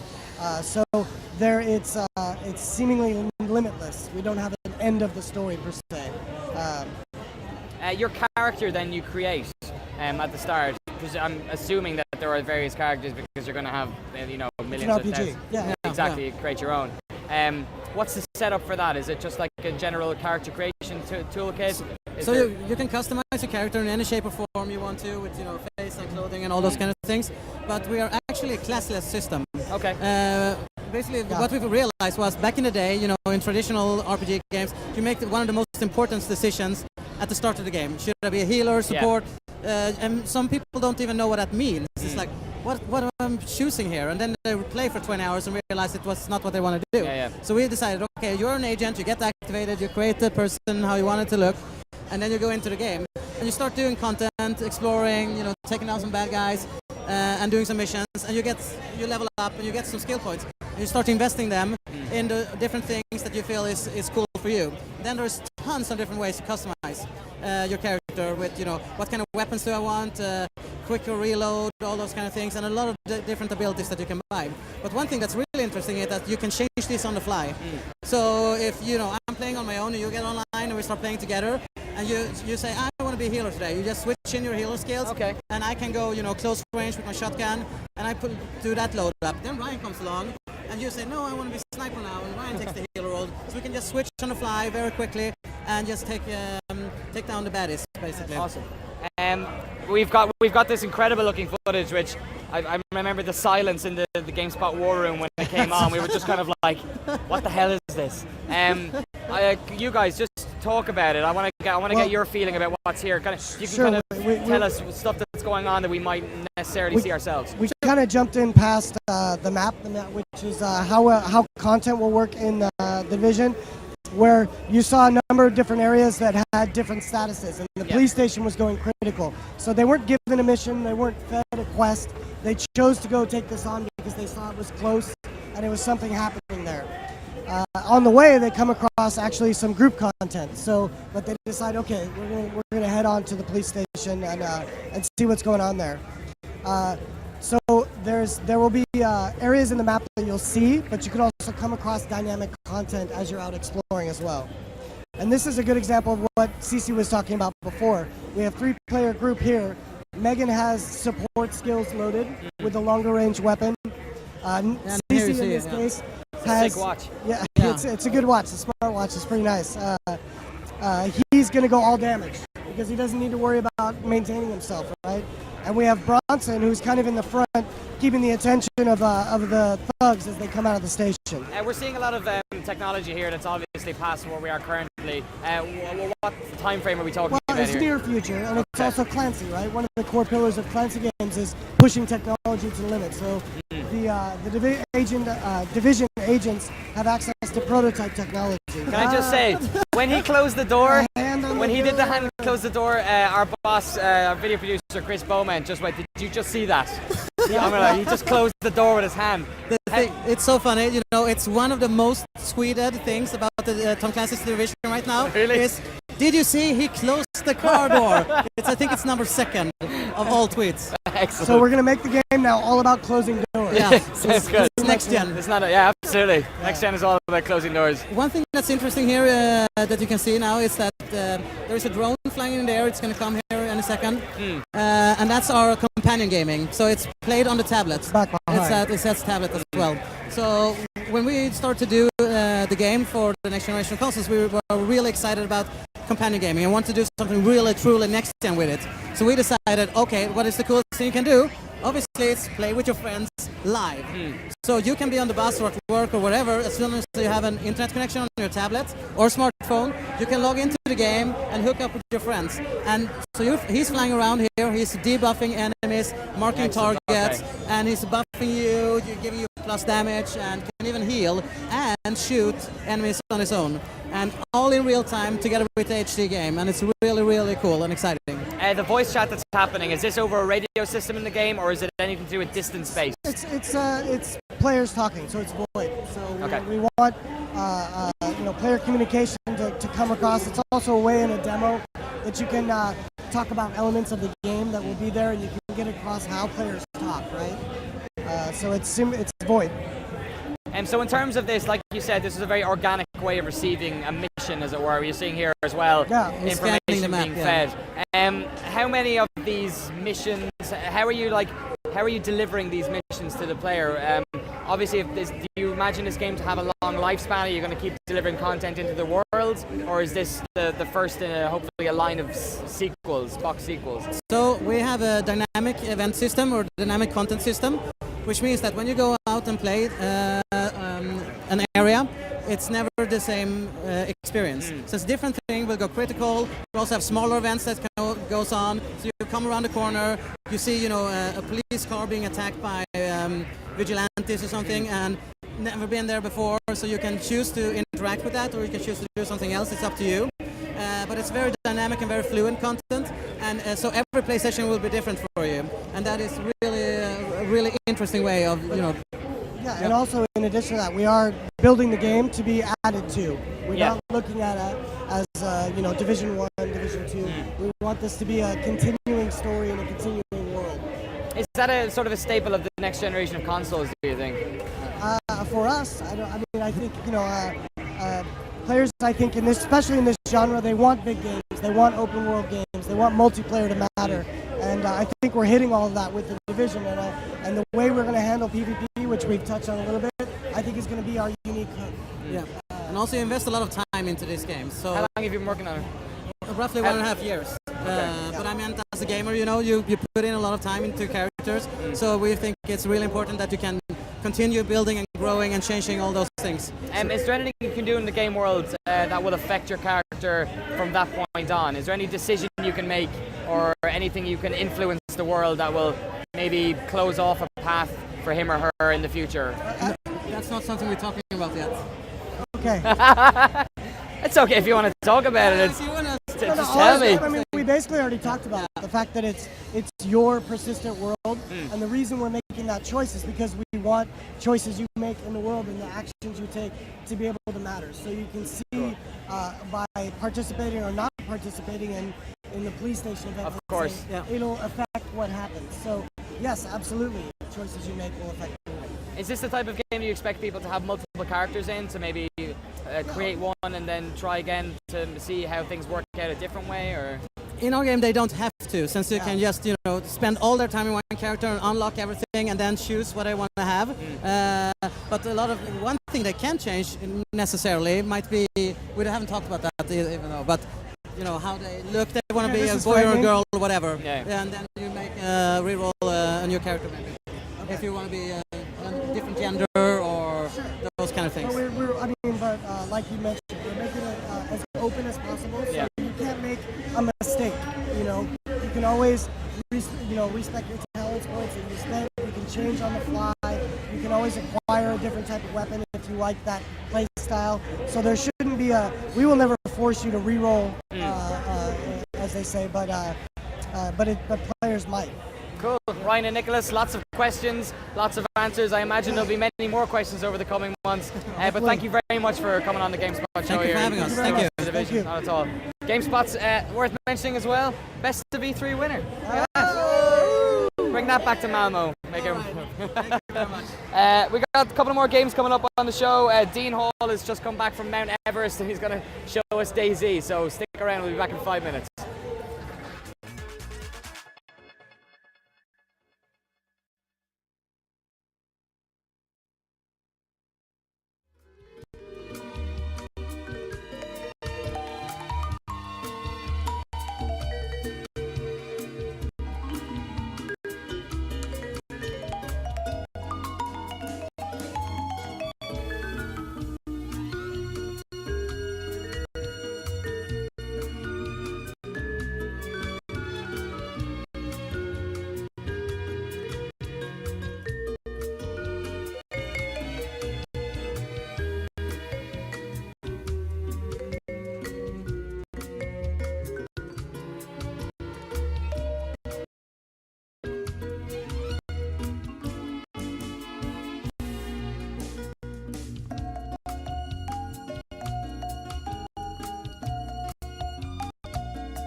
Hello and welcome back to GameSpot's continuing coverage of E3 2013. You're watching Stage 2.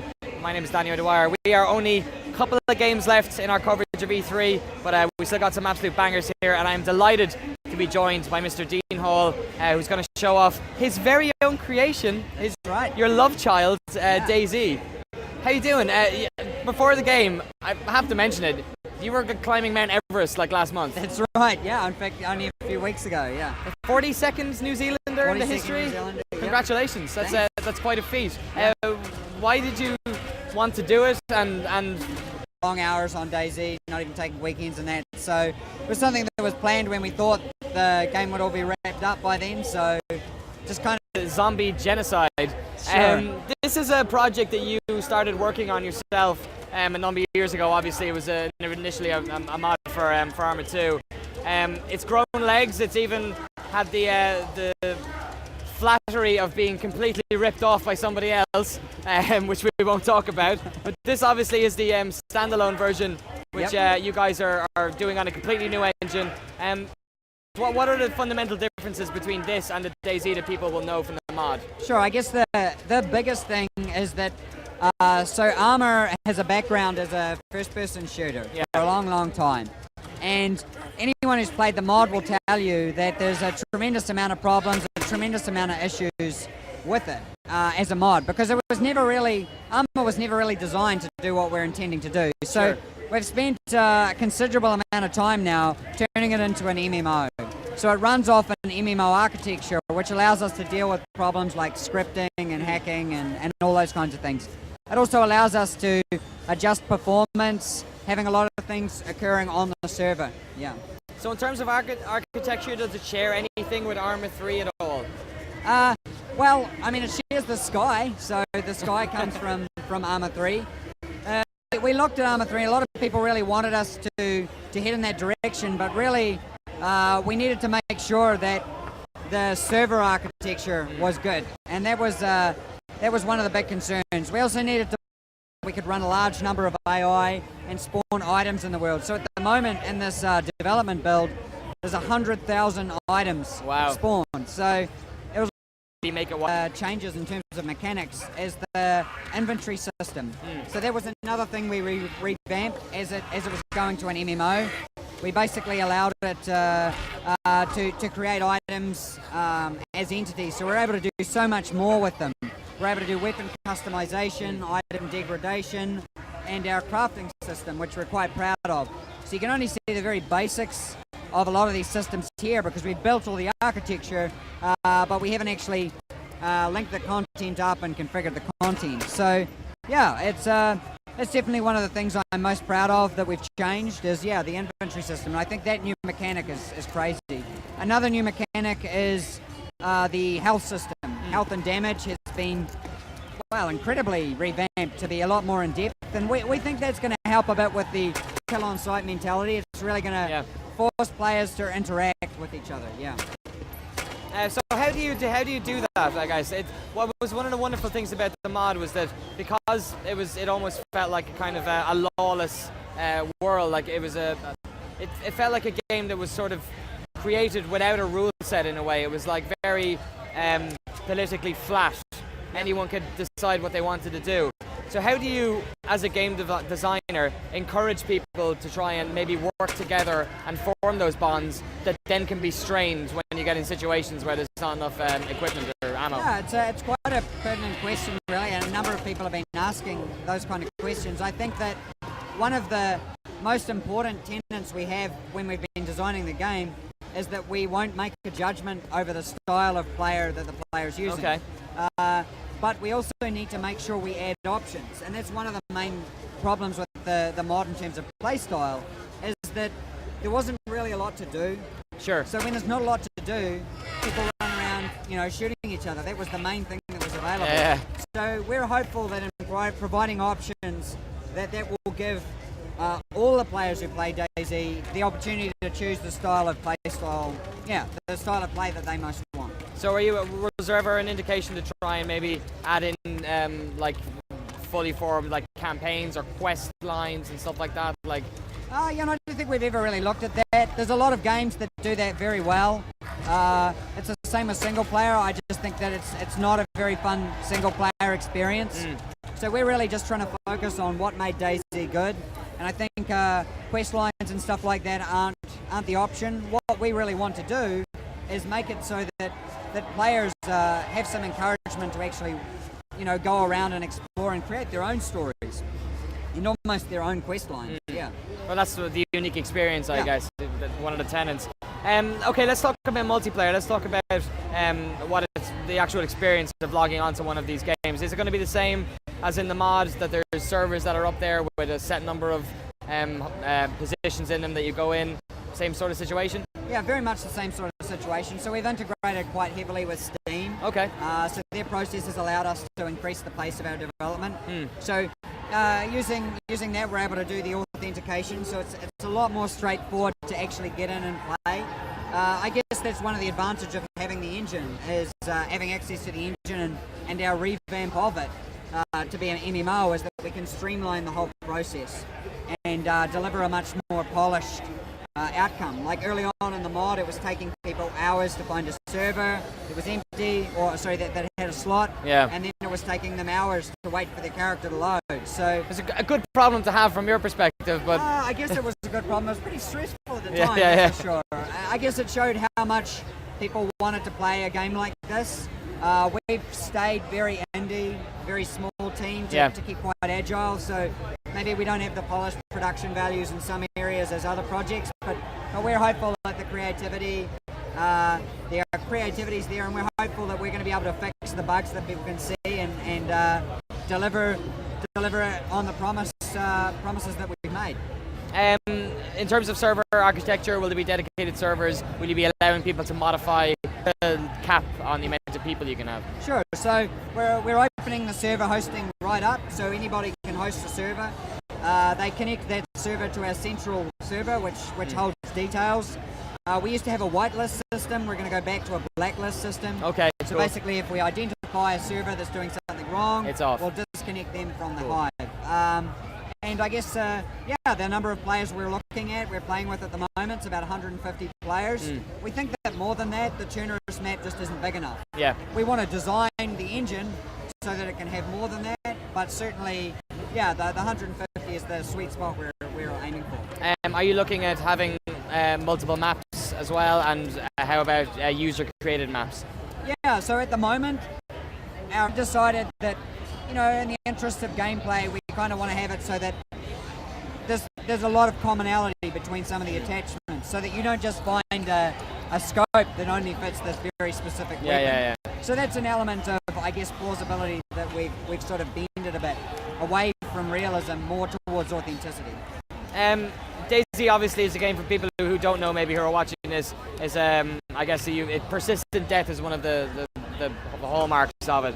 When I've been playing, there's always a lot to do at the start. It's like the survival, trying to get enough equipment, trying to find somewhere safe to hold up, and then feel a bit of security.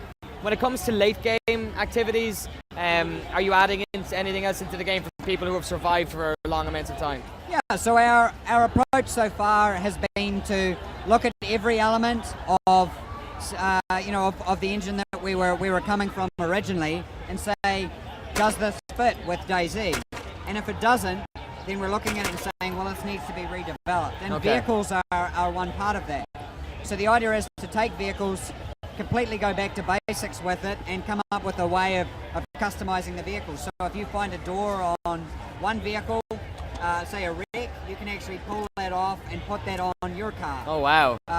So that's we think that vehicles will expand a lot and become late game content. It'll be much harder to find one that works, and you'll have to kind of clobber together a bunch of parts, and then you'll have to keep it maintained. So I think that's going to add a lot to it. I also think as well, late game, we're looking at underground bases. But that's a lot more later in the year. The next one for us, after we do the alpha release, we'll definitely start looking at the vehicles then. One of the most interesting parts of DayZ as well is what happens when human players interact with each other. Do they kill each other, or do they bind together to against a common enemy? Have you ever thought about formalizing that? Is that an area that you think works best with hands off? Have you ever thought about having systems where people could party together or form, for want of a better word, guilds or whatnot? Yeah, look, there's been some really interesting discussion online, all around the forums and that and social media about grouping. But we're considering a large number of issues when we deal with that. So, for example, one of them is streamers. We want to make DayZ very friendly to streamers and content creators. And one of the issues is, say, if we use Steam's integration, someone, right-clicking on that streamer's name and their Steam list and then joining their game. So we've got to balance a bunch of different issues. We are committed to coming up with some kind of solution for partying and joining the servers of your friends and that sort of thing. But we're being very careful with it. We'd rather have nothing than have something that's broken and that's going to destroy.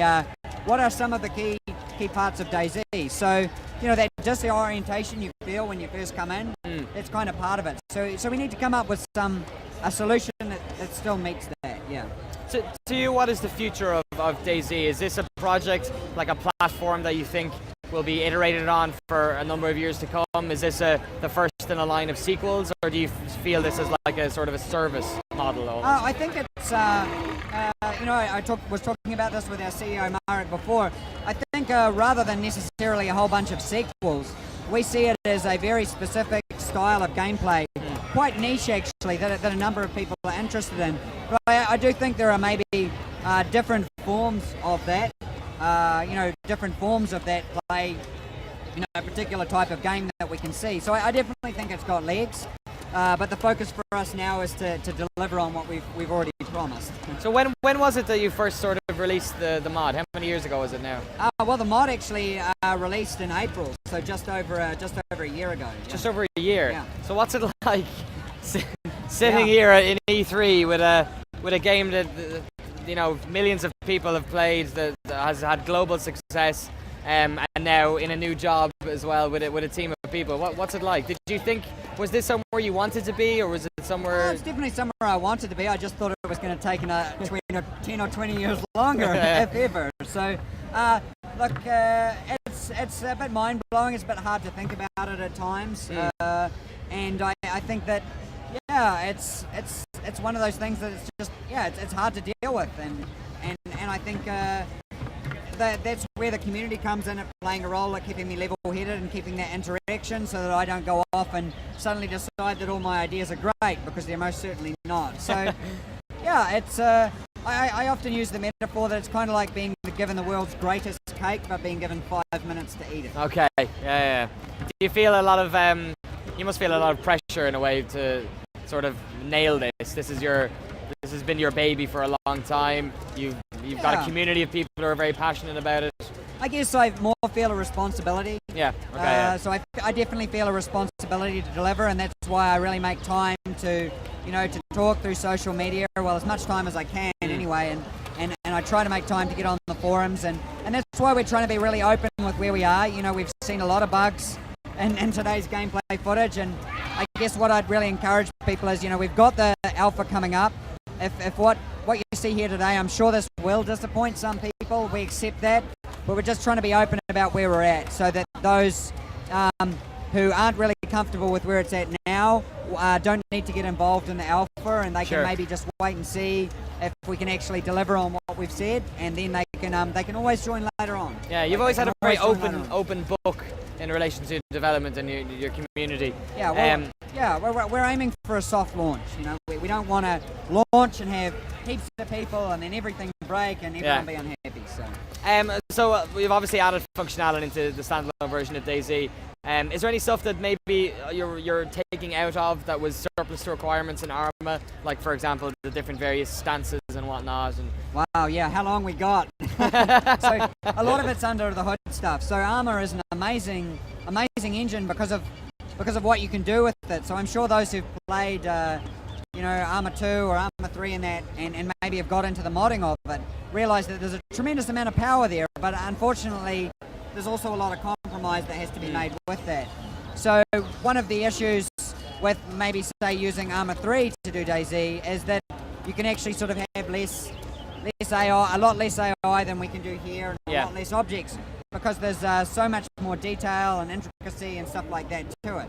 So yeah, you know, we're really making sure that that what we actually have inside DayZ is quality stuff and actually stuff that we need. So we've ripped trimming out, the fat, kind of. Yeah, trimming the fat. We've trimmed a lot of it. I think some ridiculous amount, like 50,000 lines of code or something. So when we were doing the inventory system, we actually commented out like just the entire inventory system and wrote it from scratch. So, yeah, I mean, I've been saying that like last year, I took and I basically gambled the whole project on this devoted to doing this new MMO architecture and looking at a entirely new inventory system and stuff like that. And it looked pretty grim for us in December.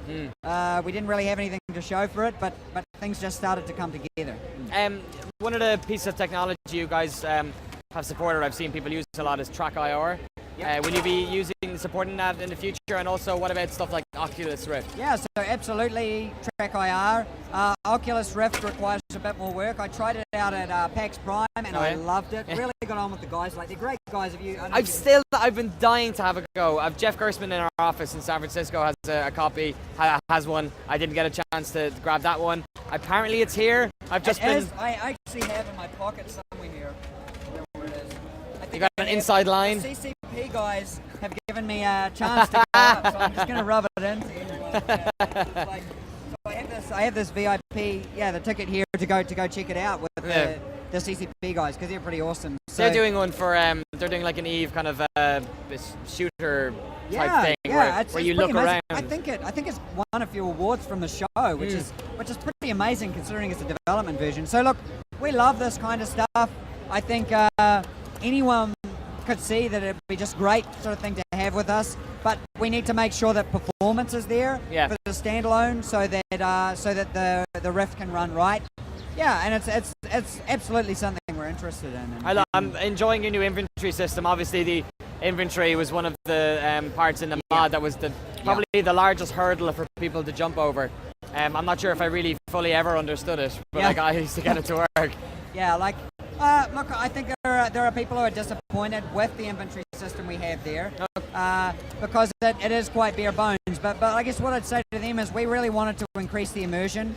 We also wanted to iterate very quickly.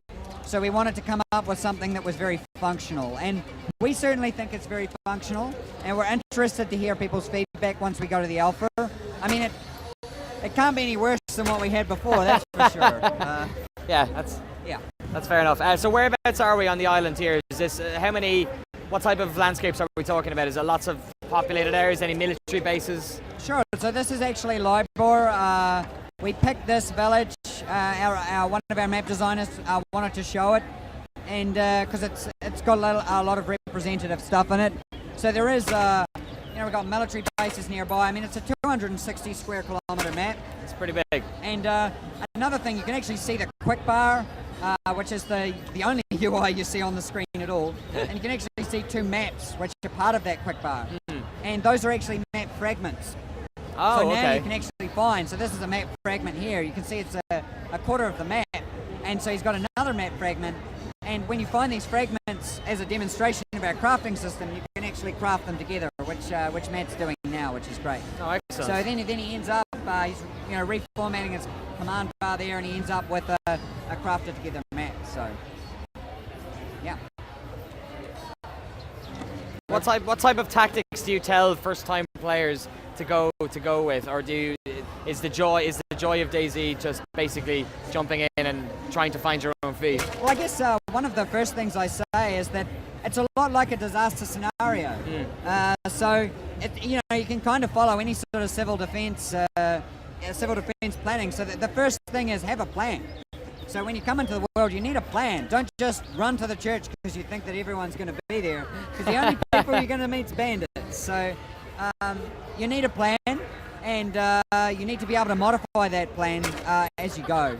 Wow, that was a good shot. It was. Down in one. Yeah.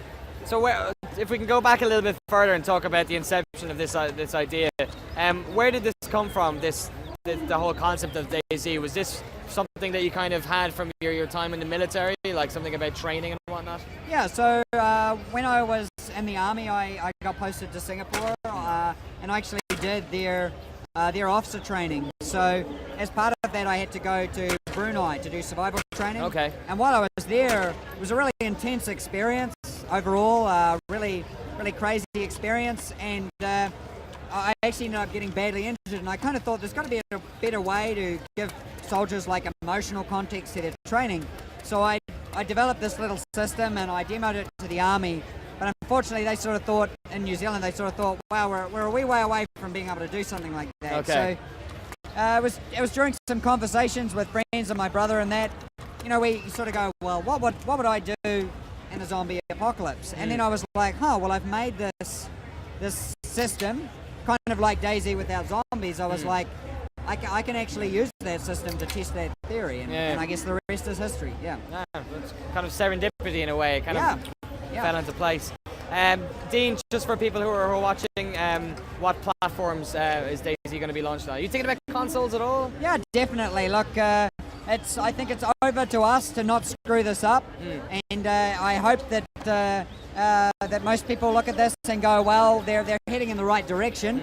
At least mostly the right direction. So yeah, look, consoles are definitely on the plan. Unfortunately though, with consoles, they need to be indie friendly. Like, this is an indie project, so we need to be able to self-publish it, and we want to be able to push out lots of updates. We don't want to be paying for updates. So I'm guessing then the Xbox One and the Xbox 360 have got significant roadblocks then. They do have roadblocks, but you know what I'm hopeful that Microsoft will really value indies there. Like, I think maybe we don't necessarily make the most money always, but Minecraft showed that there's money to be made there. But we'd love to see DayZ on the Xbox One. We love to see it on the PS4. We've talked a lot with Sony, and they're really excited about it. And they're pretty much just like, whatever you need, we can make that happen. So I'm hopeful. I'm hopeful about the Xbox One, but maybe everyone's so concerned about other stuff, they're not concerned about the whole indie thing. But I'm really concerned about the indie thing. I've been talking to a lot of indie developers over here about the sort of two relationships that are happening between Microsoft and Sony. Is there very much a feeling in the indie community that Sony are going out of their way to try and communicate with you guys, and Microsoft are doing the opposite? Yeah, well, I come from a background before the army and video gaming, and then particularly third-party console gaming development. And I would say the Sony that I've seen and we're seeing now is a complete 180 from a developer's standpoint to the Sony I used to know. So that's good. Like, that's good for third-party developers. It's good for indies, and I think that's good for gamers. And I think we can thank people like CCP and that for carving the way. Like, I don't know what they gave Sony, in terms of what food they bribed them with. It's good times for us. But look, I'm hopeful about Microsoft. Maybe we just haven't heard anything about it yet. Sure. In terms of the two consoles, on a personal level, which appeals to you the most? The PC? I'm sorry. I'd love to say one. I have a 360. You'll be lynched by the community, is it? Yeah, I know. I have a 360 at home. I played it for about 30 minutes. Really? To be honest, yeah. Just not? Well, my laptop's sitting there. It's got Kerbal Space Program on it. It's got Prison Architect. I play a lot of really random weird games. So. Yeah, lots of indie games as well. Lots of games that aren't even out yet. Yeah, so those are the ones you're talking 13, about. I love Space Station 13. It's free as well. I haven't played Kerbal Space Program yet. Oh, but, you've got to play Kerbal Space Program. I hear it's great. I've done a lot of Prison Architect though. That's that's good. That's good. It's maybe a bit more of an acquired taste than KSP, but I love, especially the latest alpha of Prison Architect. Amazing. Had a riot. Like, my whole prison got destroyed. Fantastic. So you've been around here E3. Has this been a fun experience seeing a lot of games, or has this been the typical developer experience of being locked up and being forced to talk to people like me? I've been locked up all day, and then at night it's all like business parties, meeting people. Oh, all these parties I have to go to. Yeah, CCP have invited me. Yeah, it's not quite as fun as you think, but yeah. And then when I get back to the hotel, it's working on the build. So. Oh, really? Yeah. What? This isn't a showcase. This is a development build. So every morning we download the latest development build. there's a lot of talk about that as well, because historically in E3, a lot of the AAA developers can put the time and effort and money into creating a specific build for that's E3. right, 3 months beforehand. Yeah. Actually, the day before we turned up here, I was sitting down, I was like, what am I thinking? What are we thinking? Like, we're showing a development build of a pre-alpha indie game at E3. This is, this just is crazy. wait, just wait. Awesome, Dean. Thank you very much for joining me on the stage here. Could you just tell the folks at home whenabouts they'll be able to play DayZ Standalone in any sort of form? Yeah, so look, we're really close. We're not picking a specific day, but we're talking about a few months basically. So we're really heading there. But I guess while I'm saying that, I want to add a big caveat. Okay. And that is that people don't buy into the alpha unless they really want to be part of a rough, that rough early development project. A lot of people remember what Minecraft was like in the very, very early days. Same with Prison Architect. They don't need to buy the game straight away.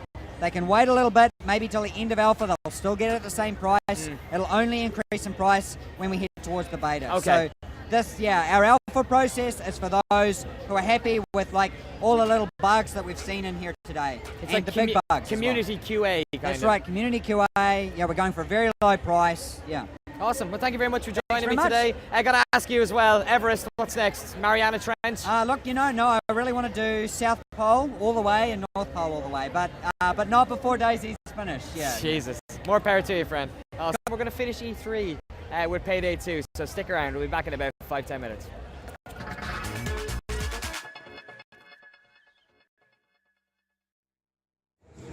Hey, how's it going, guys? My Diction here, gassing next again. We're at E3, thanks to Galaxy S4 from Samsung and CBS Interactive. We're pretty excited. We just watched the Sony conference last night, and they killed it. They won E3 already. They just came out and said, you know what, all those things that you guys are worried about with Xbox, we're not going to do that. Yeah. Furthermore, we're cheaper. that was the killing blow. Yeah. The killing blow for me was the love for the indie developers. Yeah, they brought up the indie developers on stage, had them playing their game on the big screens, like right in front of everyone. Like that's not Microsoft's nowhere near anything like that. So Yeah. for them to do that, I was pretty surprised they had Octodad, which is a really that's fun like game. That's like super indie. Yeah, dude, it's one of those games where you have to play it and figure it out on your own. You can't have someone describe it to you. Yeah. I know you played it. And you said that you described it to me.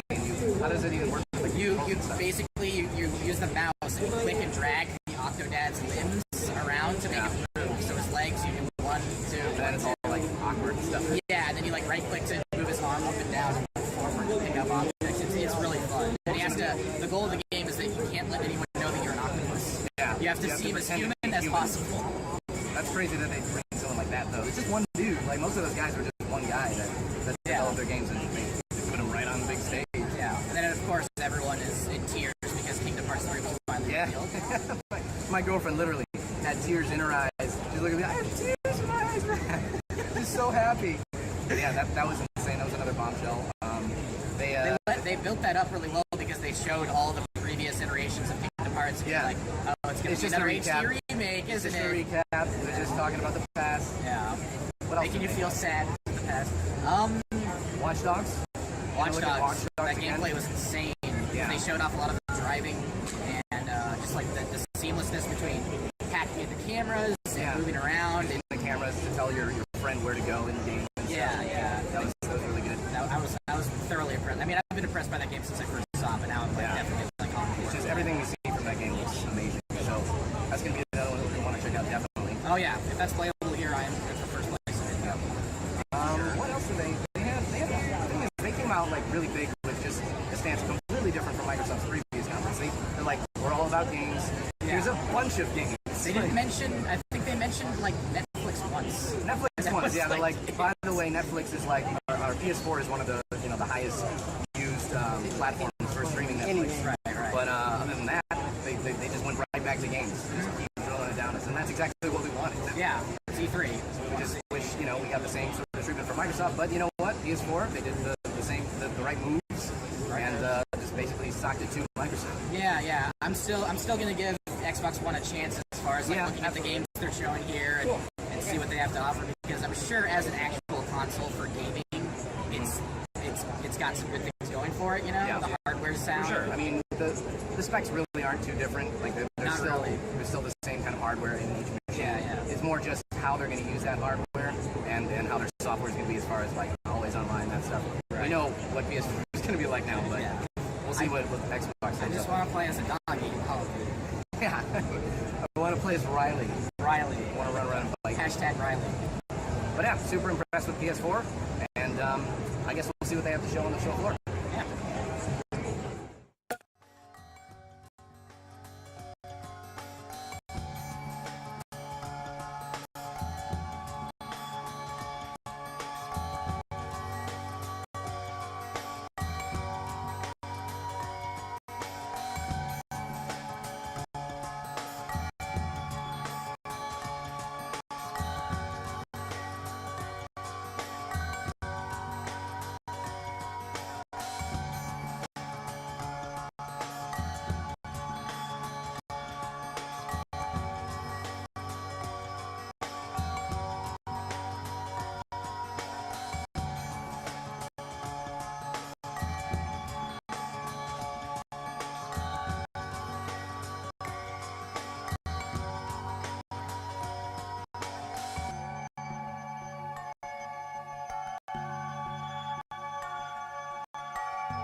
Hello, welcome back to GameSpot's coverage of E3 2013. Khaled from Big Point is here to show us Merc Elite. Merc Elite, yes. Please explain to me what this video game is. Absolutely.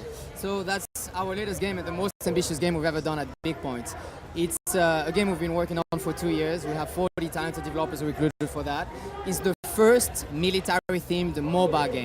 Okay. So, you've seen a number of MOBA games right now. I've heard of the MOBAs. Yes, they of seem course. to be everywhere. Yes, I can't absolutely. turn a corner on the internet without hitting a MOBA. After the success of Dota and League of Legends, Absolutely. people have always tried to replicate that. But we saw the space. We love the kind of real-time strategy gameplay. But at the same time, I used to be a pro gamer on Counter-Strike. I love playing. Amen, brother. shooters. Yeah. Absolutely. Yeah. 1.6? Absolutely. Are you Absolutely. kidding? Source, no way. So Counter-Strike was incredible. But I love the gameplay of MOBAs. I love the way it is. But I cannot deal with magic monsters and all that stuff. Man. Fantasy theme doesn't work for me. So first we decided let's do a military-themed MOBA game. And actually we realized there's none in the market. Second, I didn't want to replicate kind of gameplay that was already in the market. I'm tired of seeing exactly the same thing done again. So we did a custom-built gameplay to integrate tactical shooting to a real-time environment in a MOBA game. Okay, so you're kind of straddling like a genre line here. So actually we're saying MOBA so that people can understand it, but actually the gameplay has been custom-built for that game. Okay, when cool. the game gets out, there is nothing like it in the market. Awesome. If we can have a look at the gameplay, that'd be great. So you've been working on this for about 2 years. What gameplay mechanics happen in a realistic military type MOBA that you wouldn't have in a fantasy one, like ranged warfare? So for first here, you have to you're playing a mercenary as a team of 5, and you have to play against 5 other guys. So first, you have actually to take cover. You have to defend yourself. So if you're in that element, we have this arc of blue. If you receive a bullet from that area, you only take 10% of the damage. Okay. So the positioning is critical. Also, it's your mercenary. You have to aim and shoot. Unlike all the other MOBA games, it's actually really action-packed. You actually have to keep clicking and keep shooting so you don't get bored. And also, we created domination mode. So you have a map with 3 domination points. As soon as you control more than your enemy team, their hit points go down. So actually, there's no gold grinding, there's no minion killing. It's all about getting to the other guy and killing him. So it's really intense, 15 minutes matches. Because I told you I used to be a pro gamer. Now I kind of have a job. I don't have time to play an hour in a row. So I need to basically get my adrenaline hits during the day. So what we found amazing about this game is actually you really have to be smart about it. You have to play well with your other colleagues, like you used to do in Counter-Strike. What I loved about Counter-Strike is even if the guys were more skilled than you on the other team, if they were not playing together, absolutely, they were losing. Yeah. And we're seeing that in the game right now. So if you have a team of 5, even if, because like every time you do a match, you earn currency and experience. And then you can basically buy new skill and new perks for your merc and getting to new tiers. And for the closed beta that we're doing right now, you have team of 5 mercs which are more experienced, are doing more damage. But if they're not playing together, if they're not organized, they're going to lose against a team of 5 people working together. We spend a lot of time working on the balancing for that. So you got 15-minute gameplay, so that means, is that across all game modes? Is it more of a time limit, most points rather than... So basically, like, each of the teams start with 500 points of life, and we've done a number of matches, as you can imagine, in the closed beta, and usually the matches range anywhere from 10 to 15 minutes. But we don't have a time limit. Not it's a like when time. the other team... But what we saw, what was amazing is actually we had a number of turnovers. Oh, so we really? had a team that was actually winning against the other, but eventually the other got organized and they ended up winning, which is also critical in this kind of game.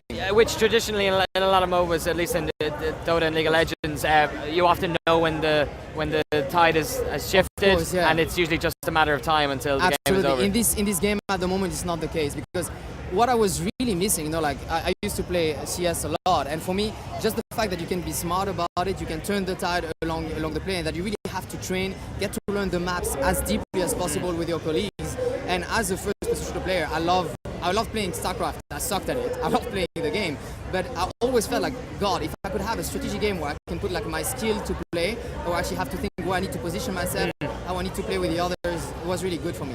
And what we did is we created 5 different types of mercenaries, each with his unique skills, his unique element of gameplay. So if you play one or the other, you're going to have a complete different experience. And as you keep gaining experience, as you keep gaining currency, you're going to be able to specialize your merc. And as you get to the new tiers, it's going to be looking completely different. It's going to be playing completely different as well. So that's something that was really important for us. Awesome. Khaled, thank you very much for coming over Thanks and showing us for your time. Hercules. Could you tell the folks at home when it's available? Absolutely. And also what platforms? Of course. So the game is on the browser. So you saw the graphics. We're really proud of that. It's powered by Unity. It's in closed beta in Europe right now. It's going to be available in the fall for everybody.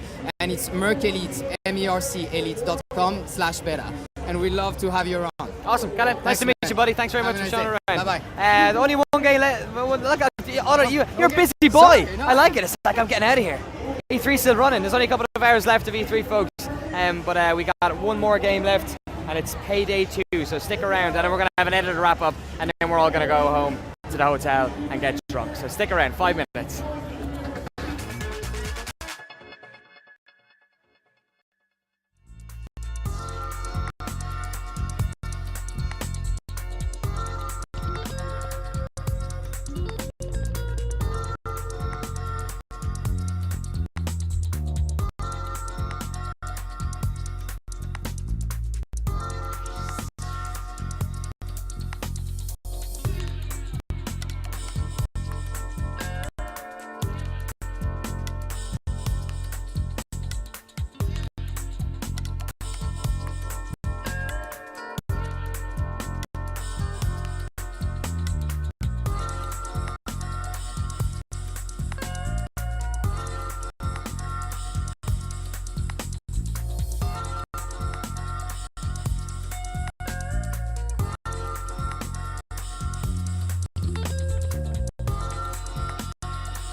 welcome back to GameSpot's continuing coverage of E3 2013, continuing not for much longer. We've only got one game left, but before that, Anna Pross Robinson, thank you very much for joining me again. No problem, I'm glad to. It's day 3, it's nearly over, the dream is nearly dead. Yeah, no, it's not dead, it's just begun. Okay, that's true in many ways, because we're seeing games here that we're going to be playing and that we're going to be waiting for years and years to come out. I know, we're all complaining behind the scenes here because any of us who are covering the games, even me who's been, walking around and talking to people playing the games, I haven't gotten a chance to play them yet. So it just leaves me hungry. Like, all I want to do is play these games that now I have to wait. It's a nightmare. I've watched GameSpot's live streams for years, since like 2004. I used to sit at home and watch all the games, and I felt like I got the true E3 experience. The true E3 experience for us working here is sitting in one place, talking to people. And last year I didn't get to touch the controller. So this year I got to play Loco Cycle in the Xbox booth and a bit of PlayStation 4 this morning with Tiny Brains. So I feel at least I got to touch the new controllers, if nothing else. So what have you managed to play on your wandering around the show floor here? Literally the only thing I've played is an Xbox controller demo. That's it. The demo? Yeah. The demo was, to be fair, really, really cool. Is this the one with the rumble stuff? Sorry. It has the new 2 rumble motors in the triggers, and as well as the typical ones in the arms, I guess you call them. But I was kind of like, oh, okay, new rumble, whatever. I've held a rumble pack before. Yeah. But it's so precise. Like they had different things, like they would show you a gun, which is typical, and then a car starting, which was kind of, I was like, wow, that really feels like a car starting. So what does it do? It's like when you're accelerating? It has the rhythm of a car. Like, and if you just hold your fingers lightly on it, it just kind of goes, just like a car would. But the coolest one was it had a heartbeat. So it would go like between your fingers, leapt up. Oh, that's freaky. I don't like that. It was so cool. So if your health is low, let's say, and you're like about to run out of health, that's what happens. So you get that experience of your heart pounding in your ears. Yeah. So that, to be fair, it was really cool.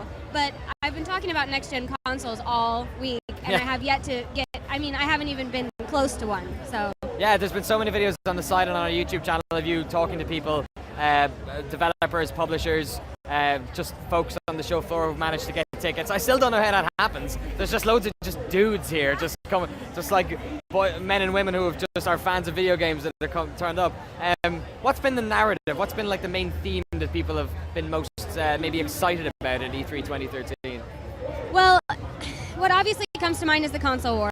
So in terms of the news, or like the hot topics, the fact that there are 3 major consoles, including the Wii U, and then of course 2 major next-gen consoles that are really like duking it out as far as their fans are concerned. Yeah. That's been the main thing on everyone's mind, and kind of comparing, okay, if I've decided I'm going to get a PS4, what games am I going to get for it? What does that mean? And everything kind of relates to that, even to the extent that now PC gaming and next-gen consoles are overlapping in a lot of ways. The technology is really cool there. So talking a lot about that and learning a lot about that has been definitely the hot topic. In terms of the story or the narrative, like that's where I get a little mushy because I come from an esports background. There's a very few games that are established as competitive games. So coming somewhere like this where, I am a gamer at heart. I love to play games, whether they're competitive or recreational, and seeing just this much gaming around me and this many people passionate about it and the advances that are being made, there have been a few times, like, I'm not going to lie, you can make fun of me, but I got choked up, It's so exciting and people are so thrilled to be here, and so that it always is nice to kind of recharge that way as a gamer and somebody who works in gaming. Yeah, that's a very salient point. I think I was talking to Johnny in the hotel a couple of days ago about what it's been like over the past couple of days, and I think the way I felt about games, or at least more specifically console games, is a lot more optimistic now than it was, say, 5-6 days ago. I think the conferences, specifically Sony's, and in terms of software, at least on Microsoft's side, delivered a lot of sort of really interesting things to look forward to. And then from being here, it's kind of hard not to get swept up in the energy that's here. Like, it's also like everyone's tired, it kind of smells, the toilets aren't great, there's never enough water to drink, and there's long queues for everything. But it's still, the E3 experience, even though it's, I guess, a developer and a publisher show, it still very much feels like a fan event, doesn't it? Like the games industry getting together and just giving itself a big high five.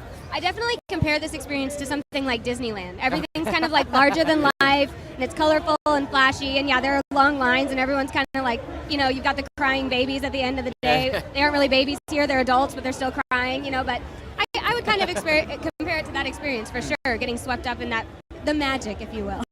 So you've been producing video content all week long. It's been going up in it's a frontline section, we've called it, right, on GameSpot, and of course it's all over YouTube as well. Tell us, over the last couple of days, what have you been working on that people should check out? Well, of course we started with the console war. I mean, I feel like a broken record, just console war. And I hate even calling it a war. I know, and it seems out of place, but this year it kind of feels like it. It's like a hashtag. In order to talk about it, you have to, yeah. You know. So I would say that the console it's not even a collaboration, whatever it is, the console issue. So I definitely started working on that. I did a lot of pieces on controllers and graphics and all the specs people wanted to know, as well as exclusive games, because a lot of people are really coming at it like, you know, whatever the console does, I don't really care. I just want to play my favorite games. Sure. So we talked a lot about that, and then actually some of my favorite pieces were, excuse me. If that's as sick as you are after 3 days, good work. Homer Ibarra cannot even speak. I know, I'm trying to keep from coughing. That 2 coughs so far is good. So actually one of my favorite pieces was I went to the Video Game History Museum. Oh yeah. Yeah, and my gaming roots go back to playing the Intellivision console with my grandma. So I geeked out over that for a long time. That segment took a long time to film. Your grandmother?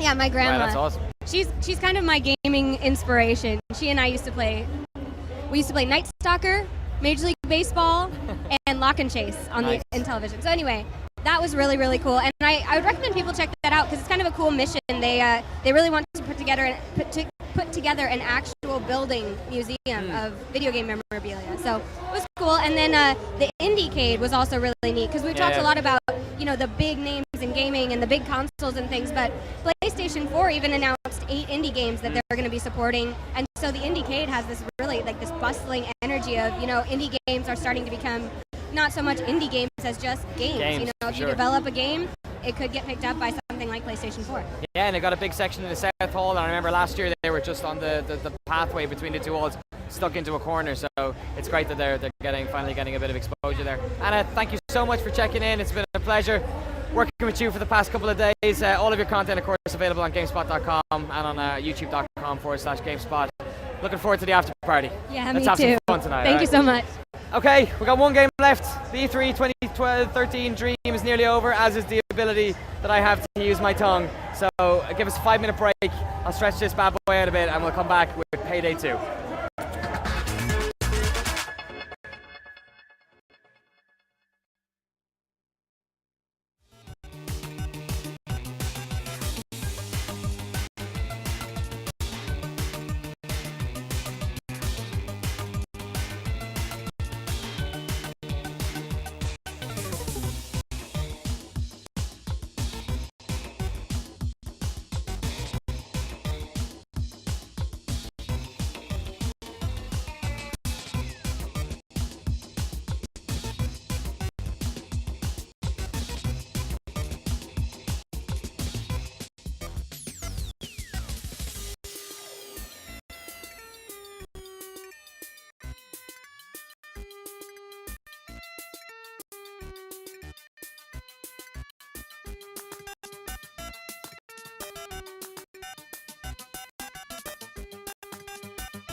It's been a long day for Seb Ford in the control booth. He's just he's freestyling a bit there. A little bit of black screen, a little bit of sting, just mixing it up. Welcome back to GameSpot's Stage 2 here at E3 2013. I'm delighted to be joined by David Goldfarb, who is the game director of Payday 2. How's your E3 been? I've been in a room for 3 days. Oh yeah? Yeah, so limited, I would say, but really good. This is the common theme of E3, of interviewing people. Have you managed to play anything at all? No. I saw a game from across the room. Does that count? Sweet. I saw, yeah. Have you played Payday 2, at least? Yes. Great. That was the sum total of my experience. I kind of saw other people playing it, and then I stood there and I played for about 15 minutes. Nice, 15. That's probably enough. Yeah. Well, we're going to get about that much out here as well. We've got a playable build of Payday 2 we're going to have a look at. So, the first Payday game, an interesting concept. It was a downloadable game. It was only on PlayStation 3, I think I remember. It was on, PSN and PC. And PC as well, of course. Interesting concept in that it was kind of like, there was 6 or 7 independent missions that had sort of randomly generated elements within it. Yeah. Is Payday 2 similar in that vein? Not even a little bit. No, really? So it is in that we retained like the concept, the like robbing banks with your friends. It's kind of a. Did you hear something? Yeah, I've been hearing people screaming in the back of my head. This always happens the last day of E3. I just wanted to be sure that I had, it's I not wasn't the voice hallucinating or anything. Yeah, so we're, the first game was very much kind of a.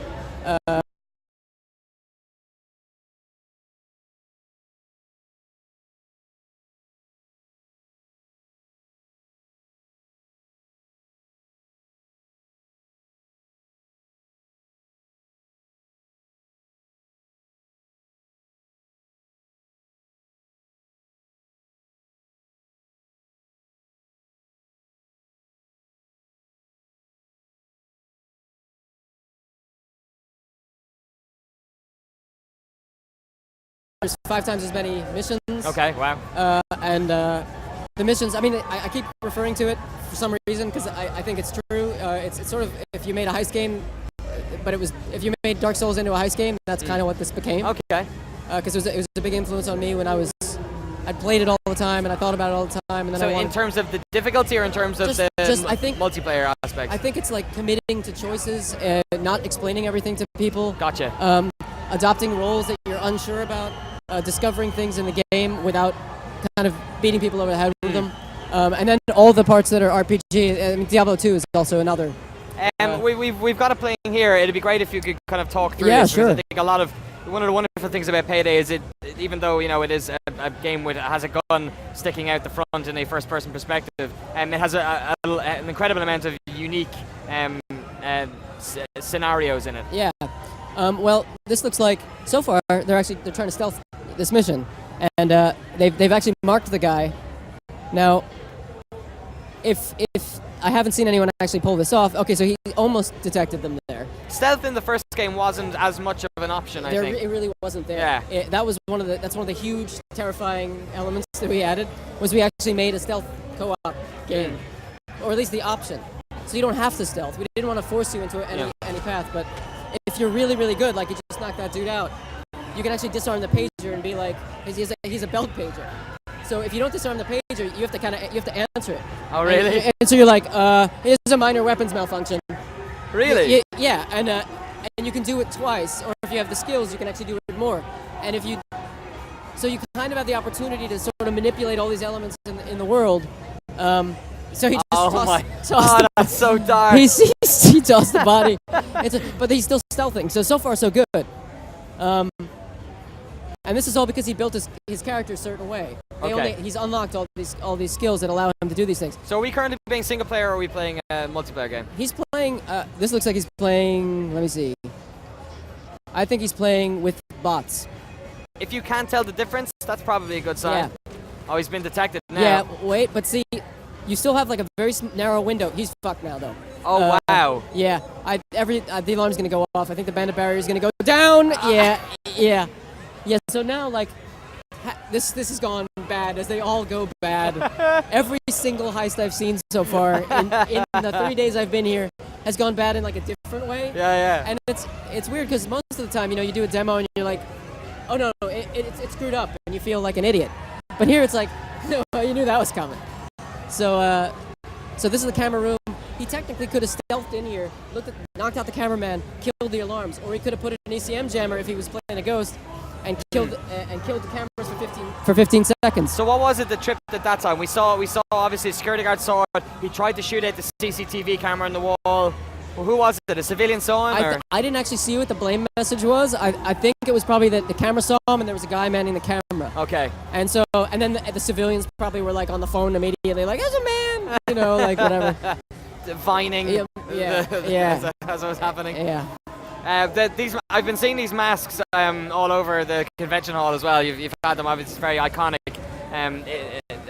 imagery in Payday. Yeah. Do you guys in Payday 2, is there some sort of storyline that matches these guys together? Is there overarching narrative, or is it the same sort of independent missions? It's really more. Well, the thing is that we've changed. The first game had the single mission. Yeah. When I came on, if I'm truthful, I'd always wanted to make an RPG. So that was this was my way of like forcing RPG elements into something that didn't really have them. And so, because I thought the conceit would it would work with a robbery game. I was like, you make a character, you have an economy, all those things fit the metaphor.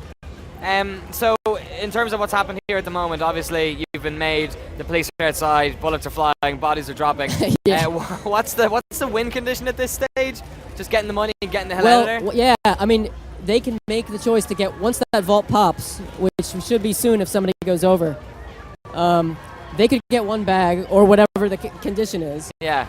And get the hell out. Or if they're feeling greedy, they can hang around and like get all of them, or they could even start going into the safe deposit boxes. Is there any chance to backstab your fellow robbers? You can leave someone behind. Okay. Which means you're actually going to get a lower quality loot when the payday arrives. Okay. But yeah, you can do it. You can be like, man, you left me behind, and people get kind of angry when that happens. Did a majority of people who played the first game, Payday, the heist, were they playing multiplayer or were they playing solo, do you think? Multi.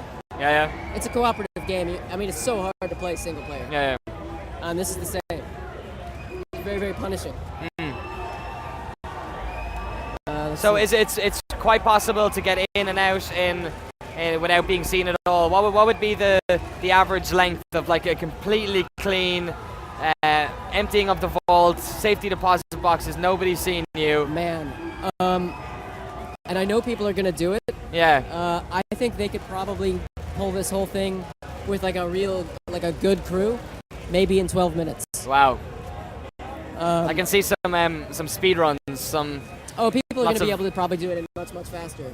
But it's really, really hard because all these elements are randomized, so you're not going to be able to be like, oh, the guard always walks that way. Because he might not. No, he might not walk that way. So it's really very much like every time you play it, there's a zillion different random elements, whether choppers land on the roof or whether they tear gas the place, or whether the cops park out front, or whether the escape vanners if he shows up late or early, all that stuff. So what type of scale are we talking about in terms of the missions as well? I'm assuming this is kind of somewhere in the middle. This is like a local bank. You said your jewelry stores. Are there much larger ones too? This is a branch bank. I used to work in a branch bank. Did you? Yeah, I was a porter. Get out of here. So I was the guy at the door who'd have to lock it if there was if there was a heist. Oh man, we gotta talk about this. This is pretty so terrifying. Were you guys ever robbed? Never. One of the local banks in our town was, not when I worked there. I was like a fill-in. I used to work like 2 months every summer. So you technically, did you ever think about robbing a bank? Did it ever cross your mind? My mother worked in the off-counter area, so really? She was where the business dropped the bags. Oh, so Christ. if there was ever, she was a high risk. She was high risk, right? So what used to happen? Obviously, this was in Ireland. Yeah. And there was a lot of, I forget the name of it. It's a certain type of robbery. It's called when they basically apprehend either a bank manager or a high. It's a takedown. Yeah, beforehand. Yeah. So like when they're at home. Oh. And then bring them in. Oh. So they take their family. And then they say, go into the bank in the morning, empty the vault, and we'll bring it out here, or we'll kill your wife and kids. So okay, that's pretty hardcore. It's pretty dark. Yeah. So yeah. That's my Payday. Wow. story. Okay. Well, But it has never happened. We haven't done that. Just so we're clear. I once had the security van outside catch on fire, the one with all the money in it, and I had to lock the door. It was one of the, the boxes they bring out with the paint in them. Yeah. The battery was going in it, and it was beeping on the way out. And when he put it in the van, it detonated, and just smoke billowed out. And one of the guys who was in the van, who takes it, was stuck in the van and was like knocking on the roof trying to get out. So a load of people around town had to get up on top of the roof. I had to take the money box off the dude, lock the bank door, lock myself, isolate myself in the room so no one could get near me. I think I'm going to work this into a scenario somehow. The Porter mission. The Porter mission. That's pretty awesome. So how much is left in the drilling here? How long does it usually take? It looks like a minute. Okay. So, yeah, it's really close to opening. So, and the drill, of course, if you play Payday 1, you know that the drills all suck.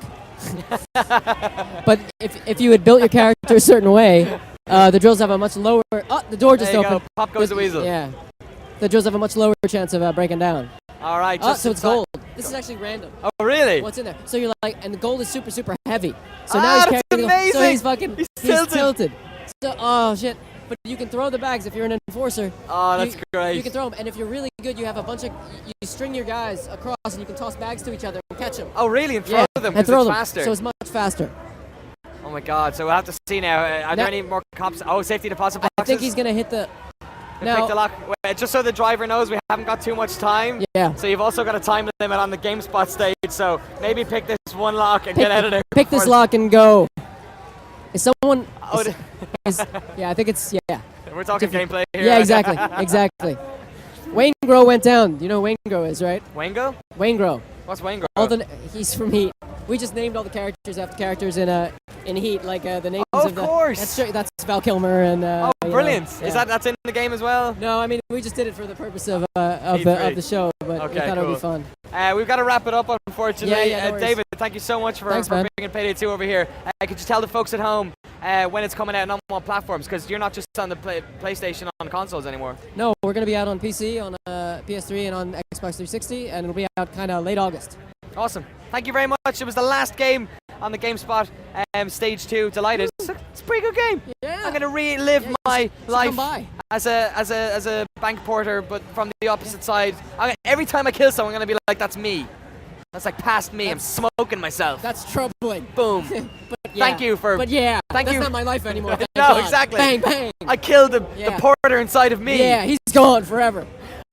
I can't wait to have a drink tonight. Yeah, it's me gonna be neither. great. It's going to be fantastic. All right, we're finished. E3 2013 is almost done. We're going to have an editor check-in in about 5 minutes, so stick around and we'll say goodbye to one of the most interesting E3s in recent memory. Stick around.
Oh my.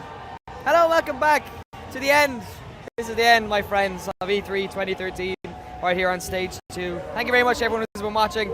Before we finish and go home to our wonderful hotel down the road with its weird hot tub and over-chlorinated swimming pool. First world problems, eh, Sean McGuinness? That is the definition of a first world problem, Danny O'Dwyer. Is it? Yeah. Mark Walton? Wow, you know, I'd say it's a sexy hot tub. Sexy hot tub. What do you think, Jess McDonald? I think I agree with all the above. I'm going to tick all the answers. I don't want to get it wrong. This is the greatest segue I've ever heard. I know, natural. Yeah, it was magical. We've got the cross divide segment So representative. of all of the GameSpots here. The world. The GameSpot UK, G-Suck, Jasau, and Just. How's E3 been? It's been fun. Yeah. Next gen consoles. I wish they would come out every year. Would that kind of defeat the point? Every year. I'd like it. I Yeah. think it'd be more fun That's that a way. great idea. That would make an otherwise cheap pastime Yeah. even more expensive. I feel like Microsoft and Sony just haven't considered that yet. It's like, I don't know why they haven't. It's so much fun. Yeah. So this is how many? It isn't your first rodeo. How many E3s you been at? It's my second E3 now. Sean? 6. Whoa. Slapper. Whoa. Jess? Second. Second. Same as me as well. Yeah. All right, old man. In terms of all the E3s you've been at, which is Old man whenever I get you up McGuinness. here, I just give you abuse. In terms of all the E3s you've been at, where does this lie?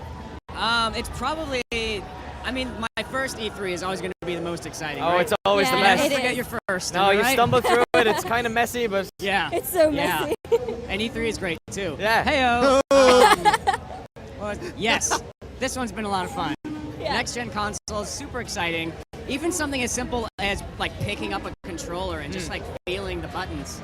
Like that has not been like a sensation I've experienced for like the past Yeah, 4 sure. years. Fair enough. That's cool.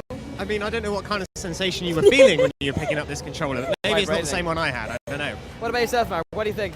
This E3 was awesome. I had a really great time. I think, like Sean was saying, like the next gen stuff was really cool. And I was sort of a bit worried that there weren't going to be like a lot of like super interesting games. Yeah. And to some extent there weren't. But then I saw, I went to Harmonix's thing, and I saw Fantasia. Oh yeah. And I was like, my faith in games has been restored, man. It's been restored so hard. That game, killer. Absolutely killer. And you're a massive fan of Square Enix as well, so Final Fantasy. See that for me, the bomb dropped when they did Final Fantasy 15 at the on the Sony press conference, and Peggle 2 as well. That got announced. That was a thing. Peggle. What is happening behind us? Sam and Johnny are We got frosted some glass video of you. bombers. We do. A bit. Johnny decided to eat an apple on camera because eating an apple is just not exciting enough otherwise. Jess, what have you thought? This is being your second E3. It's been good. I mean, I got to head over to Sony and got the hands-on with the PS4 controller, which is great.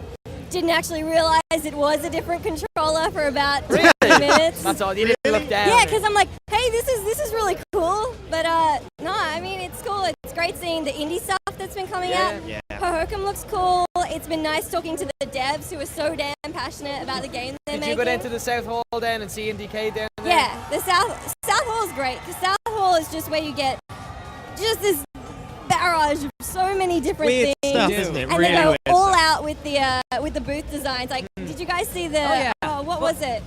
What's the World of zombie Tanks game? one is the one There's that's so right many. there. Dead Rising 3. Dead Rising 3. Oh, with the actual like has zombie a actors. phenomenal. It's Oh, both really? Yes. amazing and the saddest thing you'll see in your life. It really That's is. right. Because these are actors who moved to LA to pursue their dream of stardom, Okay. and then wound up being hired to play a zombie for 12 hours in the West Hall. You can see the tears in their eyes as they're like As they pretending just they're throw their clawing claw at thing the going, gates. "Ah." God, you can see that's their right. dreams evaporating into the sky. They're dead, as dead as They their are dreams. zombies. Yeah. They're Yeah. perfect for the role. You're just rubbing it in because I've had no time. I've spent about an hour today. Yeah. I got a bit of time off checking out stuff. I got to play on a Vita for a while. I hopped in and played Loco Cycle in the PlayStation 1 booth yesterday.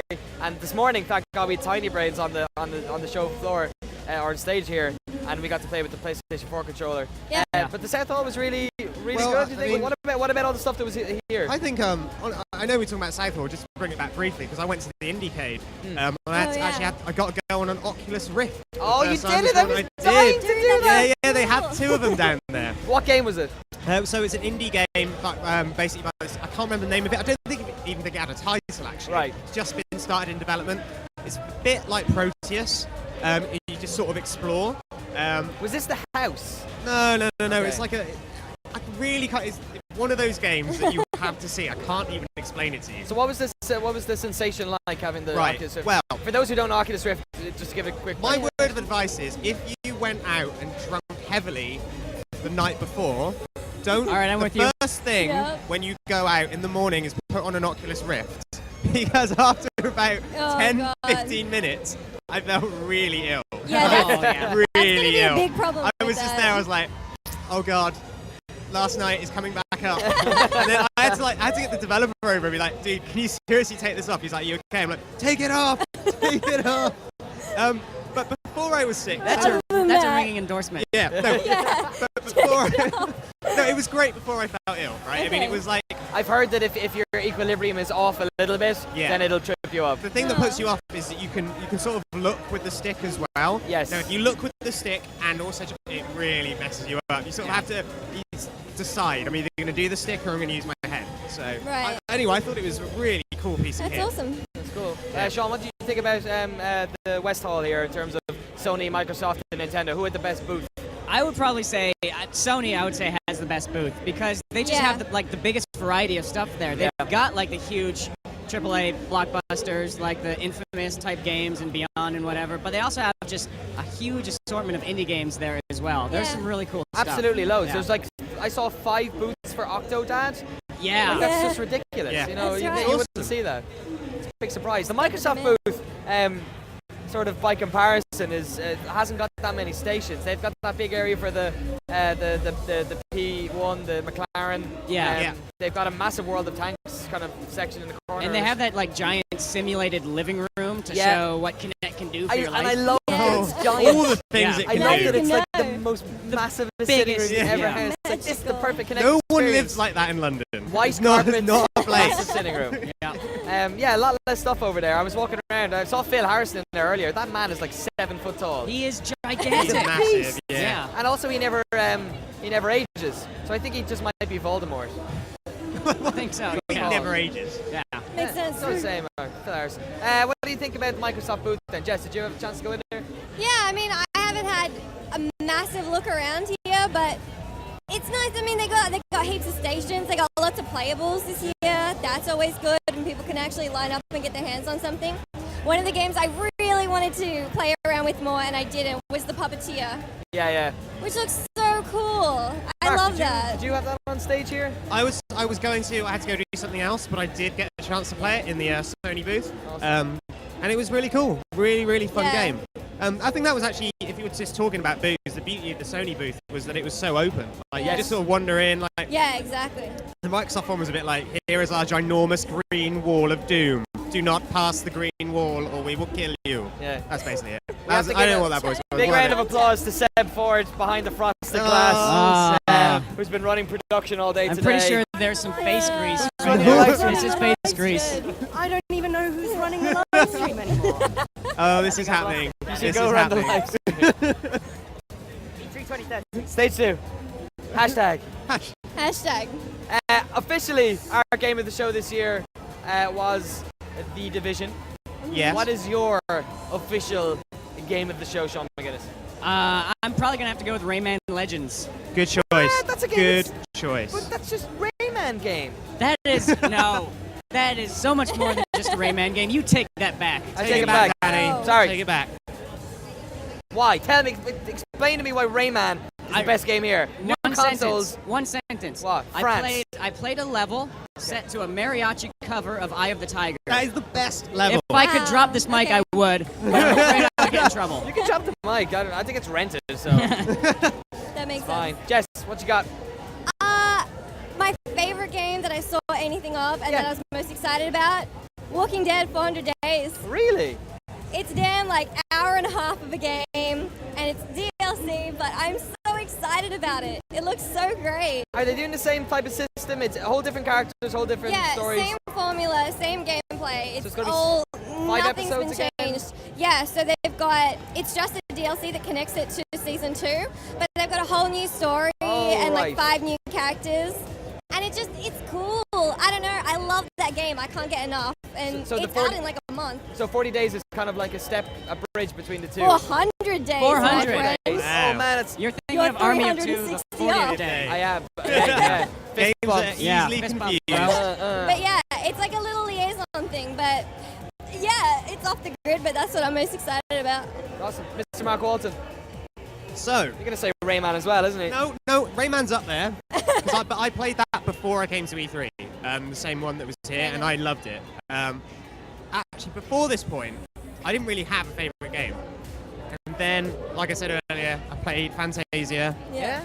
Was like, it's easily my game of the show. Okay, so Gotta see this every game. single preview I have seen about this hasn't explained it properly. I Oh, haven't it's watched really any of ours. because it is a very Well, difficult you're a one to explain. games journalist, Mark. If You got Alright. one job. Okay. Yeah. Do it. I haven't, Do your job. I haven't tried to write about it, but I will try to speak about it. All right, go for it. Basically, you are you're in like this fantasy world, and each level you can sort of manipulate the environment to create bits of music. Okay. Okay. So one of the levels they showed off was like a undersea thing, and there are fishes there. You can just sort of wave your hand about. Wave your hand about, and music plays, and it's all very nice. But on each level, the idea is to transform it into something else, something magical. Okay. Because you're the sorcerer's apprentice, okay? And you're trying to impress the head sorcerer guy. I forgot his name. That's the story. Let's call him Gandalf. Let's call him Gandalf. That makes sense. So you're trying to impress Gandalf. And on each level, there's a tear. You sort of pull the tear open, and that's the sort of music rhythm game part. The music rhythm game is sort of like what you're used to. You sort of, there are things for you to follow. So You there like might be using your arrows. hands to You wipe? use your hands. You sort of do a conducting sort of thing. Okay. But you might have to be asked to wipe up or wipe down. You might be asked to trace a line or to push or to pull two things apart. That sort of thing. Pushing, pulling two things apart, wiping. This all sounds like some sort of digital chip in the toilet. This is the most kid-friendly game I've ever seen, honestly. And like, but the magical thing about it is with those songs, like the best one they showed Bohemian Rhapsody off. I saw that level when she was doing like the wah-wah on the guitar by. So there's her- loads. You create music in the game as well. So when you play Bohemian Rhapsody, every so often you're given a choice. You can be like, I want to make this like a rock version. Well, it is a rock version, but like an 80s rock version. Yeah, like a sizzling metal version. Yeah, sizzling metal version. You can do that. Then you get another option where it goes, oh, I just want cellos on this part. And you do that. And at the very end, it sort of combines them all together with those bits of music that you've sort of created to create this basically completely new version of Bohemian Rhapsody. It is incredible. I'm amazed they're allowed to do that, but I'm also amazed that it works so well. Cool. Yeah. That's very cool. You look at somebody on stage and it's like, you think they're just playing a new Dance Central game, but it's a lot more like conducting an orchestra. Because Lots like of just that. the way you're moving your hands It's just me manipulates the and you. music. Yeah, you guys just go ahead. That's This fine. is how That's conducting fine. works, right? This is how you conduct. That's Kevin Van Ord. Oh, Nobody knows. He's a conductor. That's yeah. All right, you got me. That's cool. I obviously haven't played anything, so anything I'm talking about is inferring from trailers and whatnot. It was genuinely magical. You Okay? good? Yeah. In terms of what I think maybe was my favorite game, in terms of what most piqued my interest or shocked me was probably The Division. Yeah. When that stage show, when the presentation was done, it combined. I love first-person shooters and open world gameplay and stuff, Crisis and stuff like Operation Flashpoint and Arma, anything like that. Yeah. And of course the Fallout games. I remember when the Fallout games came out, a lot of people talked about, God, wouldn't it be great if there was like an MMO world where people could get together and combine and go on quests together and stuff. Yeah. So the idea of at least a first-person shooter MMO was something that I always hoped somebody would make. And then when Far Cry 3 came around, I was like, oh, they're getting close. They're getting close. And then it's obviously third person. I was talking to the guys on stage earlier, trying to figure out how it actually works. Sounds like if you're on your own, it's your own single player experience. Okay. If you party with people, then there's randomized stuff where there's PvP instances. So it's a persistent world in terms of your character, but it's not a persistent world like Azeroth where you're logging in and everyone's walking around. I just couldn't give a rat's ass about that game. Yeah, I know you were completely excited. It came on the Ubisoft thing. I was like, oh. But then guns, pew pew pew pew. So you can appreciate why maybe some people wouldn't be into Fantasia then as well. You know what I mean? No, actually, I think Fantasia is going to be one of the few games that is universally accepted Oh, by there you everyone. go. I no, I genuinely do think that.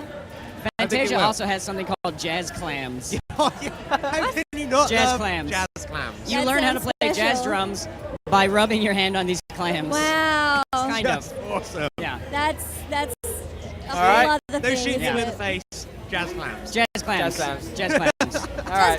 Hashtag jazz Okay, clams. I'll check it out. Hashtag jazz clams. Hit it Sorry. up. That's hard to say. All right, we're going to wrap it up here pretty soon. Any final thoughts on E3? You guys looking forward to the next couple of months of games, or is most of the stuff we've watched here kind of stuff we're going to see in months, years' time? I feel like a lot of stuff here is launch window type of games, but it sounds like early 2014 is also going to be pretty stacked as well. Yeah.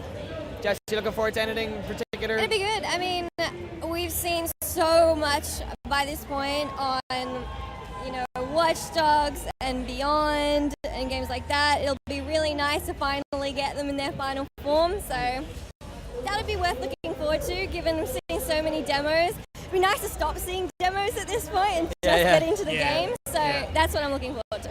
Mark, jazz clams? I am most looking forward to getting off this sofa, walking out that door, getting a big bottle of Jack Daniels, and just pouring it over my face. And that.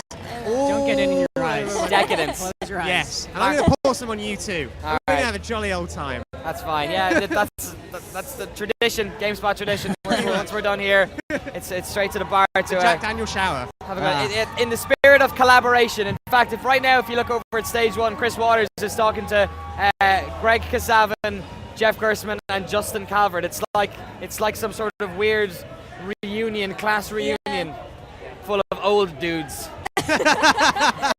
What's the average age here? Oh, 17? 17. I wish. I wish. I wish. Dude. Oh, my God. Well, in the spirit of collaboration, I just want to say big shout out to everyone who's been helping us on production, from Joy and Dan in the background, guys you never hear about, never see, Marco, Gaj, Eric Tay, all those people, too many to mention. To everyone here on our show floor, Cameron and Johnny, who've been involved on the stage show as well. Neha, of course. Chris Beaumont, who was sadly sick for quite a bit of today. Yeah, unfortunately so. And running production, and of course Seb Ford, the one and only Seb Ford, who's been I should say though, today. we should be thanking you. Thank because you. you've been on this stage for like I all weekend. I got to sit on my ass for 3 days, man. You did a good job. Great job, man. Thank you very much. And thank you to everyone who's been watching across all the various platforms, YouTube, Twitch, and GameSpot. I've been watching these streams for years. I wish I was in there with you. I hope I managed to get enough of your questions on my trusty Samsung Galaxy Note. Also, very thank you to Samsung, of course, for sponsoring the stage all week. But yeah, that's it. Done and dusted. Thank you very much, everyone, for watching. That's E3 2013. And yeah, we'll see you next year. Video games! Woo!